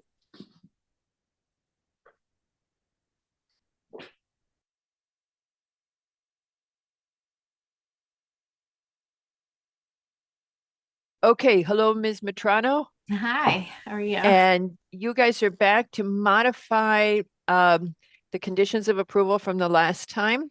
So let me just announce this. This is Jonathan and Karen Schmitz for a final site plan and special permit to allow birthday parties and use of their front door that faces Route 1, modifying the conditions of approval at 216 through 220 East Putnam Avenue in the LBR2. And go ahead if you want to just tell us what you're doing, and then we'll ask you some questions. Sure, absolutely. So, so just a quick recap. We opened our doors in July, and we had summer camps in July and August. And then we started our regular weekly classes, which is something that people will sign up for a session, and they'll take a 6-week class. That began in September, and we're currently in our 15th week of classes right now. And so everything has been going really well. We've been directing our students to the back door. It's worked out well for our students, and that's something that we continue to plan to continue. We're not going to change anything there. The first thing we wanted to ask the commission's consideration is to see if we could open our front door. Just a few instances, we've had situations where some senior citizens and mothers with strollers have had to kind of navigate the back steps, and it's less than ideal. So if we could provide an easier access through the front, that would definitely be preferred.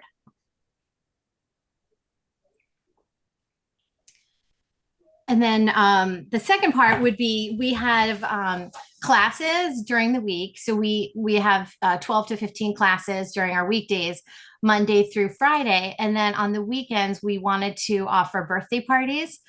So these would be on Saturdays and Sundays. and they are essentially, it's the same as a class. So operationally and structurally, it's the same situation as our normal classes. The only difference is we reserve the last 30 minutes. If the parents want to serve cake, we let them do so. Okay. Any questions from the commission? So just so I understand that. So the two asks are use of the front door Yes. and birthdays on Saturday and Sunday. Yes, exactly. And Friday evening as well? We're not going to pursue Friday evenings. We have it's a long week, and really what we've found is parents want Saturday and Sunday. That's the desired time. I think even for classes, we only offer one afternoon class on Fridays because it's just sort of a busy time of day. So we're going to keep it to Saturdays and Sundays. Thank you. How many Saturday, Sunday?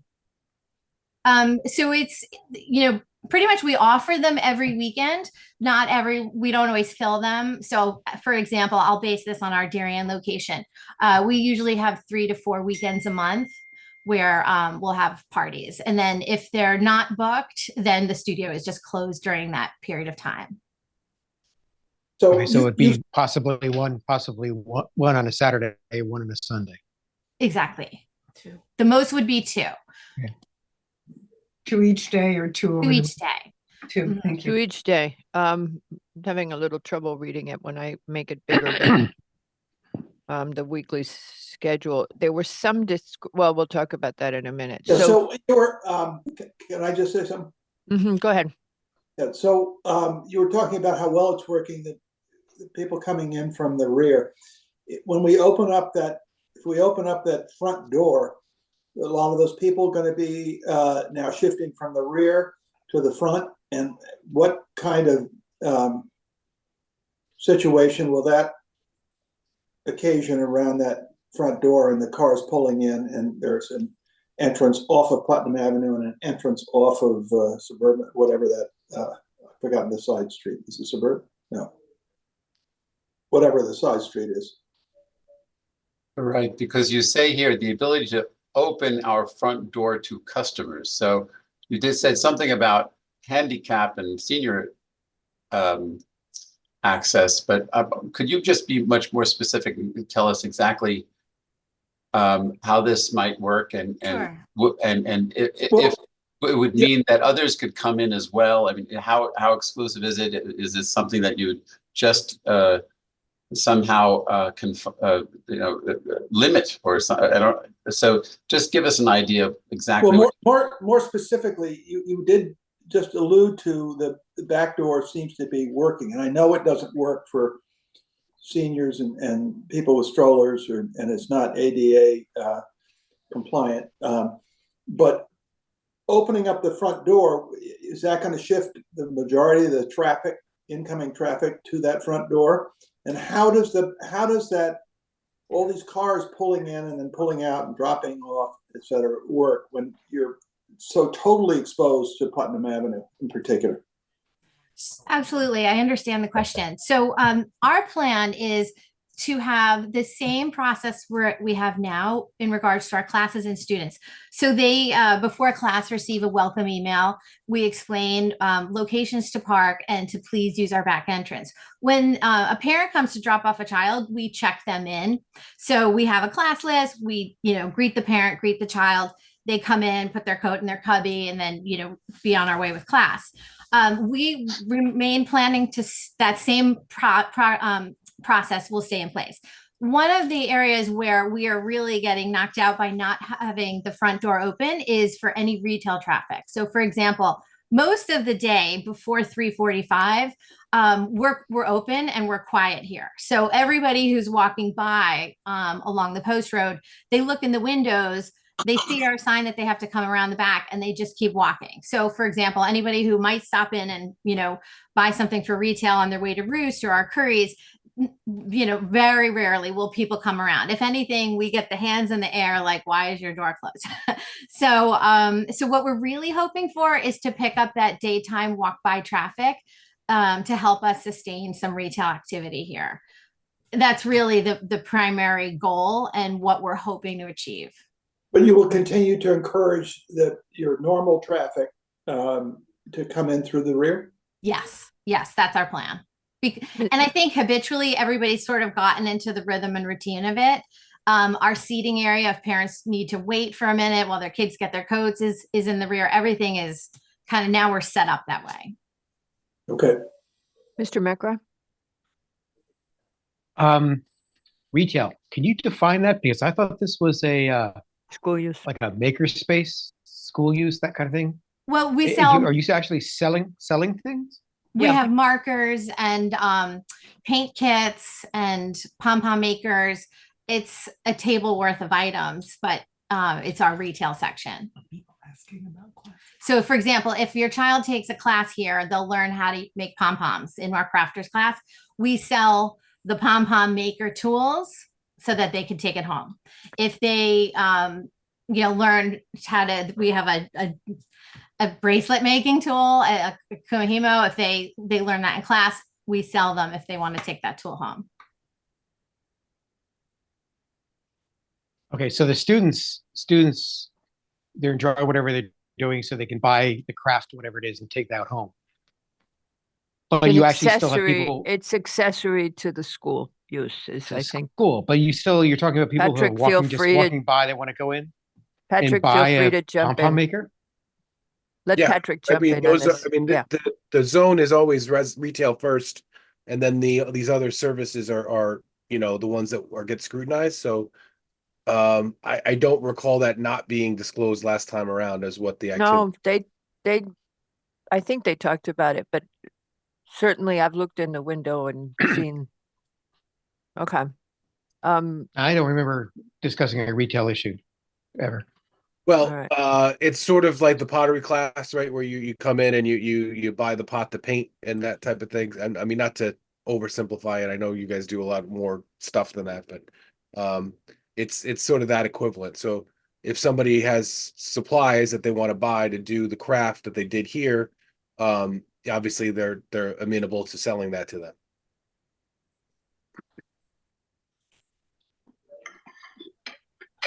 Mr. Levy? Thank you, Madam Chair. I wanted to ask really the commission that we concerned about excessive use of the front door vis-a-vis the classes, and therefore we just thought that it would be better not to have that complication. And We were concerned this site has been parking constrained forever. They don't own all of the quote parking spaces that appear in the parking lot in the front of this property. And so we were concerned because they belong to the DOT and not to the property owner. We were concerned that there's not really enough parking. We were concerned, I think somebody mentioned it at the briefing yesterday, how the whole driveway apron is open to the post road. Those were all of our concerns in May. So we held back on the uses. We were trying to limit it. And what we but talked about, as a kind of like a penalty, we said you can't use the front door. no, it was to limit, because there isn't parking in the front and there's more parking behind. And so we were trying to get them to go behind. Right, but what we did in order to facilitate that was say you can't use your front door. Because we were trying to get people to put the cars in the back. Right. So the question, and then they said, but where's a problem for our ADA? And we said, so open the door. And they say, yeah, but it's really hard when you have pedestrian traffic and people want to walk in your front door and you go, no, the back door. So basically they want to start using the front door. They feel like the site's worked well enough for them. But there was also an issue about the space, the parking space in front and the ownership therein, right? Well, that's what I'm saying, is that they only have one space in the front and the rest is owned by the DOT. They originally went to seek some sort of permit from the DOT that they could have at least a lease or something to use that lot. the DOT would not give them an encroachment permit and has since, this is what's in the write-up in the staff report, the DOT wouldn't give them an encroachment permit, and they did not talk to the DOT about leasing the lot because they felt like that was going to cost a lot of money. And so they have not explored, from what I understood from the staff report, interrupt me, Ms. Matrano, if I'm wrong, but what I understood is they haven't explored leasing it. I know people have No, leased. we You did? we went all the way down the road with them. We spent Oh, hours okay. in Hartford. That so wasn't clear in we- the staff we- report. We Okay. negotiated and they said it wouldn't be too bad. So they came back with a A price price? of $1,500 a month. For- And so we said, is there any room for flexibility? And then they decided they'd come down to $1,450 a month. And that was the Sounds final just offer. like the DOT. And so that's just not viable for us. It was really kind of off the table. Okay. All right. So that's where they are. And so they really only have officially the one space. Now, obviously, everybody uses, when you go to that retail strip, everybody pulls in there and everybody parks. The other thing we talked about yesterday that bothers those of us who are in Cos Cob is that lot isn't striped. You have no idea what's a parking space and what's not. And also it has enormous potholes, but it's not maintained by DOT and it's not striped, which would be really DOT's job because these guys would only have to, their landlord would only stripe one. So essentially we did a very slow opening, Mr. Levy. We gave them the ability to go into business, but tried to hold back on how much demand they were going to be putting on very limited parking. I have to go back to the May. There's a better chart in the May meeting that I don't have open right now that showed what the parking limitations were. There's a retail, because there's a residential use there, and there's one retail use, correct? I got to go back and open that again. Associated with that lot. Associated with that lot. And we had, so it's underparked, but right now they're doing okay because the drawing room itself closed, which freed up because it used to be very busy at lunchtime. Okay. And that was also non-conforming because it didn't have enough parking spaces for the rest for what they were doing. It was a retail food outlet. Okay. And a retail store. This strip doesn't. Okay. So that's the background on where we were in May. Mr. Wells, you look like you want to say something. No, and you probably know this, the reading room is going to open up in the same spot as the drawing room. There's a new restaurant opening up there. No, Well, the I reading didn't. room. Yeah. I didn't know that. Patrick may know that. I didn't know that and had not heard it. And it can only be retail food because Yeah. they don't have enough parking to have a real restaurant. So what is then going to happen, and it's going to be the reading room's problem when they come in, is there isn't enough parking. I think it's going to be very tough to do both uses. I got to open that May file again. Okay, so I'm going to stop talking and look up. Mr. Levy, go ahead. Thank you. So the applicant thinks that by opening up the front door, they can get some retail in there, get some traffic. But they do have a designated parking space for this property. Is it marked at all? I don't remember seeing it. The So parking. is that something that the In the applicant? back it is. Miss Matrano, correct me because I haven't been in the back for a while, but as I remember, there's little white lines in the back behind the building. So that back parking space is marked. What is not striped is there one parking space in the front. It's totally unstriped. I checked it, I forget, over the weekend or something. We have two spots in the rear that are striped and marked, and then the front is not. Well, and those but used if to you be were- the spaces for the reading room. Within our lease, the landlord has designated the two spaces in the rear for us with our lease.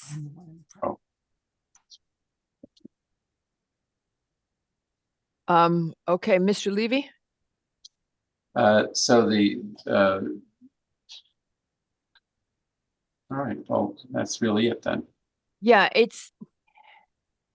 we're kind of, we're in a tough spot with this because, you know, we've got it's not a, you know, POC doesn't really apply, but I'm always guided by it, which is we're trying to make the retail not have empty space, empty stores. But this is parking limited. What else, commissioners? When the next use comes in, you better quickly get done, Ms. Matrano. Well, you know, I think the reality is I don't think we're not a destination for retail. We have one table full of pens and pom-pom makers. So I don't think, you know, there's going to be a mass parade, unfortunately, for our retail. It's mostly, you know, incidental. If you're here for class, they'll pick up a pom-pom maker. What we're hoping to buy is, you know, we've kind of limped out of the gate a little bit here because people are like, what's going on? That looks fun. What are you guys? But they can't come in the front door. Yeah, we And did they that just to you. don't want to walk around the back. That's just how it is. Yeah, I know. So, we would just like to be able to, you know, have people, if they're curious about what we are, intrigued about classes, be able to just open the door, you know, or come in and see us. You know, so really I don't see a big demand for retail as a destination and driving more traffic to us. And in addition, in terms of like context of where we are, I'm a numbers person. So I was just looking at our schedule to date since September, we've had 3,000 successful pickup and drop-offs. So I feel like that's a pretty good data set. We've had 180 individual classes for the 15 weeks of classes with 12 classes per week.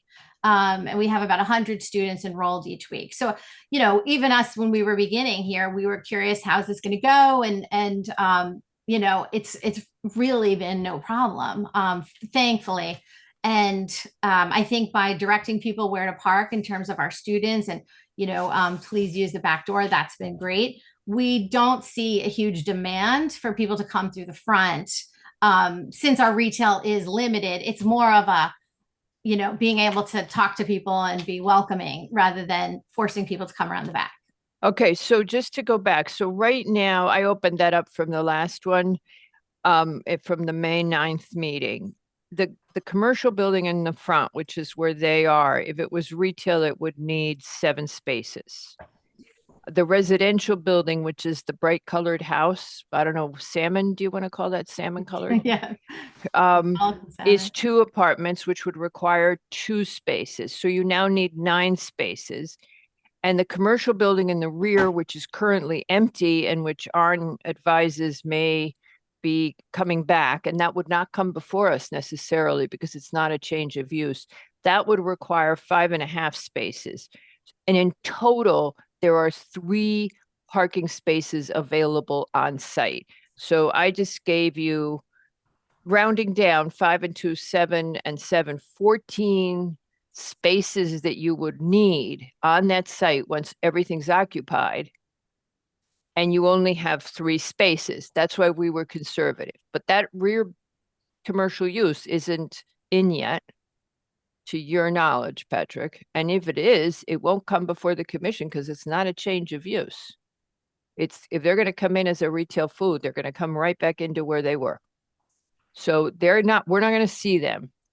And we have these guys who we get to set what their parking requirement would be. And we did. We had them start out with a very limited scope relative to what they wanted to do. So again, there's the question, Mr. McRae. So I think I gave you guys the numbers, so you're set to go. Mr. McRae.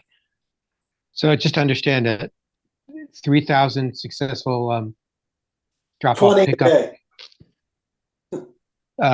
Right, based in it, that was actually using the conditions that were imposed in May of 23.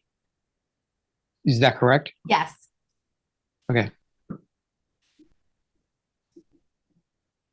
Okay. Anything else? Clarify this. I did want to clarify, there's 5 spots on site. There, the reading room or the backspace has 2 that are The apartment has 2. We have the apartment has 2. Is the required. house in the back. It's required to have 2. Yes. Mm-hmm. And we have 3. And we have 3. No, ma'am, the whole site has 3. No. I'm just telling you, that's what I'm staring at. We can check it with our staff, I but think, I I have, think Gwen's saying that in front of the building, there is signed spaces in the no, right of I'm, way space. okay. And in Jackie's staff report of 5, for the 5-9 meeting, she says parking on site, 3, 1 in the front and 2 No, no, in the I'm back. saying Gwen, I think Gwen is referring to the spaces in the front on the right of way, not the staff report. So there's 2 parking spaces that say that they're for the apartment on the front. There are. No, in the back. In the back. Well, it's not what I have it on staff report. I'll go look at it again, but that's not what Jackie has, what our staff person has here. She has parking on site 3, 1 in front and 2 in the back. And that is for the Just us. commercial. Yeah. No, ma'am. Okay, I well, just- I think maybe that's the miscommunication. We thought under our lease, that's what was designated by our landlord to us. And then Hold I- on to that Mhm. idea when you talk to your landlord and the new place comes in. Okay, because what I have here, I'm just telling you, is that the commercial front building, the residential building, and the commercial rear building all together only have 3 spaces. Just telling you that. I don't know if Jackie made a mistake, but you know her well enough, Jackie Pruitt. At this point, you know her well enough. Reach out to her, have her confirm it. Tell her that I read to you from the staff report that she wrote on the 5th of May of last year. And just make sure that you know what's yours, because what your landlord gave you is what you keep. I'm just giving you advice as sure. a resident, as a fellow Yes. resident, not a commissioner. Okay, Right. what else, you guys? So how are you guys feeling So about? the issue is if assuming what Arn is reporting is accurate, we have no reason to think it isn't. You're going to have increased demand right there in that spot where that small parking area where we're proposing drop off because or not, but you're proposing some activity there and it's not all walk-in. So suddenly there's going to be just a heck of a lot of congestion there. And there's not enough spaces, right? I mean, that's your concern, Madam Chair, right? That was our concern in May, yes. But if it pans out that this non-change of use and comes to fruition that Arn is talking about, It might be tight.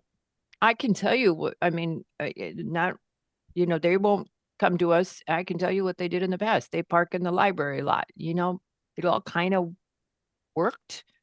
But They can also park on the street, Madam Chair. I mean, there's and there's parking on spaces on the suburban street. And Yeah. there's also the municipal parking that's right That's right. behind.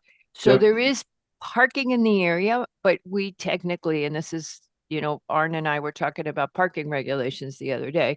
We can't count on things that aren't on site. So now these sites have worked for 100 years.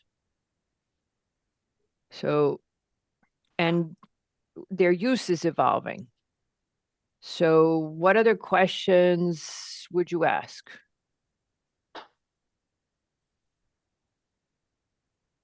Are you okay with the birthday parties? Ms. Matrano, I forget who mentioned it at the briefing yesterday. You're not having, quote, camp in the summer, right? What you've got on your schedule is your schedule, right? We have camps in the summer and then we have classes in the, we had camps last summer. We were approved for them. No, there's nothing in your application that says that. No, that's not true. We opened with camps in the 4th of July. I think we had 6 or 7 weeks of camp. That was I went always back part of our into, plan from day one. Did you find that, Mr. McRae? Because you were the one who Yes, I asked at the did. briefing. I did. I went back and in. I think looked what at we the talked May about was, meeting and didn't see it. Go ahead. right, special events and birthday parties were prohibited. Right. But they originally talked about actually summer camp. I think what we had talked about was actually because of the way that we actually conditioned it for student drop-off pickup, that the camp would be okay. And we just specifically the birthday Okay. parties, that kind of stuff, which were going to be happening during the school year or during Okay. the Yeah, All right, school I year, if went you will. back and looked at the May one and didn't see the camp thing. Sorry, Ms. Matrano, if I misspoke. problem. My apologies. Okay, so, any more questions from you guys before, I think we could close this tonight. I'm hoping we could, unless you need more information. So does anybody have any issues that need to be addressed? There was a schedule discrepancy that someone mentioned yesterday. So there was one schedule on the left that was part of our proposed schedule as part of our initial application. And then there's the new one. And then that's our current schedule. And that's what we have been running. And we thought you would want to see what's actually happening here. Indeed, good idea. All right, I just lost that document. Okay. All righty, any other questions from the commission? No. Does anybody from the public wish to comment on this application? Seeing nobody from the public, does anybody object to closing this application at this time? No. Okay, all righty. Thank you, Ms. Matrano. We will probably vote on this later tonight. Okay, thank you so much. Thank you very much. Thank you. Goodbye, Mr. Basili.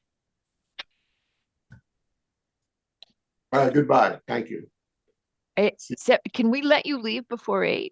You still get paid? I always get paid. Worry about. All right. See you in a couple of weeks. All right. Thanks a lot. Bye-bye. Oh, and happy Valentine's Day. Oh, well, thank you. Bye. All right. So contrary to popular belief, Mr. Hegney has not retired and has returned. We now go. One meeting in a year. Well, it was startling. I've forgotten.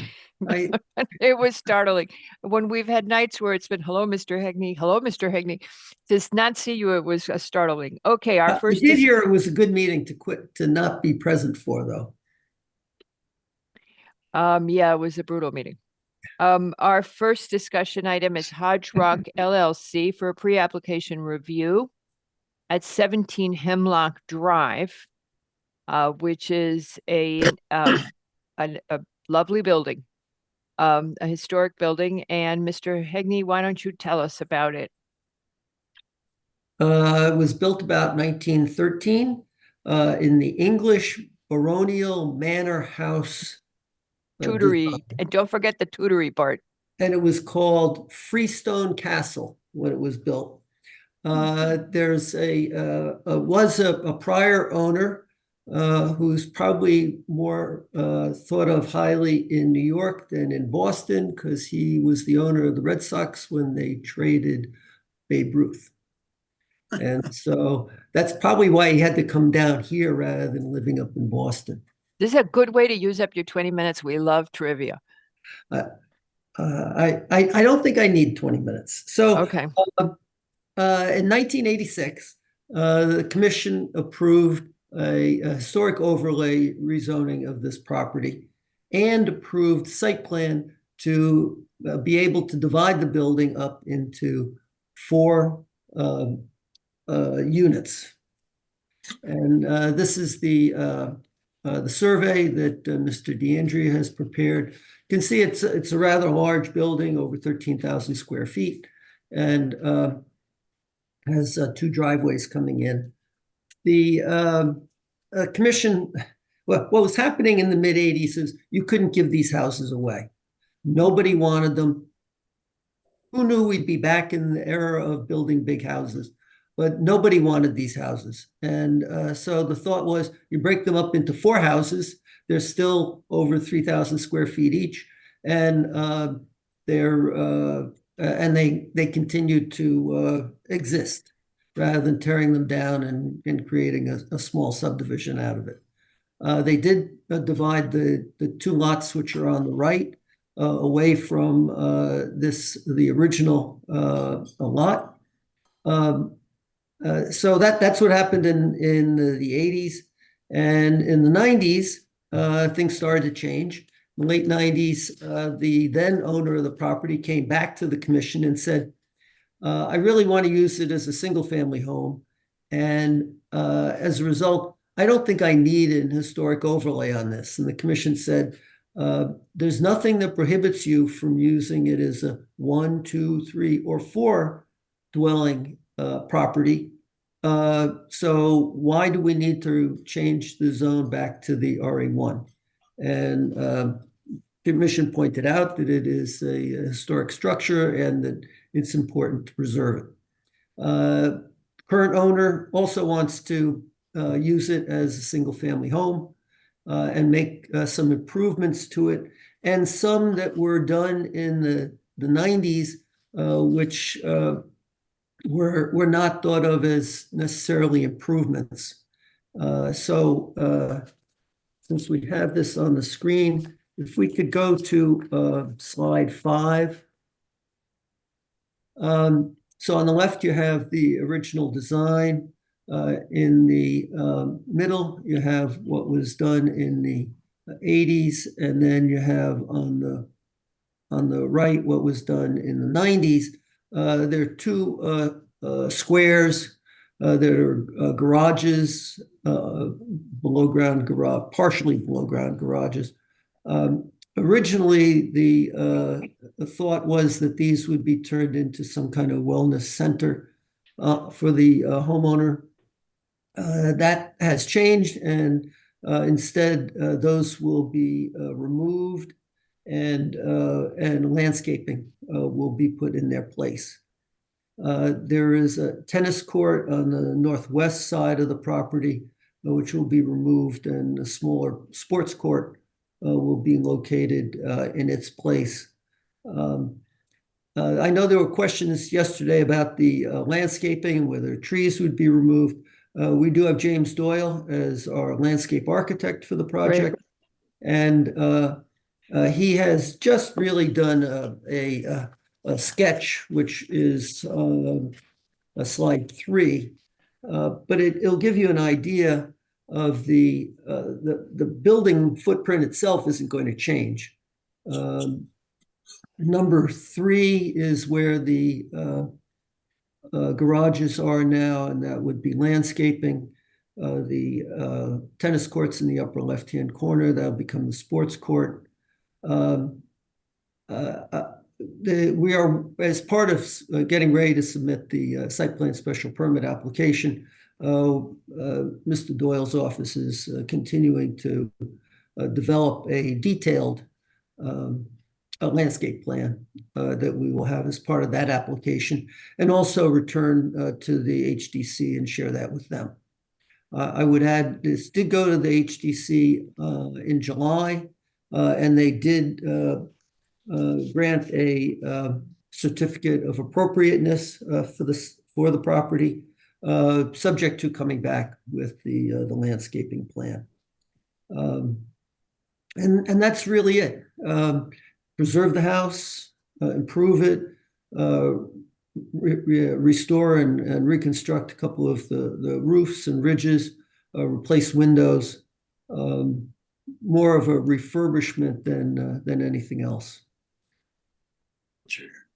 Okay. And that's Questions? it. Questions, folks? Mr. Agnew, it's a single family home still? Yes. Yeah, I did talk to the architects about that today. Yeah, you know, after they asked yesterday if it was multifamily or if there was clusters somewhere, I Google Earth the heck out of it, and I just couldn't find. It would make a great place to live, though. Ms. Jenkins. Yes, I had a question about, there was one slide in the application that looked like there might have been a grade change.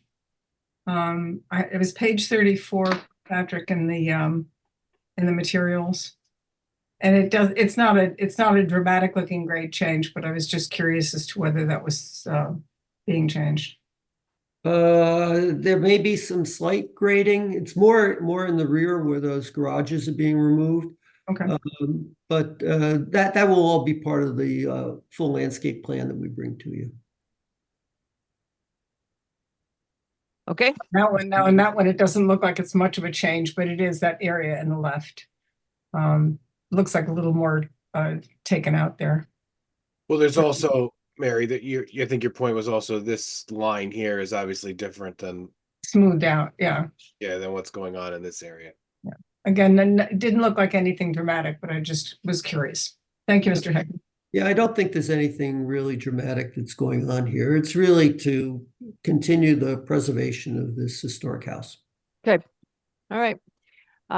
You've got Dennis and then Peter Levy. Mr. Hegney, you're just asking for approval on removing the 2 garages and the HDC approved dormers and roofs, et cetera. You're not asking anything else, right? Right. There is landscaping that's going to go on with it. But because this is in an historic overlay zone, any change such as this, short of painting, which you really don't need with a house like this, it's all stone, has to come back to you, and it has to come as a special permit. So Did that's HDC what make, brings this to you. did HDC make any changes to whatever you proposed? Good question. No, what they were looking for was a more detailed landscape plan, which is what they want us to bring back to them. I have the letter in front of me. This is from they looked at it in July of 2023. They issued their minutes this note in memo January 29th to 24. The architectural changes are okay, but they want them to come back because the gardens, actually specific, submitted should any changes proposed to the historic gardens or vegetation that alters what has been approved in the past. They're looking for a non-Scott landscape plan. They, for this HDC suggests you come to them first, then proceed to wetlands, so they're aware of the historic requirements, nature, and context of their review and approval. Yeah, Mr. Hickey, is this going to be a green sheet? Yeah, that's what I was thinking, Mr. McRae. I don't think there's anything going on within 100 feet of the wetlands, other than roof replacement. So I would expect that this would be handled through a green sheet. Okay. There's Mr. no Yeski, did you, footprint change. Mr. Yeski? I'm sorry, Mr. Yeski, did you have more questions? Because your hand's still Well, I up. just wanted to follow up on the landscaping. Is HDC anticipating a classic landscape?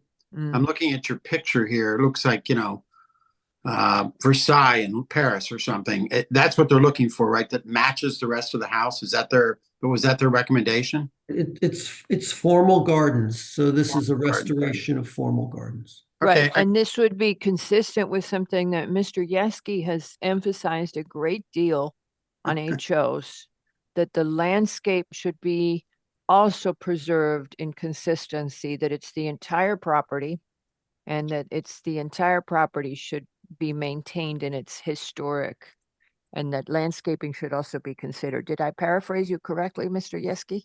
Yeah, I got to it quicker as usual. I just said not a blade of grass can be changed on this thing without our approval. All right, okay. Yes, here we are.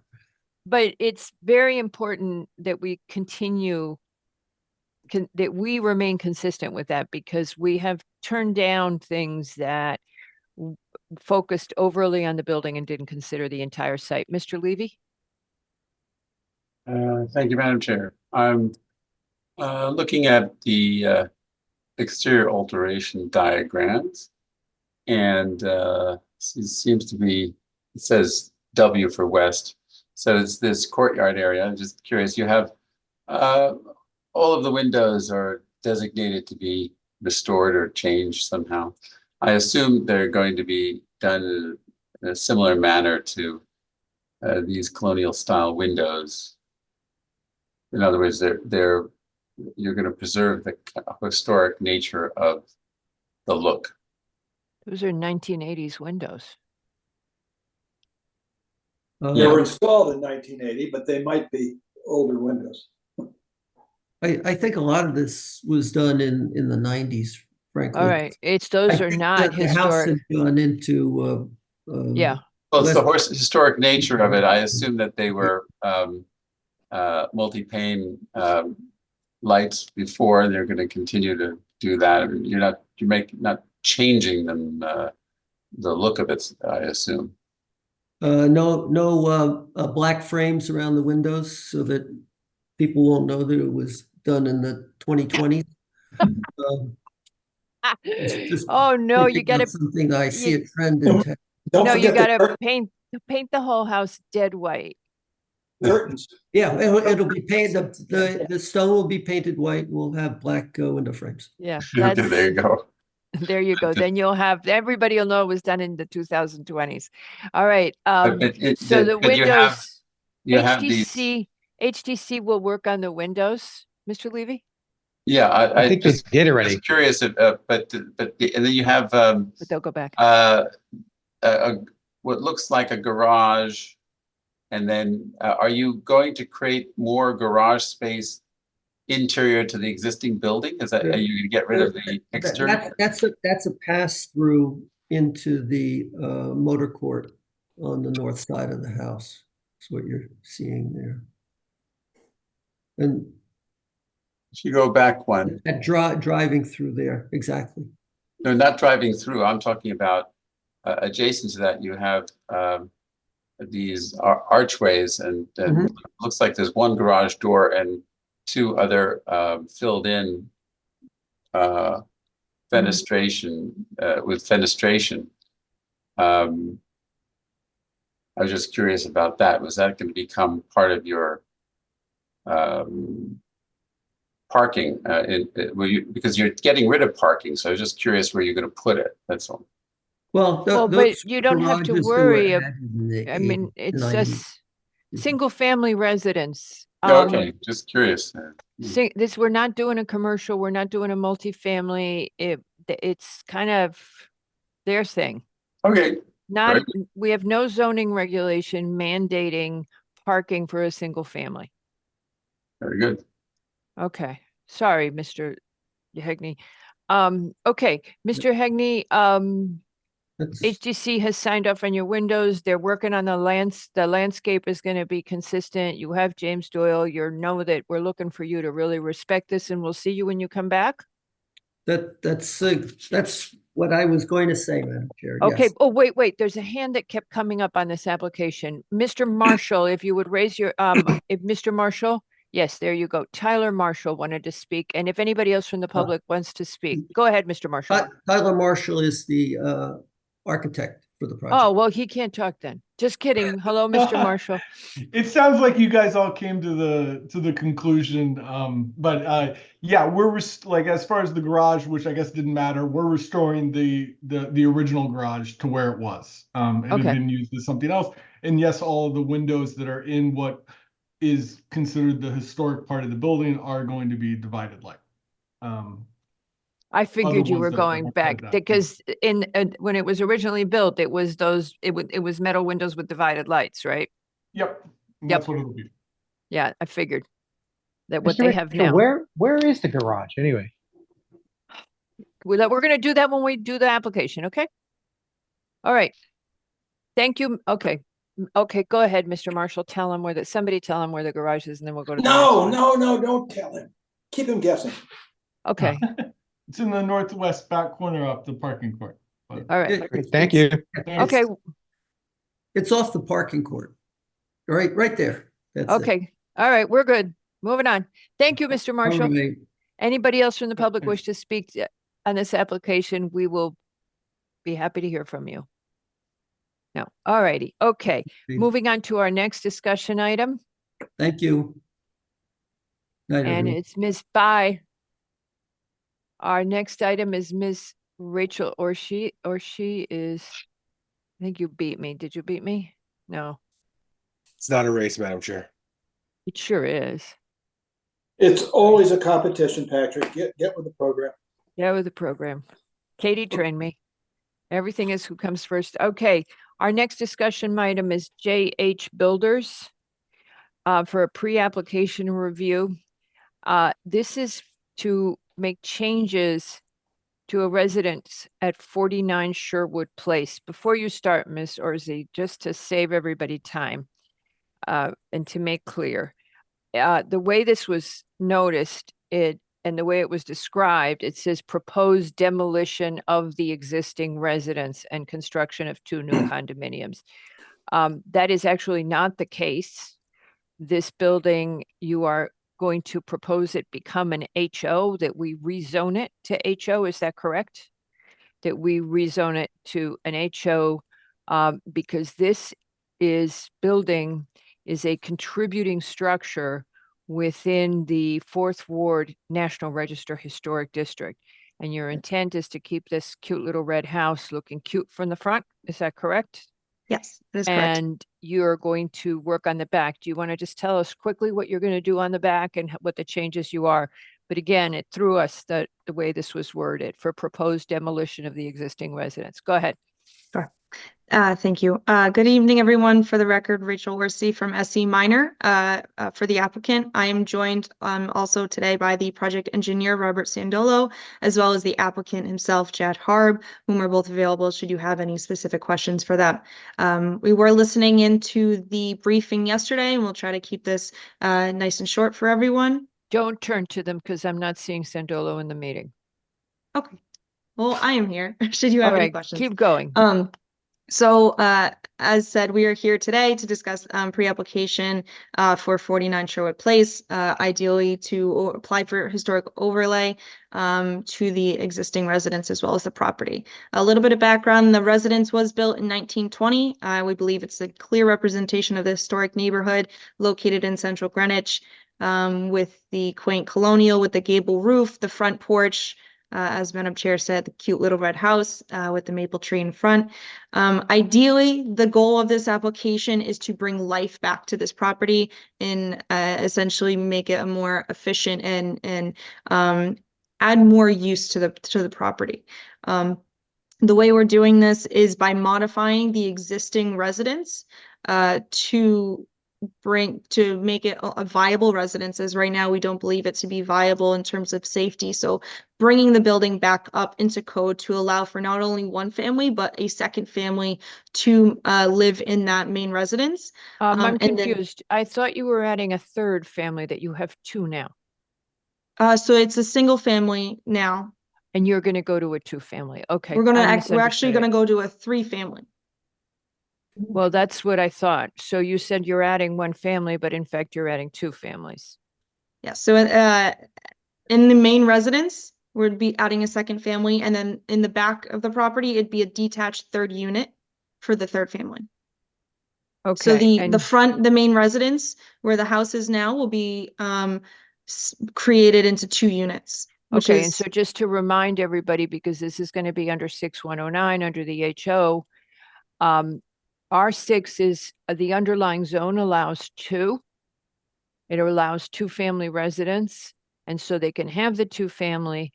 And now the HO gives them an extra unit of incentive. And so they can go to 3-family, and they are proposing, that is why they're proposing under the HO in the R6. Okay. So one of the questions besides the historic character is we're going to be concerned about that maple tree. Mhm.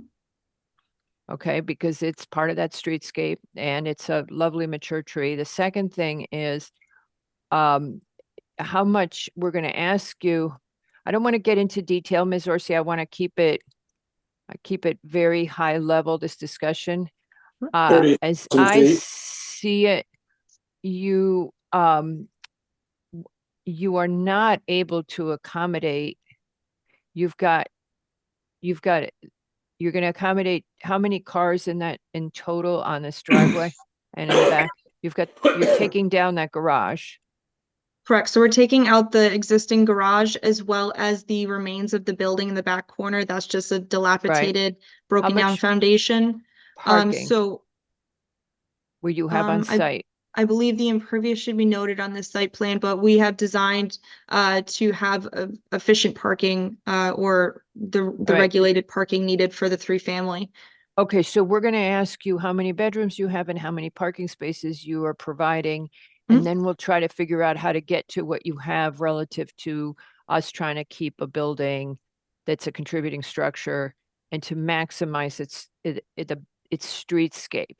So we will be thinking about both of those things when you come back to us, how to make it not look like it's all paved over, although from what I could tell, it was pretty heavily paved already. And we're gonna want it to look as historic as possible. And yet we're gonna be asking you, Sherwood seems to not have a lot of street parking available. Correct. So we might just ask you about that when you come back. So parking, your historic preservation, you are going from 1 to 3 family, which under the regulations you would be able to do. And your lot is 0.33 acres, so it is sufficiently sized for the R6. So we are not dealing with an undersized lot. Anything else, Mary Jenkins? Yeah, Madam Chair, I think you probably just rehearsed everything I was going to raise, but I guess the concern I have, and I leave this up perhaps to Patrick, the additional structure is supposed to be accessory to the original structure that's being modified and increased in size. So I don't know what the criteria are to keep that an accessory structure rather than an additional. And Ms. Orsi might want to look, Patrick, at the decision we made that went to court. I'm blanking on the street name. I always blank. Do you know? Chieftains? No, Patrick knows which one I mean. The Calhoun one Drive. Calhoun Drive. Yes. Where we revised the plan several times, Ms. Orsi, because that's an excellent point that Ms. Jenkins just made.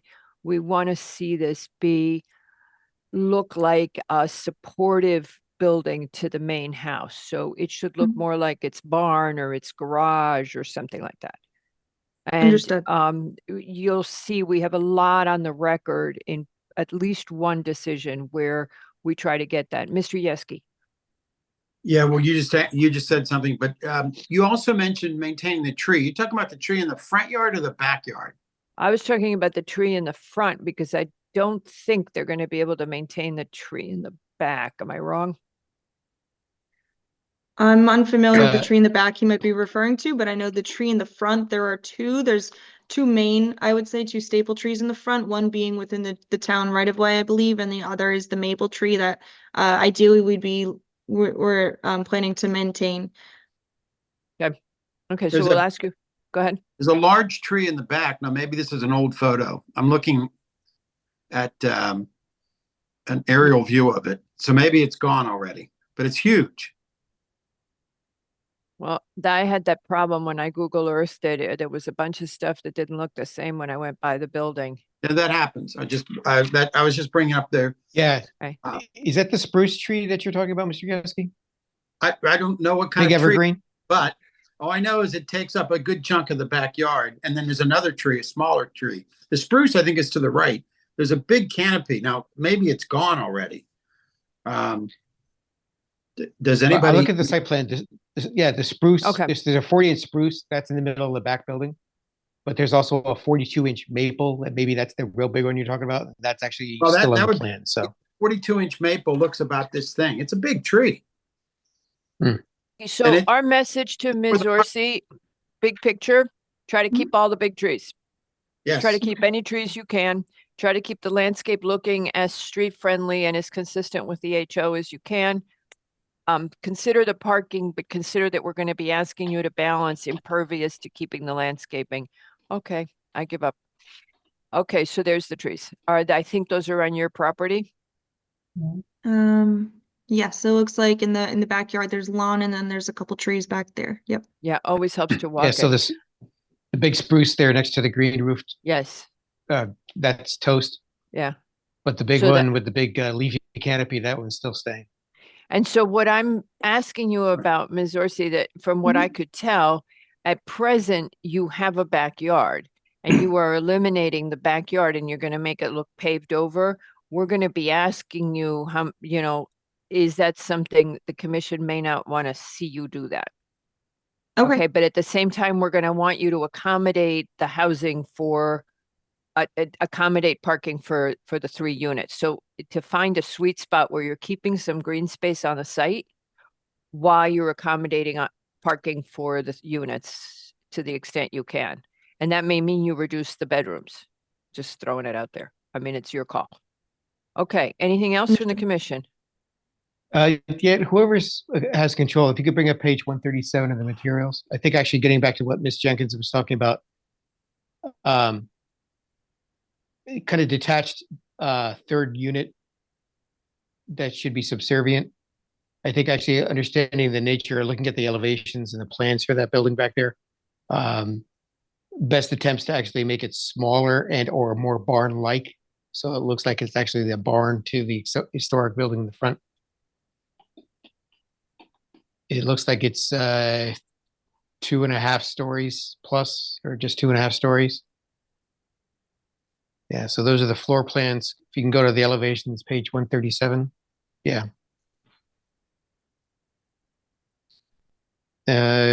Go up one more. Yeah, so that face there with the garage. Kind of looking at that, it's like how can that be modified or revised in such a way to make it more barn-like? Because I think that's what the commission would be looking for, something that's subservient to the existing structure in the front. Yeah. Or in this case, 1929, you said, yeah, garage-like. Carriage house. All right, Mr. Levy. Yes, so the height concerns me a little bit, but you'll have to see how it all works together. Mm-hmm. But we're going to be looking for that. Mary's absolutely right. Okay. All right. Go ahead, Ms. Orsi. Yes, he stopped. He muted himself. Okay. I remember yesterday at the briefing, there was a question about the height and the dormers. I know we can get into this further when we come back for final. But as of right now, the proposed design meets all zoning regulations in terms of height stories as well as FAR. We were really concerned with making sure we, Okay, what we were asking specifically, and then we're going to let you go, is it didn't look like 2.5 stories with the lower story being 40% of the top one. So it's the 40% of the top floor that it was looking to us like you had more than 40%. And we were just eyeballing it, but for what it's worth, because we're geeks, but for what it's worth. Okay. Anything else, folks? All righty. Anybody from the public wish to speak on this application? Again, this is at 49 Sherwood Place in the 4th Ward. Do you want to see it again before they go to HDC, or do you want just no to just go to HDC? You can just go to HDC, and if they don't do what we've suggested that they do, it's not going to work with us when they come back. And we'll tell HDC. And what are they? What are we suggesting HDC do? We're just suggested to Ms. Orsi that she has to follow the regulations and consider the trade-offs. And then when if she walks out of HDC without having followed the commission guidance on the pre-app, then she's going to be at square one, because HDC is advisory to us. They will say it's appropriate, and we'll say it doesn't meet the language of the regulation. So she knows what she has to do to get that balance. I don't think we should make her come back. She should work with HDC. And, Patrick can say something to Mr. Bishop about what we're looking for. All Right, Patrick? And what I would suggest again is that Ms. Orsi look at our record. She knows already that we're looking for that to be an ancillary structure, an accessory structure, and that it should not look larger than. There's also one we did in the R6. It was not an HO. We went through that same thing, and on that one, it wasn't even an HO, and we kept shrinking the building down. I think, Nick, you were a leader in that. Patrick, did you want to say something? Yeah. Go ahead. Sorry, Mr. Macker. No, he's done. That's right. No, I'm done. I'm good. I don't always remember I the would just addresses. point out that the incentives under the HO regulations clearly state the motivations for detached structures. So when bonus units are proposed in storage structures, or bonus units would create developments without lot lines, the commission, after consultation with the HDC, shall have, it should be single family detached dwellings, the visible impact on the street, character with the proximity of other uses, location development. So there's good guidelines. Lots of good language in there. That was what Mary's point was. All right, okay. Thank you, Ms. Orsi, and feel free to reach out to Patrick on this because he's been around this block with us many times.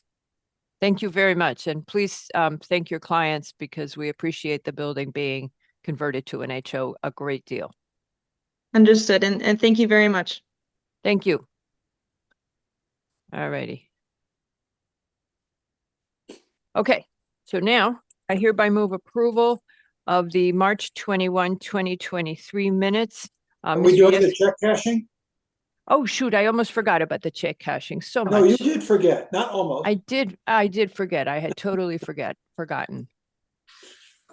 Someone's Okay. got to keep you on their toes. All right, where is Mr. O'Connell? Donald, Donald D. Donald. Okay, but there he is. Hello. Good evening, Madam Chair, members of the commission. Thank you. Good to see everybody again. This was our short 2-hour meeting. I noticed, and if it's worth anything, it's such an honor to be here. The short version yeah. is you guys really put the work in. That's part of what makes this such a great place. And Time's up. Time's up. Correct. Time's up. You just blew That your come time. with an approval, but I am No. sincerely grateful. Call it. Good to watch it. All right.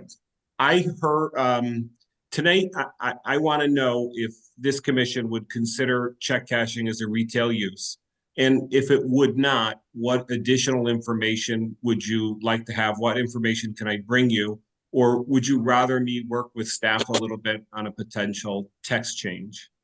So I heard the comments at briefing in regard to how traditional office-based or bank-based financial services can be an interruption to retail. And I want to chat a little bit about that. And at the commission's leave, I can just bring you a very brief update, which I have covered in my letter.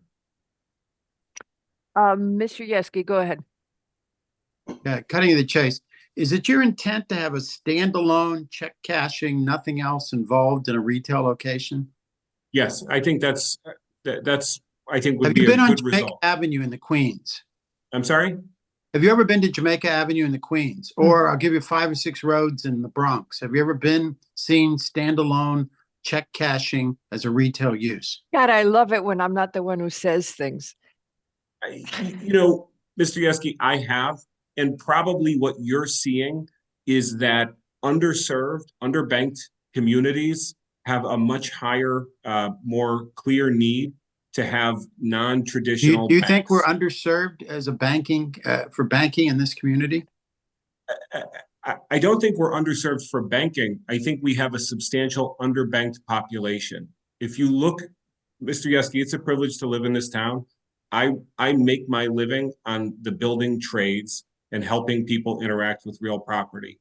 I'm one person. I am not underbanked, but I recognize that there's a substantial service industry that stands alongside of me. That's both our landscapers, our builders, and that's the people that work alongside those homes and maintain the buildings. In addition to that, contractors are typically underbanked. They have high cash flow needs, and so they may get a check and have to make payroll that day.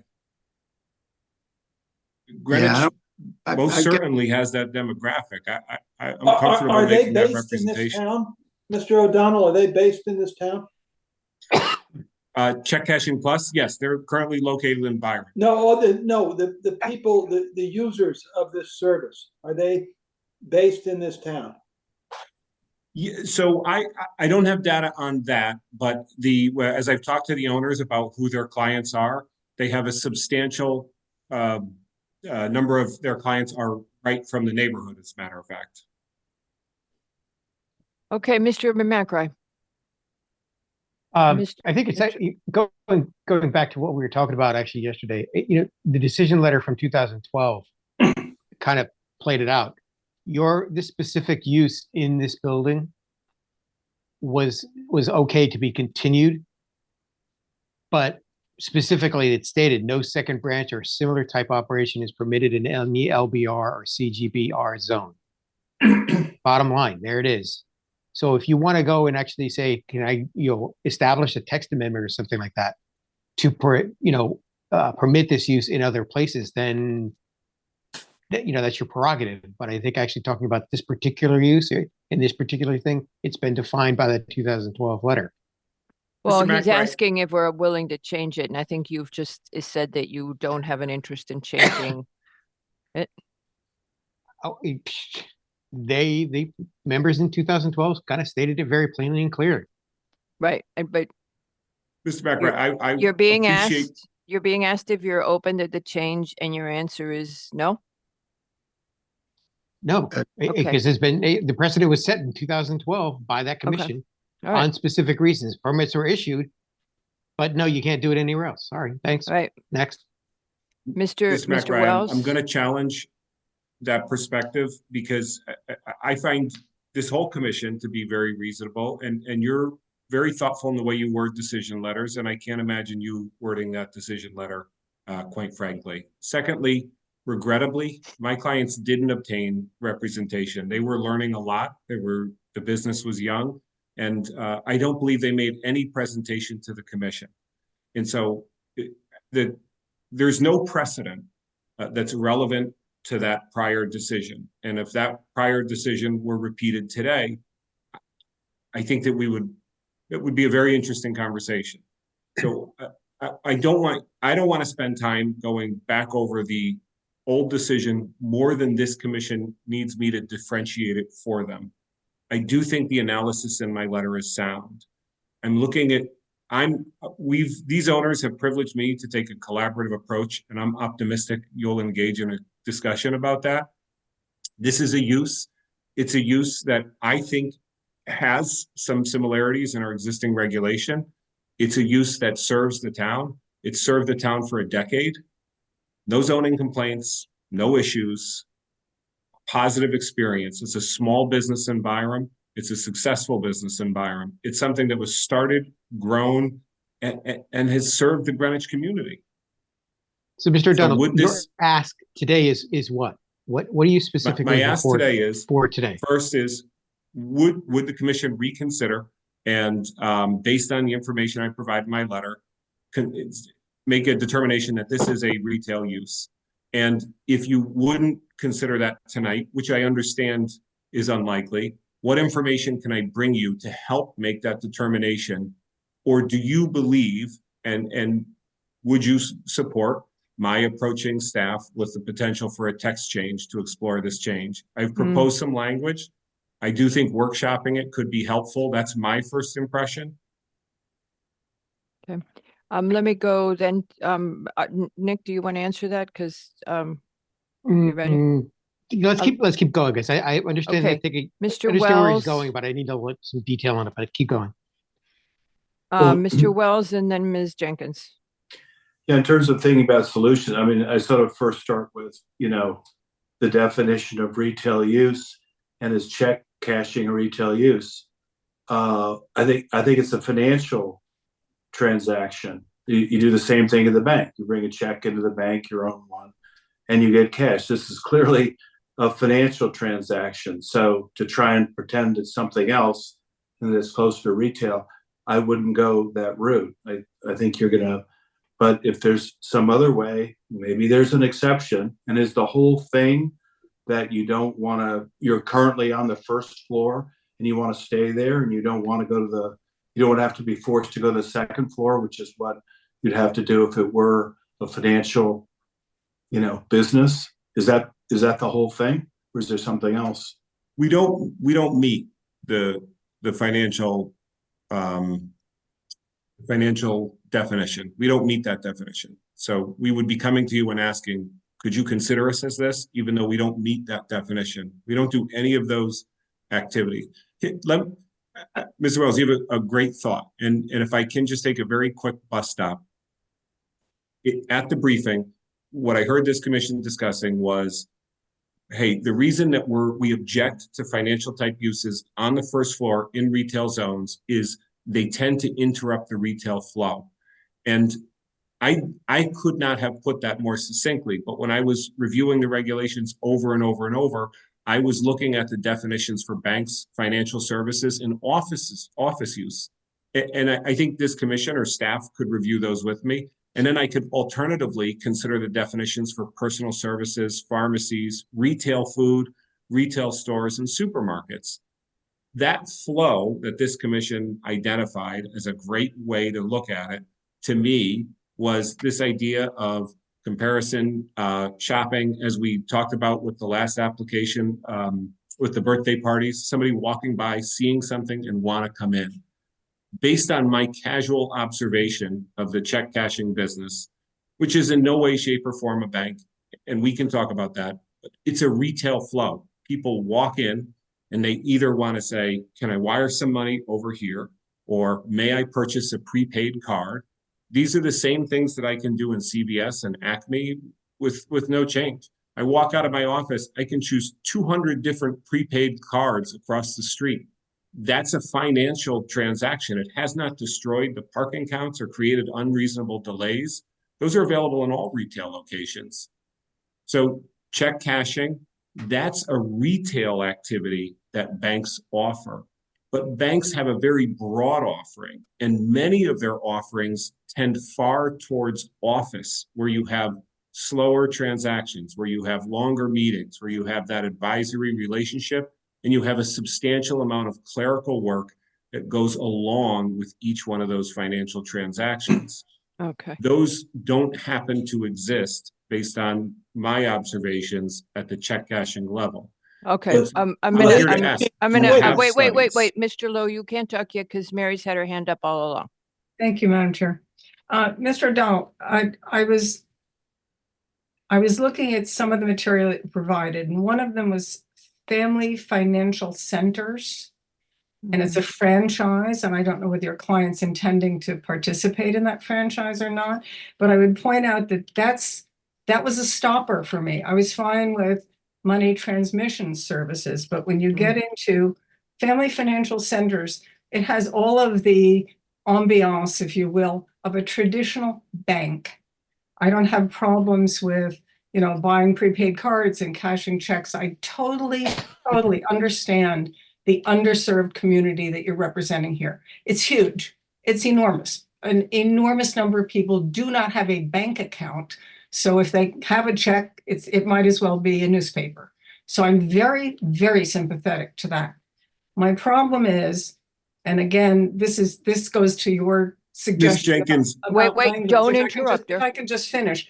The problem that I had with Family Financial Centers is then it starts talking about payday loans. Okay, loaning money, you're talking about, more paperwork, more like a traditional bank, and tax preparation. If all you're talking about is what I think of as classic money transmission services, the prepaid cards, the Western Union, the whatever, I can get comfortable with something defined as money transmission services business.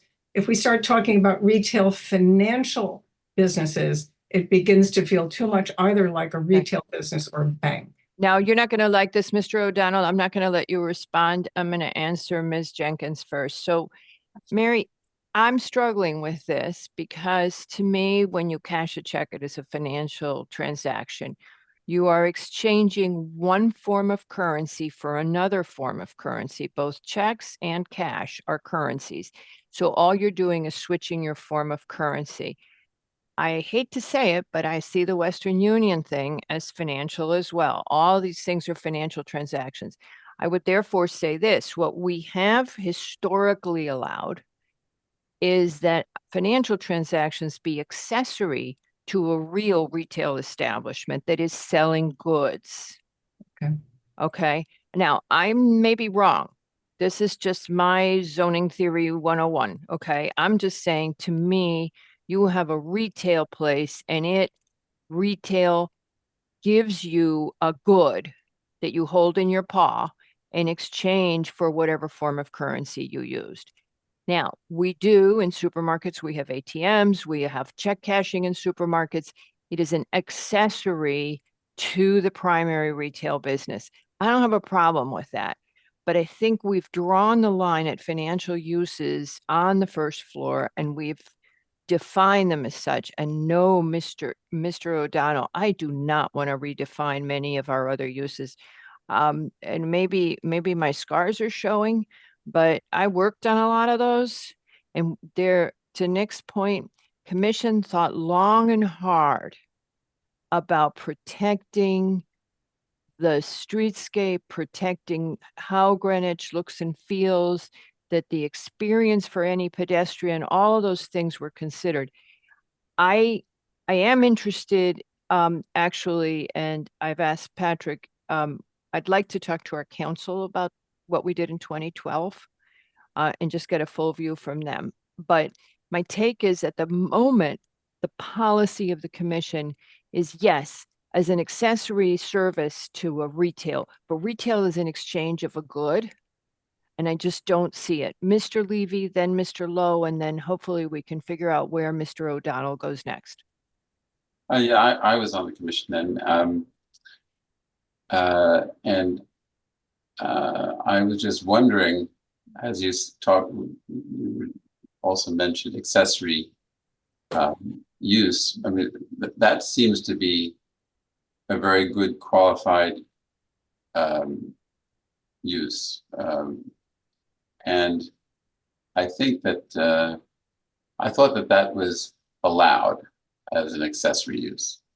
Am I wrong? Well, supermarkets cash checks. We don't stop anyone from cashing their check at a supermarket. Yes. So, but it's an accessory. I'll answer it in the opposite way. We don't have. I don't believe we have another standalone establishment like this. They're part of some other retail. You know, they're accessory services, I guess, would be the way to describe them. Right. So the question I have is, if Mr. O'Donnell is looking to service this need in the community, why hasn't it developed in more, more accessory use? Oh, why isn't it just inside a supermarket or inside? Yeah. Any thoughts there? I mean, yeah. I think the 2012 letter is why that's the issue. That understanding that, although not my goal tonight,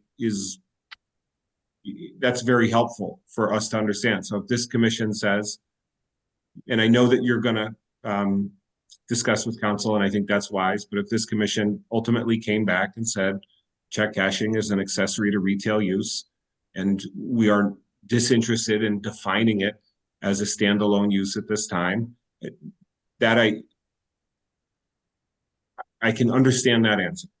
Okay, so why don't we do this? I'm going to let Mr. Lowe and Mr. Yeski talk next, but that's our first step would be, let us talk to our council and get an opinion, which of course we won't share, but it'll be attorney-client. But let us get a view on it and what the case law is and whatever, and understand it. We are trying in what uses are allowed. We are trying, and how we zone, we are trying to adhere to the POCD. And it's that you want to protect the villages, you want to protect the retail, and that is our drive. Mr. Lowe and then Mr. Yeski. Yeah, so I don't understand why this service is being proposed. Because it's a business that is not allowed to operate. I haven't finished my sentence or question. Oh, well, I can interrupt, can't I? No, you've got, we have to sit here and put up our hands, and then we finally get called upon and you're right all over us. So enough of that, right, Mr. Wells? Anyway, so why is this particular niche of a business so terribly different from your garden variety going into a Chase or a Citibank or whatever? When I go into those institutions, I don't see these big transactions happening in the back office with long negotiations and mortgage. These are pretty simple, straightforward transactions. People are going in, they're cashing a check, depositing a check. So why is this any different? Because those aren't allowed either. No. Why? Financial is not allowed on the ground floor, say on Greenwich Avenue. I think So we're Commissioner treating Lowe it, under, Go we're ahead. treating it as the same. Right, and so it's subject to the same regulations, correct? Correct. So, and that's my point. So. Oh, I got it. All right, got it. Listen, Okay. if you and I can have a separate tutorial, okay, but we're not going to waste everybody else's time here on this. This was, I'm actually asking Mr. O'Donnell, what is peculiar about what you're proposing that Got it. differentiates it? Okay, is that it? All right? Is that a decent question, Madam Chair? You were asking a rhetorical question and I no, missed the it's not a rhetorical. rhetorical question. I don't think it is. Correct, Commissioner Lowe? You're asking me to say, hey, Casey, why are you here? Why is this not a bank? We already have a rule around the bank. And I'm telling you is that, number one, this doesn't, I'm here for me because it doesn't fit the definition of retail, but it does not fit the definition of bank. This use is a standalone use, is undefined in our code. And It's a that's because our financial code, service. it does not. And my letter is clear, but Ms. Albin, it does not meet that definition. It's a financial service.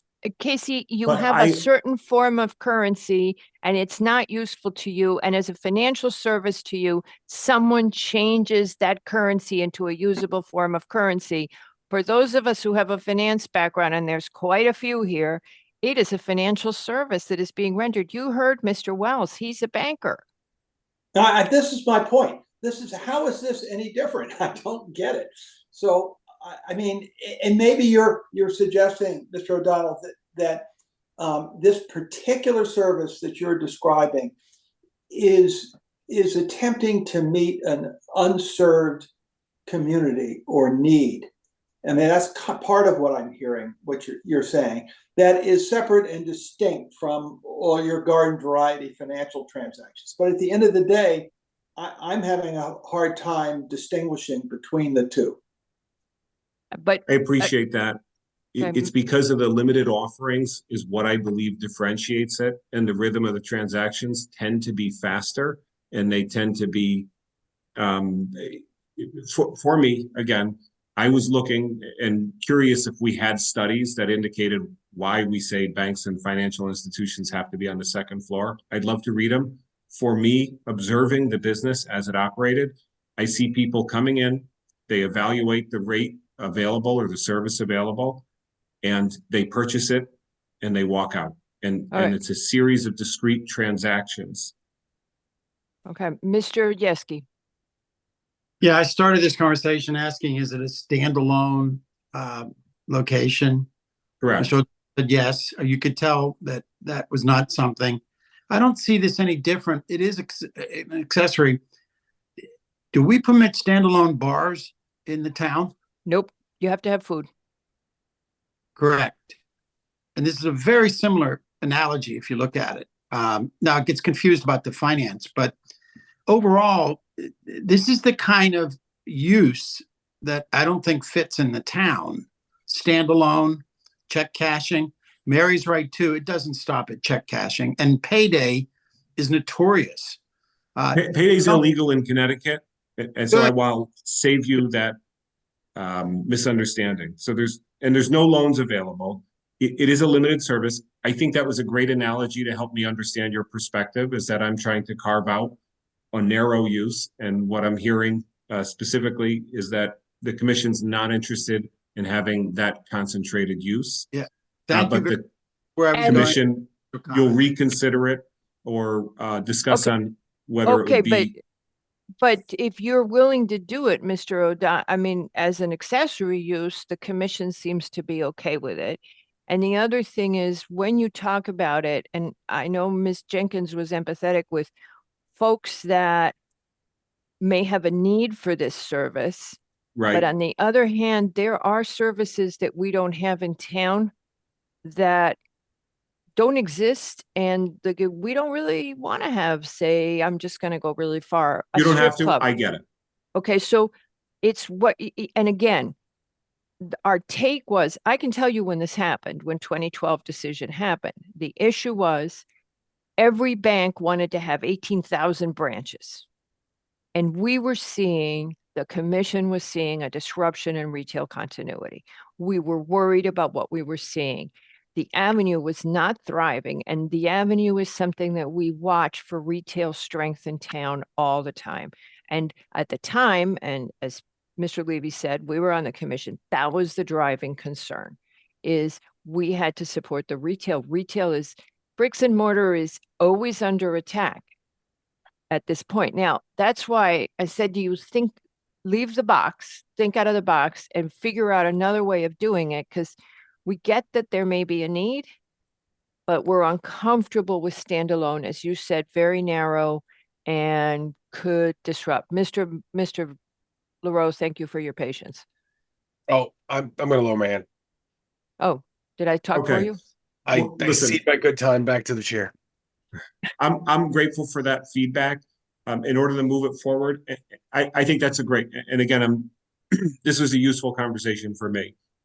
Would you anticipate sort of leaving this open and then give you an opportunity to chat with council? Pre-apps don't stay open. They close the night that we do them, and then we This is sometimes sorry.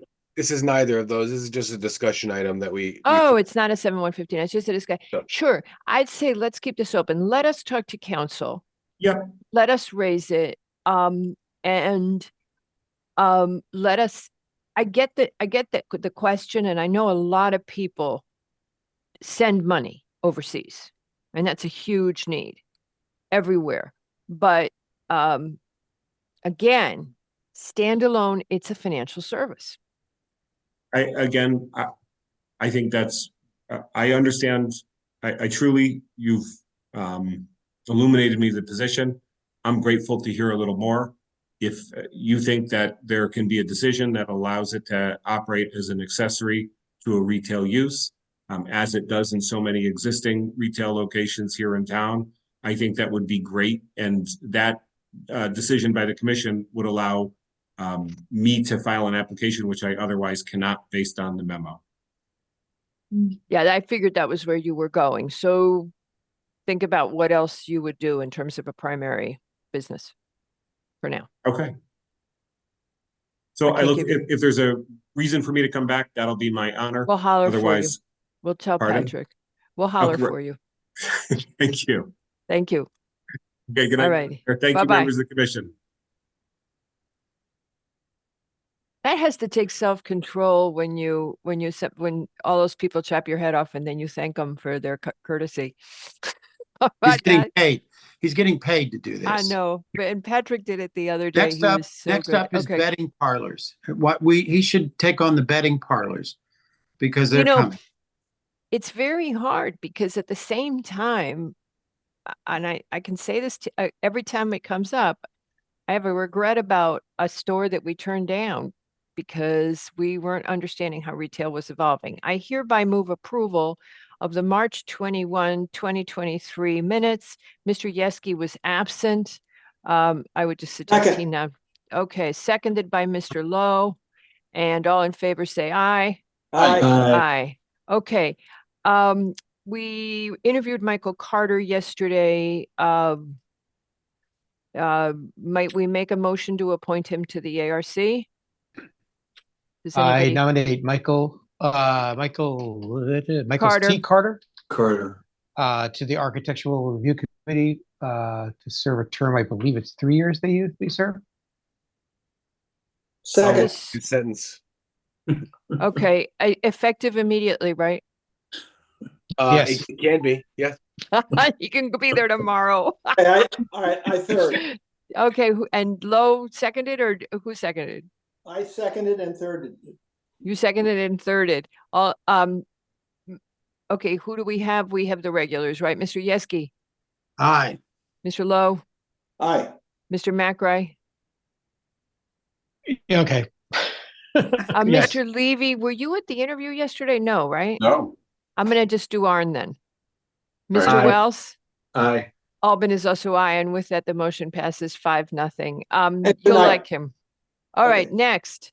Now we go to some quick decisions. No. All right, Nick, you've got one. I've got one and you've got the other, or somebody's Yeah. got the other. Yep, I've got the other. What do you want to do? Knock yourself out. Okay. As to the final site plan and special permit applications at 22 Baldwin Farms Road to modify previous approvals which authorized construction of a new single-family dwelling greater than Mr. McRae, 150,000. could you go dark? I'm sorry. Oh, Yeah, he's recused. you got it. Sorry. 150,000 cubic feet of building volume, and which includes indoor athletic uses in excess of 1,200 square feet on a 6.4 acre parcel located in the RA2 zone. Whereas this project entails construction of a 2-bedroom guest house with detached garage, storage shed, outdoor pool with pool cabana and attached mechanical shed, tennis court, driveway, drainage, grading, and landscaping improvements. Whereas special permit is required, special permit review is required pursuant to section 6101 and 695 A7. Whereas the original project was issued a zoning permit sign off on September 29, 2022, and is currently under construction. Whereas the requested modifications to the zoning statistics include increasing the indoor athletic facilities from 2,022 square feet to 2,123 square feet, while the overall square footage of the main dwelling decreases from 14,874 square feet to 13,314 square feet due to design revisions that eliminate the basement from gross floor area calculations. Whereas the proposed modifications result in a net GFA increase of 53 square feet, whereas the cumulative volume of all the structures proposed for the subject site previously totaled 203,860 cubic feet and will now equal 222,449 cubic feet. Whereas the applicant stated that no other changes are being considered. Whereas on February 4th, DPW Engineering approved the current application for permit. Whereas the pool house includes a wet bar which is permitted. And the commission notes that guest facilities cannot have kitchen facilities. Whereas the applicant has applied for and received conceptual approval from the town's health department for the proposed septic design. Whereas the commission finds that the special permit standards of section 617D are met by the current application. Whereas all previous conditions of approval per the project's original decision letter of April 26, 2022 remain in place. Whereas all zoning calculations are to be verified by the ZEO. Whereas the applicant is to address any outstanding staff or departmental comments regarding the current applications. I therefore move approval of these two applications. Do I have a second? Second. Mr. Levy has seconded. Mr. Levy, how do you vote? Aye. Mr. Wells? Aye. Mr. Lowe? Aye. Mr. Yeski? Aye. Albin is also aye, and the motion passes 5-0. Thank you, gentles. Okay, Nick, come back. What am I doing again? Okay. East Putnam, Costco. On the Costco thing. So, before we make a motion, the big worry is at the busy time that everybody goes shopping and runs errands is on Saturdays, and it's when again they're going to have the birthdays. I'm really on a fence about this, so I'm curious what y'all think before Nick makes the motion. Again, can we just go over? Is it one birthday a day, or is it two It's birthdays? two birthday parties on Saturday and 2 on Sunday. Mr. Yeski. Well, I was thinking along the lines, I mean, the front door, I think is fine. If there's any truth to that other retail establishment, the parking is going to get scattered all over that road, right? Post road and back up in there in the municipal lot. So you hate to turn it down. Maybe we can again do one and let her see how bad the parking gets. Any other thoughts? I don't want to be hard on them, but I'm worried about the site. Patrick, feel free to jump in, what your thoughts are. I think they make an interesting and compelling argument about the passerbys, and I'm sympathetic to that. On the same token, if Arn is right about this new establishment, this is going to be a congested Okay. nightmare that is an accident waiting to happen. So just to say this, all we can do, that is a commercial use that is allowed, that's a retail use that's allowed in the site behind. We shouldn't refer to Arn's hypothetical information in a decision, but what we do know is that that site may or may not become occupied. It is an approved retail use. So what, a rumor that Arn brings in should not be the basis of a decision that loses us court cases. And I can't talk, right? You're closed, right? Sorry, no. But they're already non-conforming, right? Parking. The Yeah. whole site is non-conforming, and any uses that go And in there. More non-conforming, right? No, we have, the commission has found it to not be more non-conforming the way that they're operating. Well, can this be another slow opening kind of thing where we see how it goes, give them something? That's the one We birthday. already did that. We did that though, Peter. Yeah, but we didn't do With birthday. but we didn't do birthdays, is the point. So you do one birthday party and try it. I mean, We're my not- thought is we're gonna that there is no retail there right now. So why penalize them while there's nobody there? We're gonna bleed them by 1,000 cuts here by saying, okay, we're gonna throw you a little bone. And they're realizing that this isn't enough. So if we really wanna, support them, I don't know that there's a half measure here that's gonna work. I'm not in favor of that, but that's just me. Okay, Can I mean, I, I'm on the fence, so go ahead, Nick. Can I just Yeah. drop some conditions on as a motion? Because I think Sounds like a great looking- plan. understanding, they stated they had 3,000 successful drop-off pickups under our current conditions. They had some specific asks, so we can address those. So if you don't mind, let me just kind of rip through this and see what you think. So at 216, 220 East Putnam Avenue, Coscob, PLPZ 2024-008. Final site plan special permit, applicants requesting modification of the approved application for PLPZ 2023-099 located on a 9,200 square foot parcel in the LBR2 zone. The application PLPZ 2023-99 was approved with conditions by the commission on May 9th, 2023. Applicant is requesting modifications of the same application to allow the use of Putnam Avenue facing door and allow events and birthday parties. Per section 615.3, the site has an existing non-conforming parking demand. 158.3, excuse me. The applicant has represented that they contacted the Connecticut DOT and found an encroachment permit is not possible per CTDOT encroachment permit regulations. 613-1718, parking areas within the right of way. Leasing the parking area from Connecticut DOT as related by the applicant is an option, but not financially viable for the applicant. So therefore, motion to approve the application noting the following.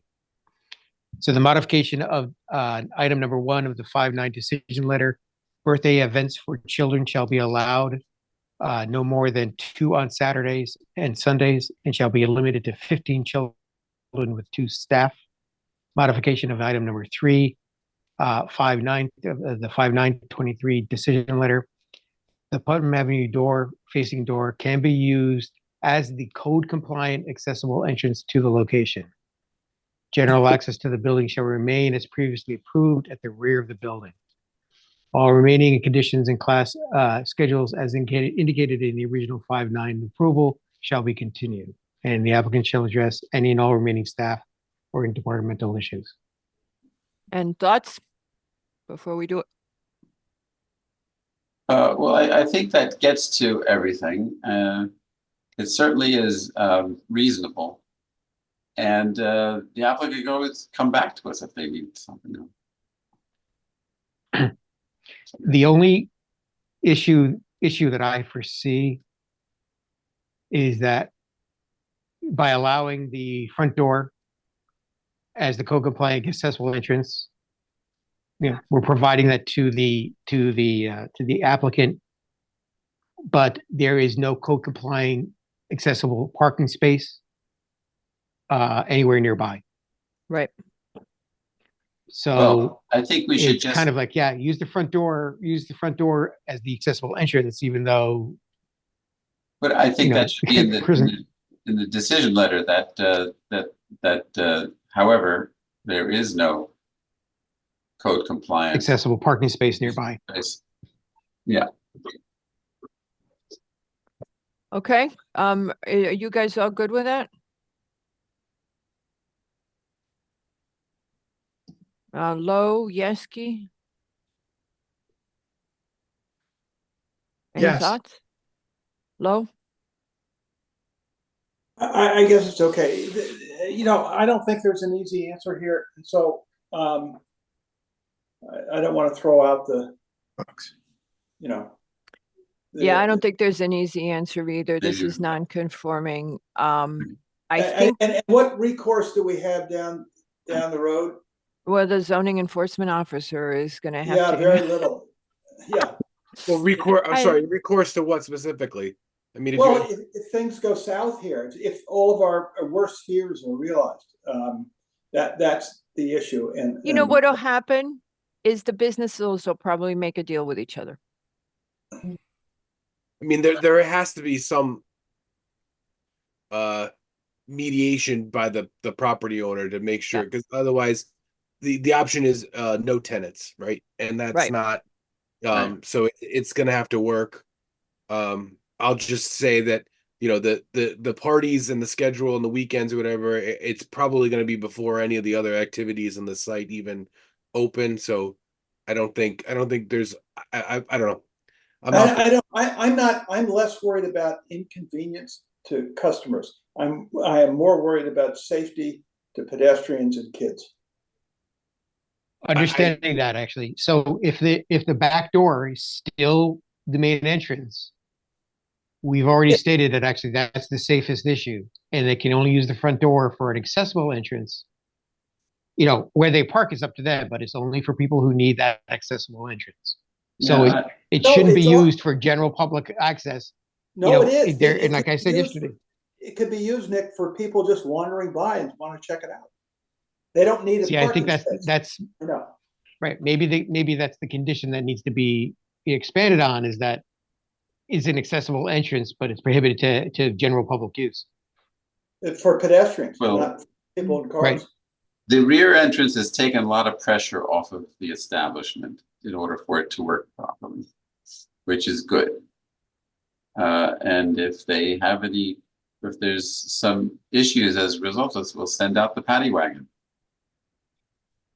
That's I think I think what is gonna happen is they're gonna have to talk to each other. To Patrick's point and mine, the landlord's gonna have to fix it. And the stores are gonna have to make an arrangement. If Saturdays and Sundays create a problem, they're gonna have to figure it out. We know it's a non-conforming site. We are saying it is less non-conforming. And we're giving it a shot. All right, so no one else is worried about safety. Okay, that's fine. I am worried Well, about no, I safety, think, but I don't know yeah, what but I to think, I mean, do. Because the right thing to do is to have the car stop right in front of the front door, and we don't totally want that. We want them to go to the back. Right. Well, you know, Right. I, in my experience, which is probably not as much as everybody else's, I've never seen much of an issue with parking there and the retail. So have you noticed over time, I mean, years past, what kind of issues did you see? Well, there wasn't this children or child-centric kind of activity, right? And so I'm less worried about the adults going into the tea room or whatever, or Karen's Fabrics or whatever it has been there in the past, or somebody parking there for 5 minutes to go into Randy Caravello's liquor store. It's this constant flow of kids being, dropped off, and what I regard to be a potentially, lethal. Got a suggestion?